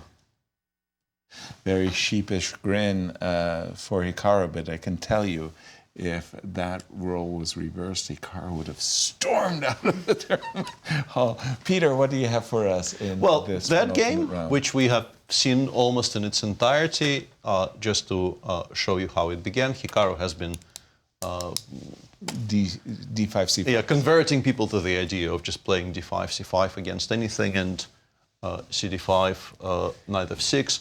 It's curious to me that, I mean, he's done this a couple of times already, and so far no one played E2, E4 here, which is, in my understanding, sort of the one way to ask a question here. And people seem to be reluctant to do that, because after Knight F3, CD4, Knight D4, Knight D5, it's much harder to claim you have anything at all. This kind of well established that this is fine for black. But then after Knight F3, which I guess is what Wesley prepared here, it seems like it's not a lot, but you do get to push the knight to a6. So there's a slight edge. And then we got here. White obviously played bishop b5, bishop takes e6. And Hikaru, in order to equalize, he sacrificed this pawn to switch to this endgame. And this is basically where we started watching this. And my other game for this round is this game between Levon Aronian and Nodirbek, where Levon finally gave up on e4, e5, d3, went d4, e6, and then switched back to e4, played an exchange French, to which Nodirbek responded with a very ambitious immediate sacrifice of the pawn on d5. Black played bishop g4, and in this position, White has a number of White has a number of options of converting his extra pawn into something. What Levon chose here is this line where the pawn on d5 survives, but the pawn on d4 doesn't. White has a comfortable little edge because the knight on b6 is a bit awkward. You can try pushing something on the king side. You probably have some initiative in the center, but Black's position is extremely solid, obviously. Normally, the problem in these types of structures is this pawn on c7, which is a bit backward, but it's very well covered by the bishop on d6. Eventually, White provoked f7, f5, took on d6. This is a very beautiful square for the rook. Rook c8. And here the engine suggests that it was much stronger to play queen b4 instead of queen d4 that was chosen by Nodirbek. If knight e5, now we play bishop h5 and the pawn on d6 is hanging, which is why the engine suggests you have to play knight c5. And here a very thematic idea, which I specifically wanted to show this to our viewers. Obviously the rook never goes away. We are very much encouraging black to take on e6 so that we can recapture with the pawn. Now we have this beautiful passer, which will be supported by the bishop on d5. a4 is hanging, b7 is hanging, d6 is hanging. This is probably okay for black with very precise play, but white is the one doing all the running. Instead, queen d4 was chosen, and now suddenly after knight e5, if the bishop goes somewhere, d6 is no longer hanging, and black will play rook c4, f5, f4, and suddenly your king is completely unsafe, which more or less forced Levon to go into this position, where he is still fine, but this is obviously not what you wanted. If you wanted to sacrifice this exchange, you wanted to do it on the e6 square. But this is still okay, and we continue playing normally up until this position, in which the engine suggests that yes, there are bad things potentially happening on the king side, but you can stabilize by playing bishop g2 and saying that if this happens, we now have a very safe square on h2 and we don't have to worry. And g takes f4, I guess, was the first move on the way to some problems. Queen e2 is a very strong response. Rook d4, queen g4 check. Queen takes h4. Even stronger in this position was the move rook f7, which was actually winning the d7 pawn. But even after queen takes h4, what we got in the game is this position, which I suspect is, strictly speaking, a draw, because it's very, very difficult to get this rook out from under the pawn on d7. But Levon also had very, very little time. They shuffled for a while, and instead of just continuing to move with the king, Levon played queen e8, which is just a very, very empty move, but still not a huge problem.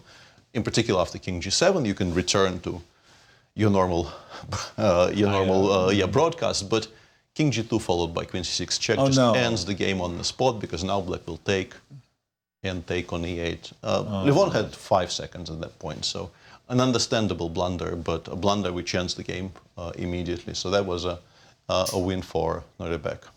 Brutal. Thank you, Peter. As we have, after 17 rounds of play, our leaders are fading. It's difficult to see. The first two players lost their games, but they still remain in first and second. Alireza won the tournament. Wesley's still playing for the second place, and MBL now in clear third. Nice. Let's check in with Cristian. Your thoughts, Cristian, on this round 17? Quite a big battle for the podium right there for second and third position. Let's take a look at this one, Leinier versus Jan. Jan was on a 6-game losing streak, and it could have easily been 7. Take a look at this.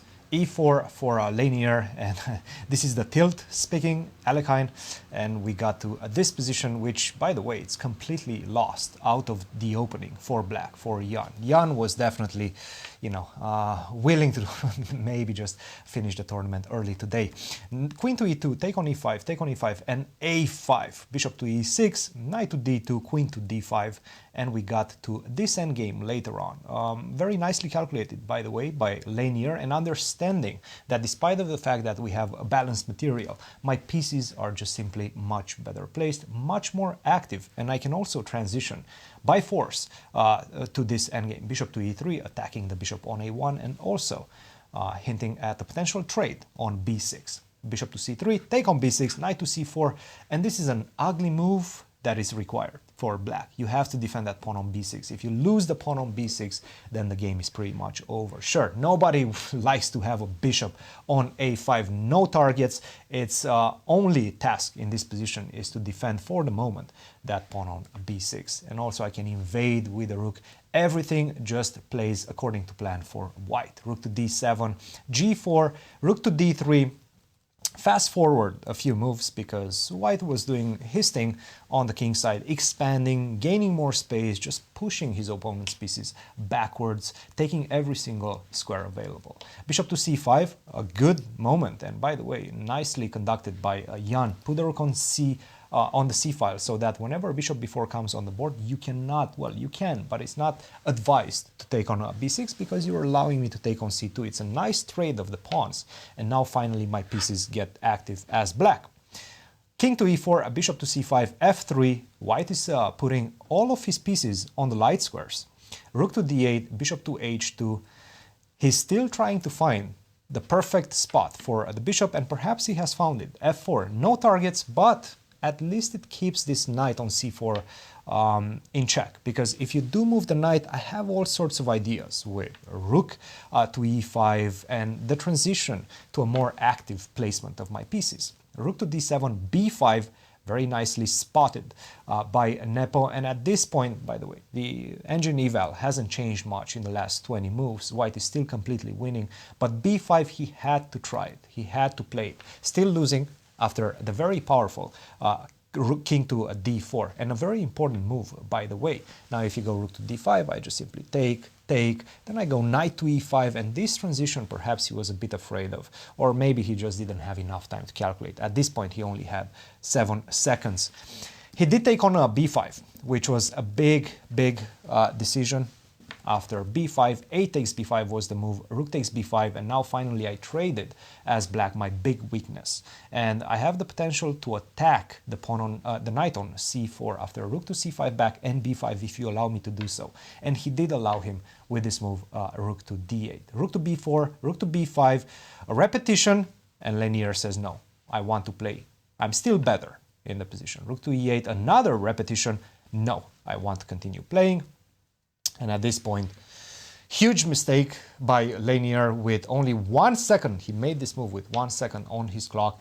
It's the losing move in the position because right now black takes over the initiative with the move b5 and the invasion of the rook via the second rank. All of my pieces get active. It's the battle between the rook and the bishop versus rook and knight, but now with an open position, pawns on both sides, so the bishop is definitely going to be preferred. And after that, Nepo converted quite handily.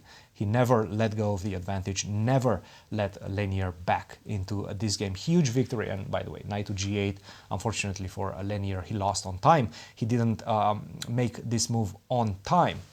Big, important victory for Nepo. It doesn't matter as much for the standings, but at least for his confidence moving forward. And he will be playing in the Sinquefield Cup. I mean, such a difficult moment for Nepo. 6 losses in a row. I don't know when it happened before in his career, or the last time that it happened in his career. Praggnanandhaa versus MVL. That was another game I was having my eyes on.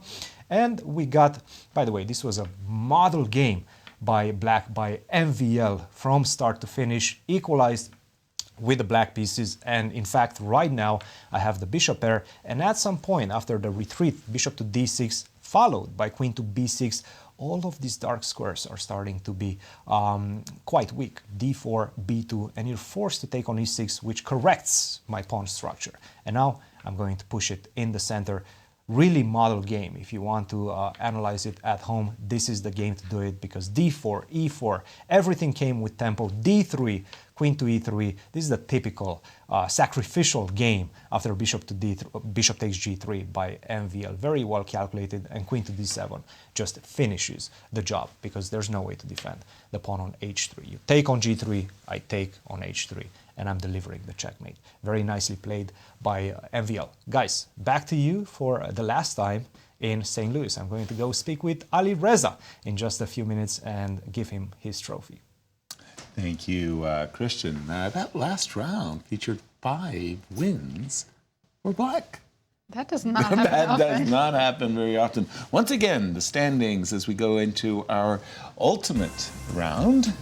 Alireza Firouzja already the winner of the tournament, Wesley So in clear second, and MVL in clear third. Well, that fight for second is intense. Tell us about the pairings for this last round game. Who is Wesley So playing? Wesley's playing Nodirbek. Okay, at the very bottom, you had to fish that out. But MVL? MVL's playing Alireza. There you go. So looking for the 19s. I think we're going to pick Hikaru's game as the marquee matchup against Prague. Fabi's playing Dominguez, and Nepo against Levon. All right. Hikaru versus Prague. How many points did Prague have after 4 rounds of play? I think he was on 3.5 out of 4, 5.5 out of 7, but he did lose that game just now. Right. He's still doing quite well today, but obviously that was an important loss. Right. And that Nepo game, it's just amazing to see. Yeah, and that bad play. The way he played the opening, I think he was kind of ready to continue with the streak. Frankly, right. But Leinier refused. If there's one thing Leinier sometimes doesn't manage as well, it's time management. And I think had he left himself slightly more time there, he would have been in control throughout the game. But eventually it slipped out. And also, as Cristian was showing there, Leinier had a bunch of opportunities to accept a draw by repetition. But of course, he always stays very ambitious. He never really takes draws if he can still play on. And in the end, it was his undoing. And playing till 1 second on the clock. As you see Leinier at the board, I think the intensity of that last game is still carrying on, as you can see him. And I can only imagine how tired these players are. Absolutely. Well, we're feeling the impact of these 8 very, very intense blitz in the games. context of our fight for second, MVL is white against Alireza, but his 2 games against Alireza so far, 1 in Rapid and 1 in Blitz, were reasonably quiet. Right. And he kind of needs to beat him here. So we'll see if they decide to, if he chooses to kind of risk it all against somebody who, yes, is very tired, but is also winning the event with like a 3-point margin. So right. This could go either way. I don't know how important MVL feels is the difference between, let's say, a tie for second or a clear third, or.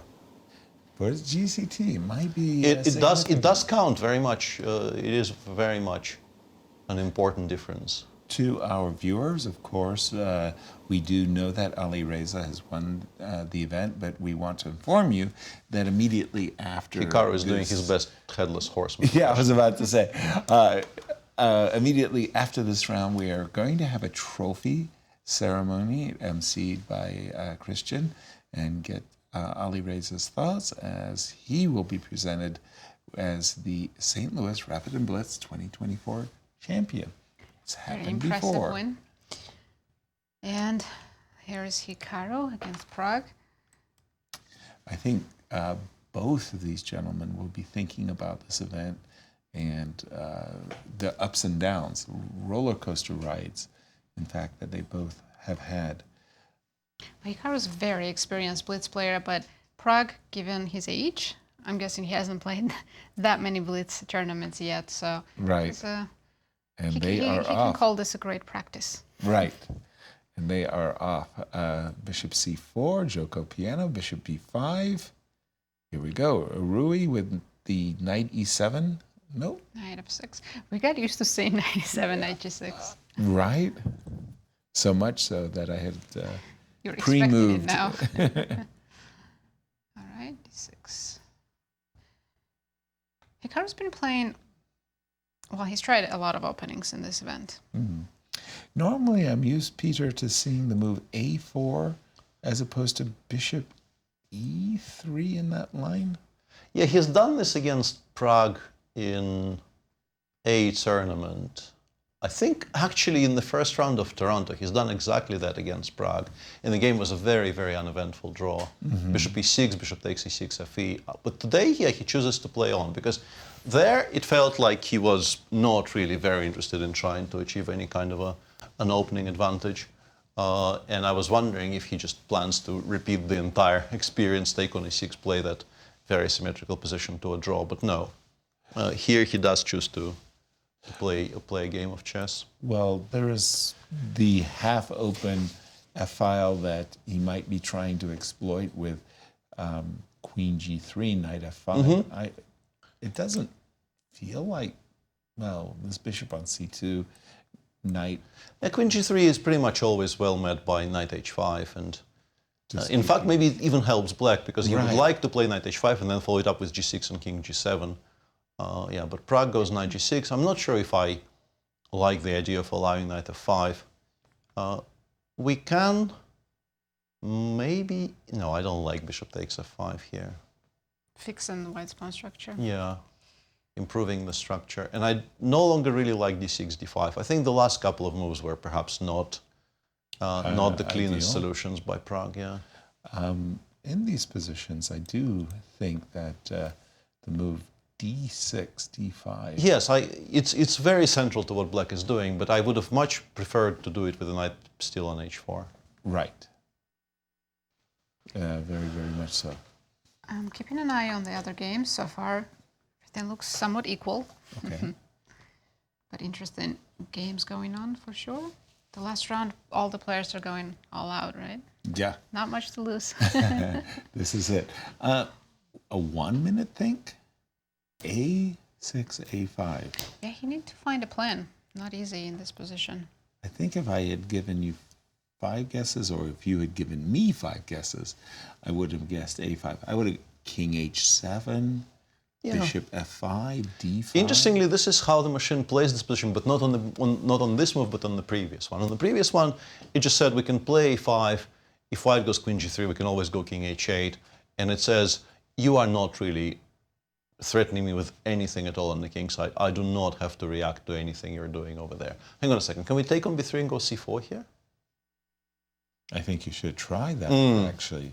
Yeah, that looked Because, attractive. That looked attractive because I think breaking up the structure was very, very was much quite required. an option. Yeah, quite an option. But here, Bishop C4 and blockading on white squares. Yeah, Looks good. There's ideas of Bishop B5. And we can go knight D5, E5, Knight D5, but after Knight E4 it becomes a bit awkward. I like King H7. I like kind of putting all of my ducks in a row first before committing to anything in the center. Okay, Queen G3 just to hang out. Queen, no, I don't like Queen E2 actually. It's Yeah, Queen G3 is possible, but then maybe even takes, and Rook B2 would have been playable. Interesting choice of C takes B4. Both C takes and Rook B4 appear to be playable. Yeah, I don't mind Rook takes. And now we want to go D5, I think, and take with the bishop. Because we want that knight on G2 not to get to the E4 square. I don't mind it on C4 all that much because B3 will be quite weak, but I don't like it on E4. I think D5, E5, Bishop D5 should be... Looking kingside, and just reminding... I want to, in particular in a blitz game, I would like not to get mated today. In as much as possible.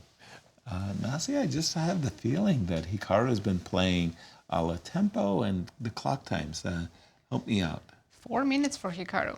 4 minutes. And 2.5 for Pragg.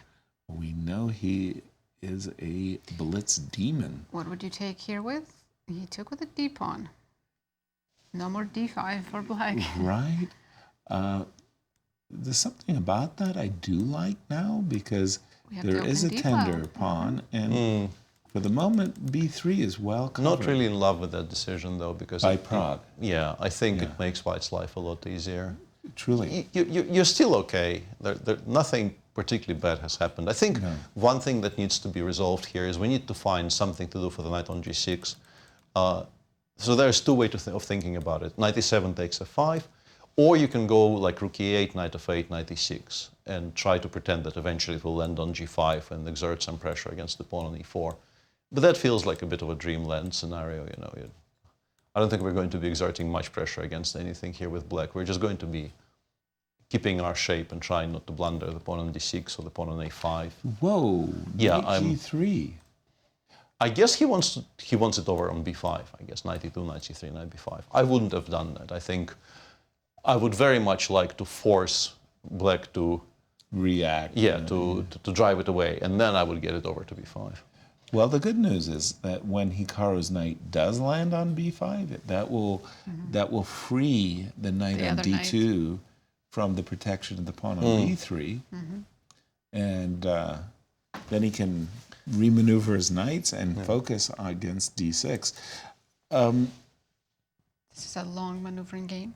Right? For a blitz game, it's quite... And knights are very tricky in the blitz. Yes. But it's a very close position. I don't know if Rook takes F6 was a threat or not. There was a moment where Rook takes F6 was very, very strong, but it was just a moment, and it was some time ago. But this move, Queen B1, by the way, set up a knight D5 sighting and a discovered check, which is why Pragg dropped his king away. Yeah. No, knight B5. Hang on, is knight D5 just Knight d5, knight b4, I guess, is the plan. Lucky. Yeah, because otherwise it's crushing. Right. Oops. Knight d5, knight b4, just knight f6, queen takes f6 is also important to note, yeah. Obviously, both of them have seen this entire line and decided against it. Pragg under 1 minute. Rook f3, okay. Rook f1 on white's agenda. By the way, I would be very eager to capture and sacrifice an exchange if the opportunity arose. Rook back to b7. Pragg is stable for now. He will not have any active play for maybe ever. But nothing is hanging and nothing really will be hanging for quite some time with a knight on b4. And I like rook b7, rook d7. Getting that rook to a square where it covers both d6 and f7. Yeah, two potential weaknesses are being protected. How does white improve that d2 knight? Yeah, exactly. You definitely want knight b1 to c3. And maybe I don't know if you're eager to jump to e5. I get rid of this knight. We can't move the knight because the e4 pawn is hanging. Let's go. h4. I give that knight. Yeah, I think he's trying to provoke it, and I don't think it's such a bad move. I mean, okay, he's finally Hikaru is finally getting the setup that he wants. Yeah. Now again, if you play the move knight f6, I will be eager to sacrifice. I think we have to. And I like that he provokes it too. I think it's the correct way to go about things. We need to have something for our suffering. Like otherwise, white has all the play and we're not even up material. This way, you ask Hikaru to at least give up something. By the way, we have a result. Wesley drew his game against Nodirbek. That was important because Wesley came in the clear second. Yes, exactly. So we don't sacrifice knight c3, but now we go knight g4, h5, and at least we have one very good piece.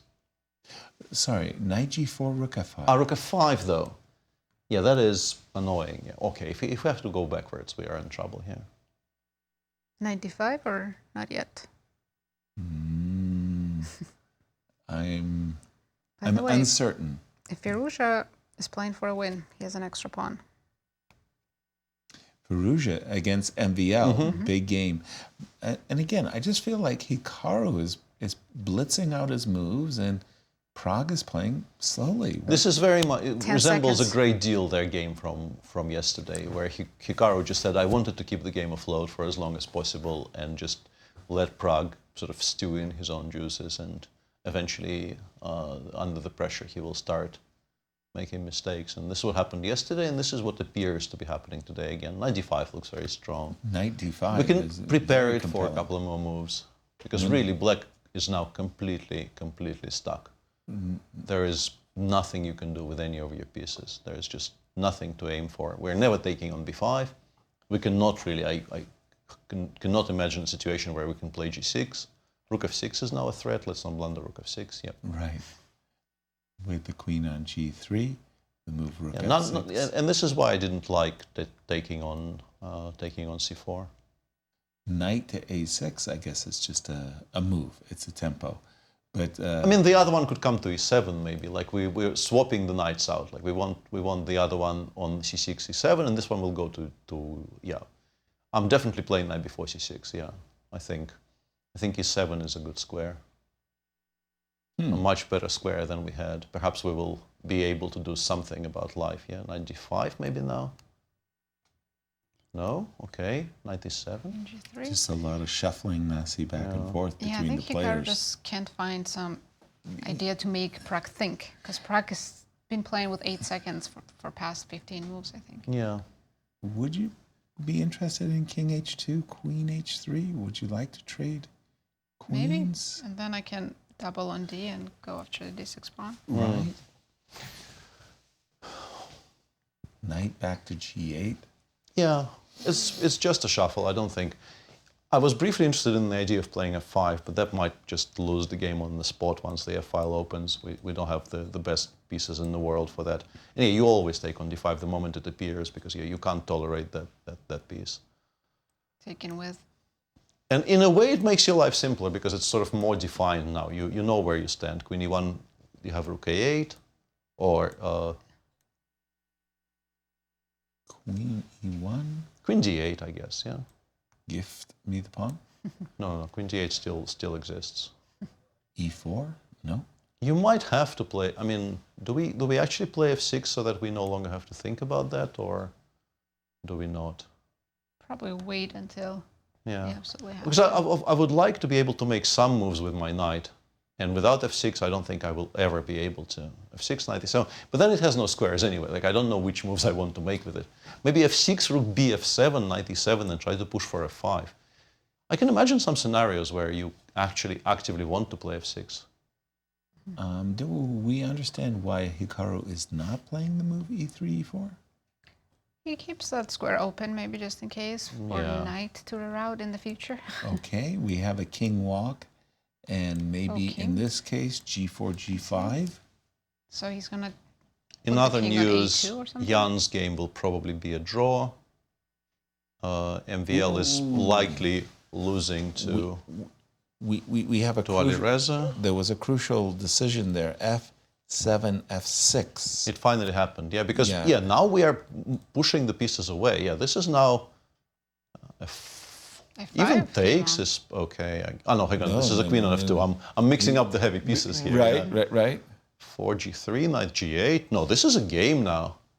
Our pieces are going to, with the king on d1, you're not entirely Yeah. safe. The timing of the three king results walk. now. Yeah, the timing of the king walk. You can take on f4 3 times, though. I think white is probably still better. Oh, knight GF, f6 is GF really knight good. f6 with f5, queen e5.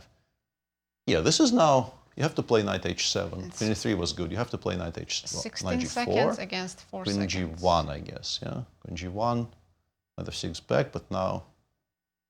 Queen g6, very Yeah, we can- purposefully played there by Takes F, good move. Hikaru. Well, we can take on e8, take on f4. Rook e5 is a good e5, move. I like very rook nice. e5. We're much more interested in the h5 pawn than the e4 pawn. And Hikaru said, "I agree. Yeah. I like my h5 pawn." Yeah, King we don't C2? need to commit to anything just yet. I like king g8 as well. King c2, king d3. Now we can rook e7 King maybe. c2 finally. Yeah. Okay, but the rooks were really tied up to that Alireza h pawn. defeated MBL. Did he? He finishes the tournament with a win. Rook e5. Yeah. We're okay. I think knight e4. King e7, I guess. Yeah, king e7 now. Our extra pawn, that pawn on b3, Rook is not the e1. most meaningful. No. I think, if not for the fact that they're playing on 3 seconds, and Hikaru probably commits fewer mistakes on 3 seconds, black is probably just completely fine now. Right. Knight g4, knight e5. It's very nice on e5. The knight. Or even put it back on f6 and ask white to make He almost any went progress. king c1 and blundered rook g3. The knight doesn't reach e2 from g4. Oh, never mind. Yeah. Then why did he hesitate? I don't know. By the way, they're really playing with seconds on their clocks, aren't they? Ooh. I don't. Knight takes. What did the pawn get there? Knight f6. No. Knight. They're 5 both seconds. playing as if their lives depend on the Oh, I outcome. think white is Rook rook f3, threatening King of eight? queen. King of King of 8. eight? King of 8. No, this is still a game. Knight. Oh, the other pawn is now pushing too. Knight the D takes pawn. g5. Where are we going? Knight 3 takes seconds. g5. Knight takes g5. Rook h3 check. C2, B2. It's to hide Yeah, on knight A3. takes c5 is also coming in. Yeah. Rook h1. Oh, almost Before. Hang on. What the heck is going on? This game just flares anew. Knight takes g5. Yeah. Knight takes g5 wins, I guess. Yes, Yeah. Knight yes, takes knight g5 G5 just And he has attacks 17 rook. seconds to find And it. he Yeah. found it. There we go. And there was a banging of the pawn as Hikaru's won. But in all of that, because MVL lost, it means Wesley secured second? We'll see this time. I'm not sure. Okay, over to you, Peter. Yeah, what did we not see? We missed a bunch of things, I guess. Wesley's game was very uneventful. This is an easier round to cover for me, considering I have to cover every game. They played a London, and the kind of a mainline London with this, which appears from both London and the E takes d5 Caro, where white declined to enter any of the complicated lines with queen takes b7, and they just played this structure where I think there was a very famous game between Ding and Nepomniachtchi in one of their games in Astana where White won the structure, but Jan misplayed it at some point, and here, yes, White got this grip, but very importantly, I think in that game the pawn was on a6, which is a great big deal because then you can never more or less drive the knight that eventually arrives on c5 away. With the pawn on a7, you will be able to play b6, and that makes a great deal of difference. And this ended up being a reasonably quiet draw. They continued shuffling, then the queens came off, and once again, without the pawn on a6, with black still having a somewhat fluid structure on the queen side, there's not very much going on in this structure, and the game ended in a draw. The game between Jan and Levon also ended in a draw. That was a wild French. Yeah, the line of the French I haven't seen in ages and ages, where White just goes a3 and then queen g4, queen g7, was somewhat popular in Alekhine times, right? Fischer, Kovacevic. Yeah, but even then it didn't really go very well for Fischer, right? And somewhere here, Jan made a difficult to understand decision to just throw away this pawn to open the g-file. Black is much better, but then queens came off, and the moment queens come off, the bishop pair starts playing better. Black was still, of course, very much in control. You are never really going not to have an advantage with an extra pawn, but you can sort of start seeing the outlines of White equalizing this, because bishop pair, the extra pawn is not that keenly felt. And eventually, every time, like we move, then moves further, and the position sort of improves for White because we got rid of some more weaknesses, we traded some more pawns, and that game eventually also ended in a draw with the extra pawn is still there, but everything came off. I think it's time for the closing ceremony. And trophies. Let's go over to the playing hall. After 5 days of intense chess action, it is finally time to crown our champion. To present the winner's trophy is our co-founder here at the St. Louis Chess Club, Rex Sinfield. Rex, please. Thank you, Cristian. Alireza, congratulations. It was an impressive performance, and I guess it's one way to welcome you to St. Louis.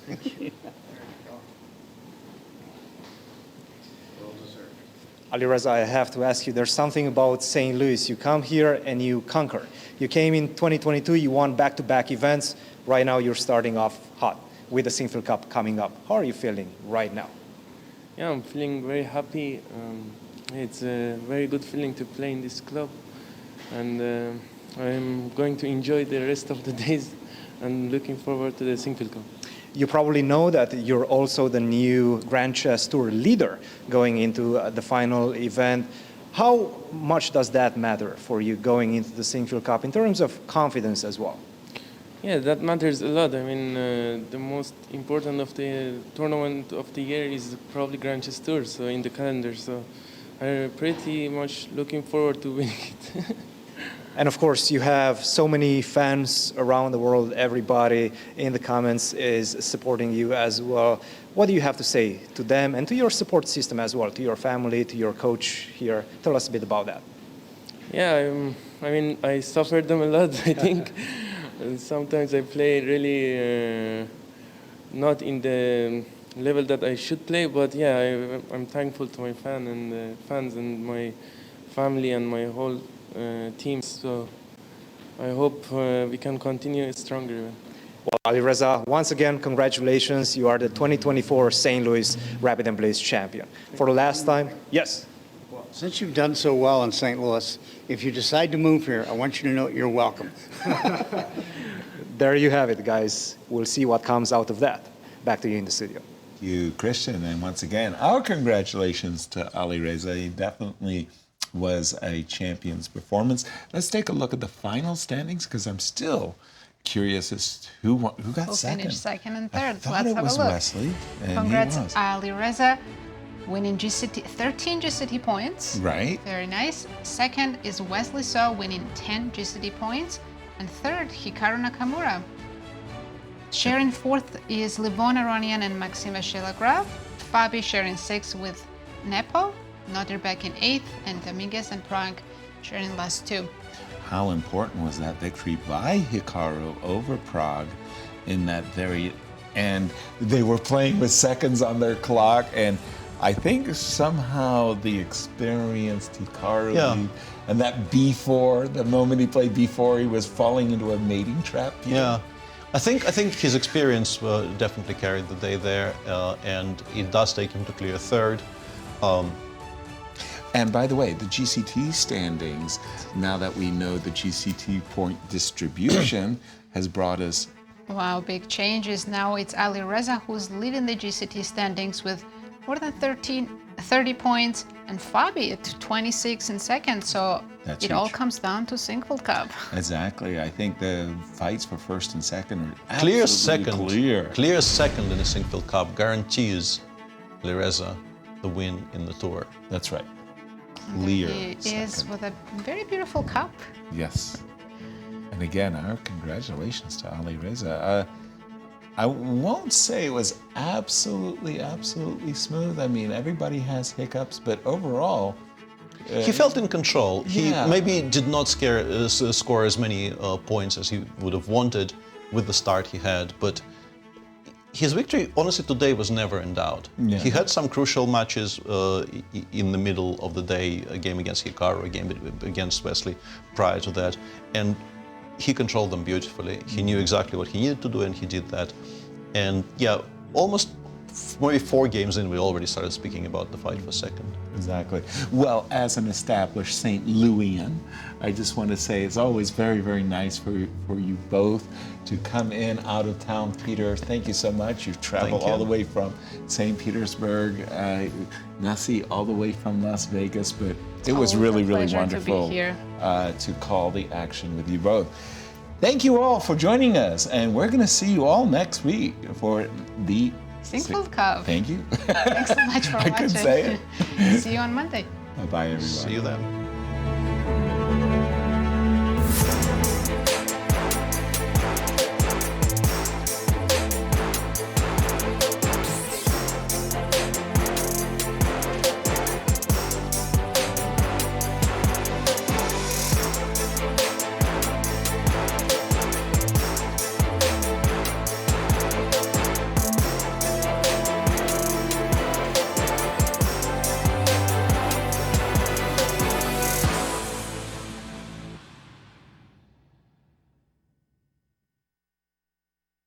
This has been a presentation of the St. Louis Chess Club. Any reproduction or distribution of this content without the express written consent of the St. Louis Chess Club is prohibited.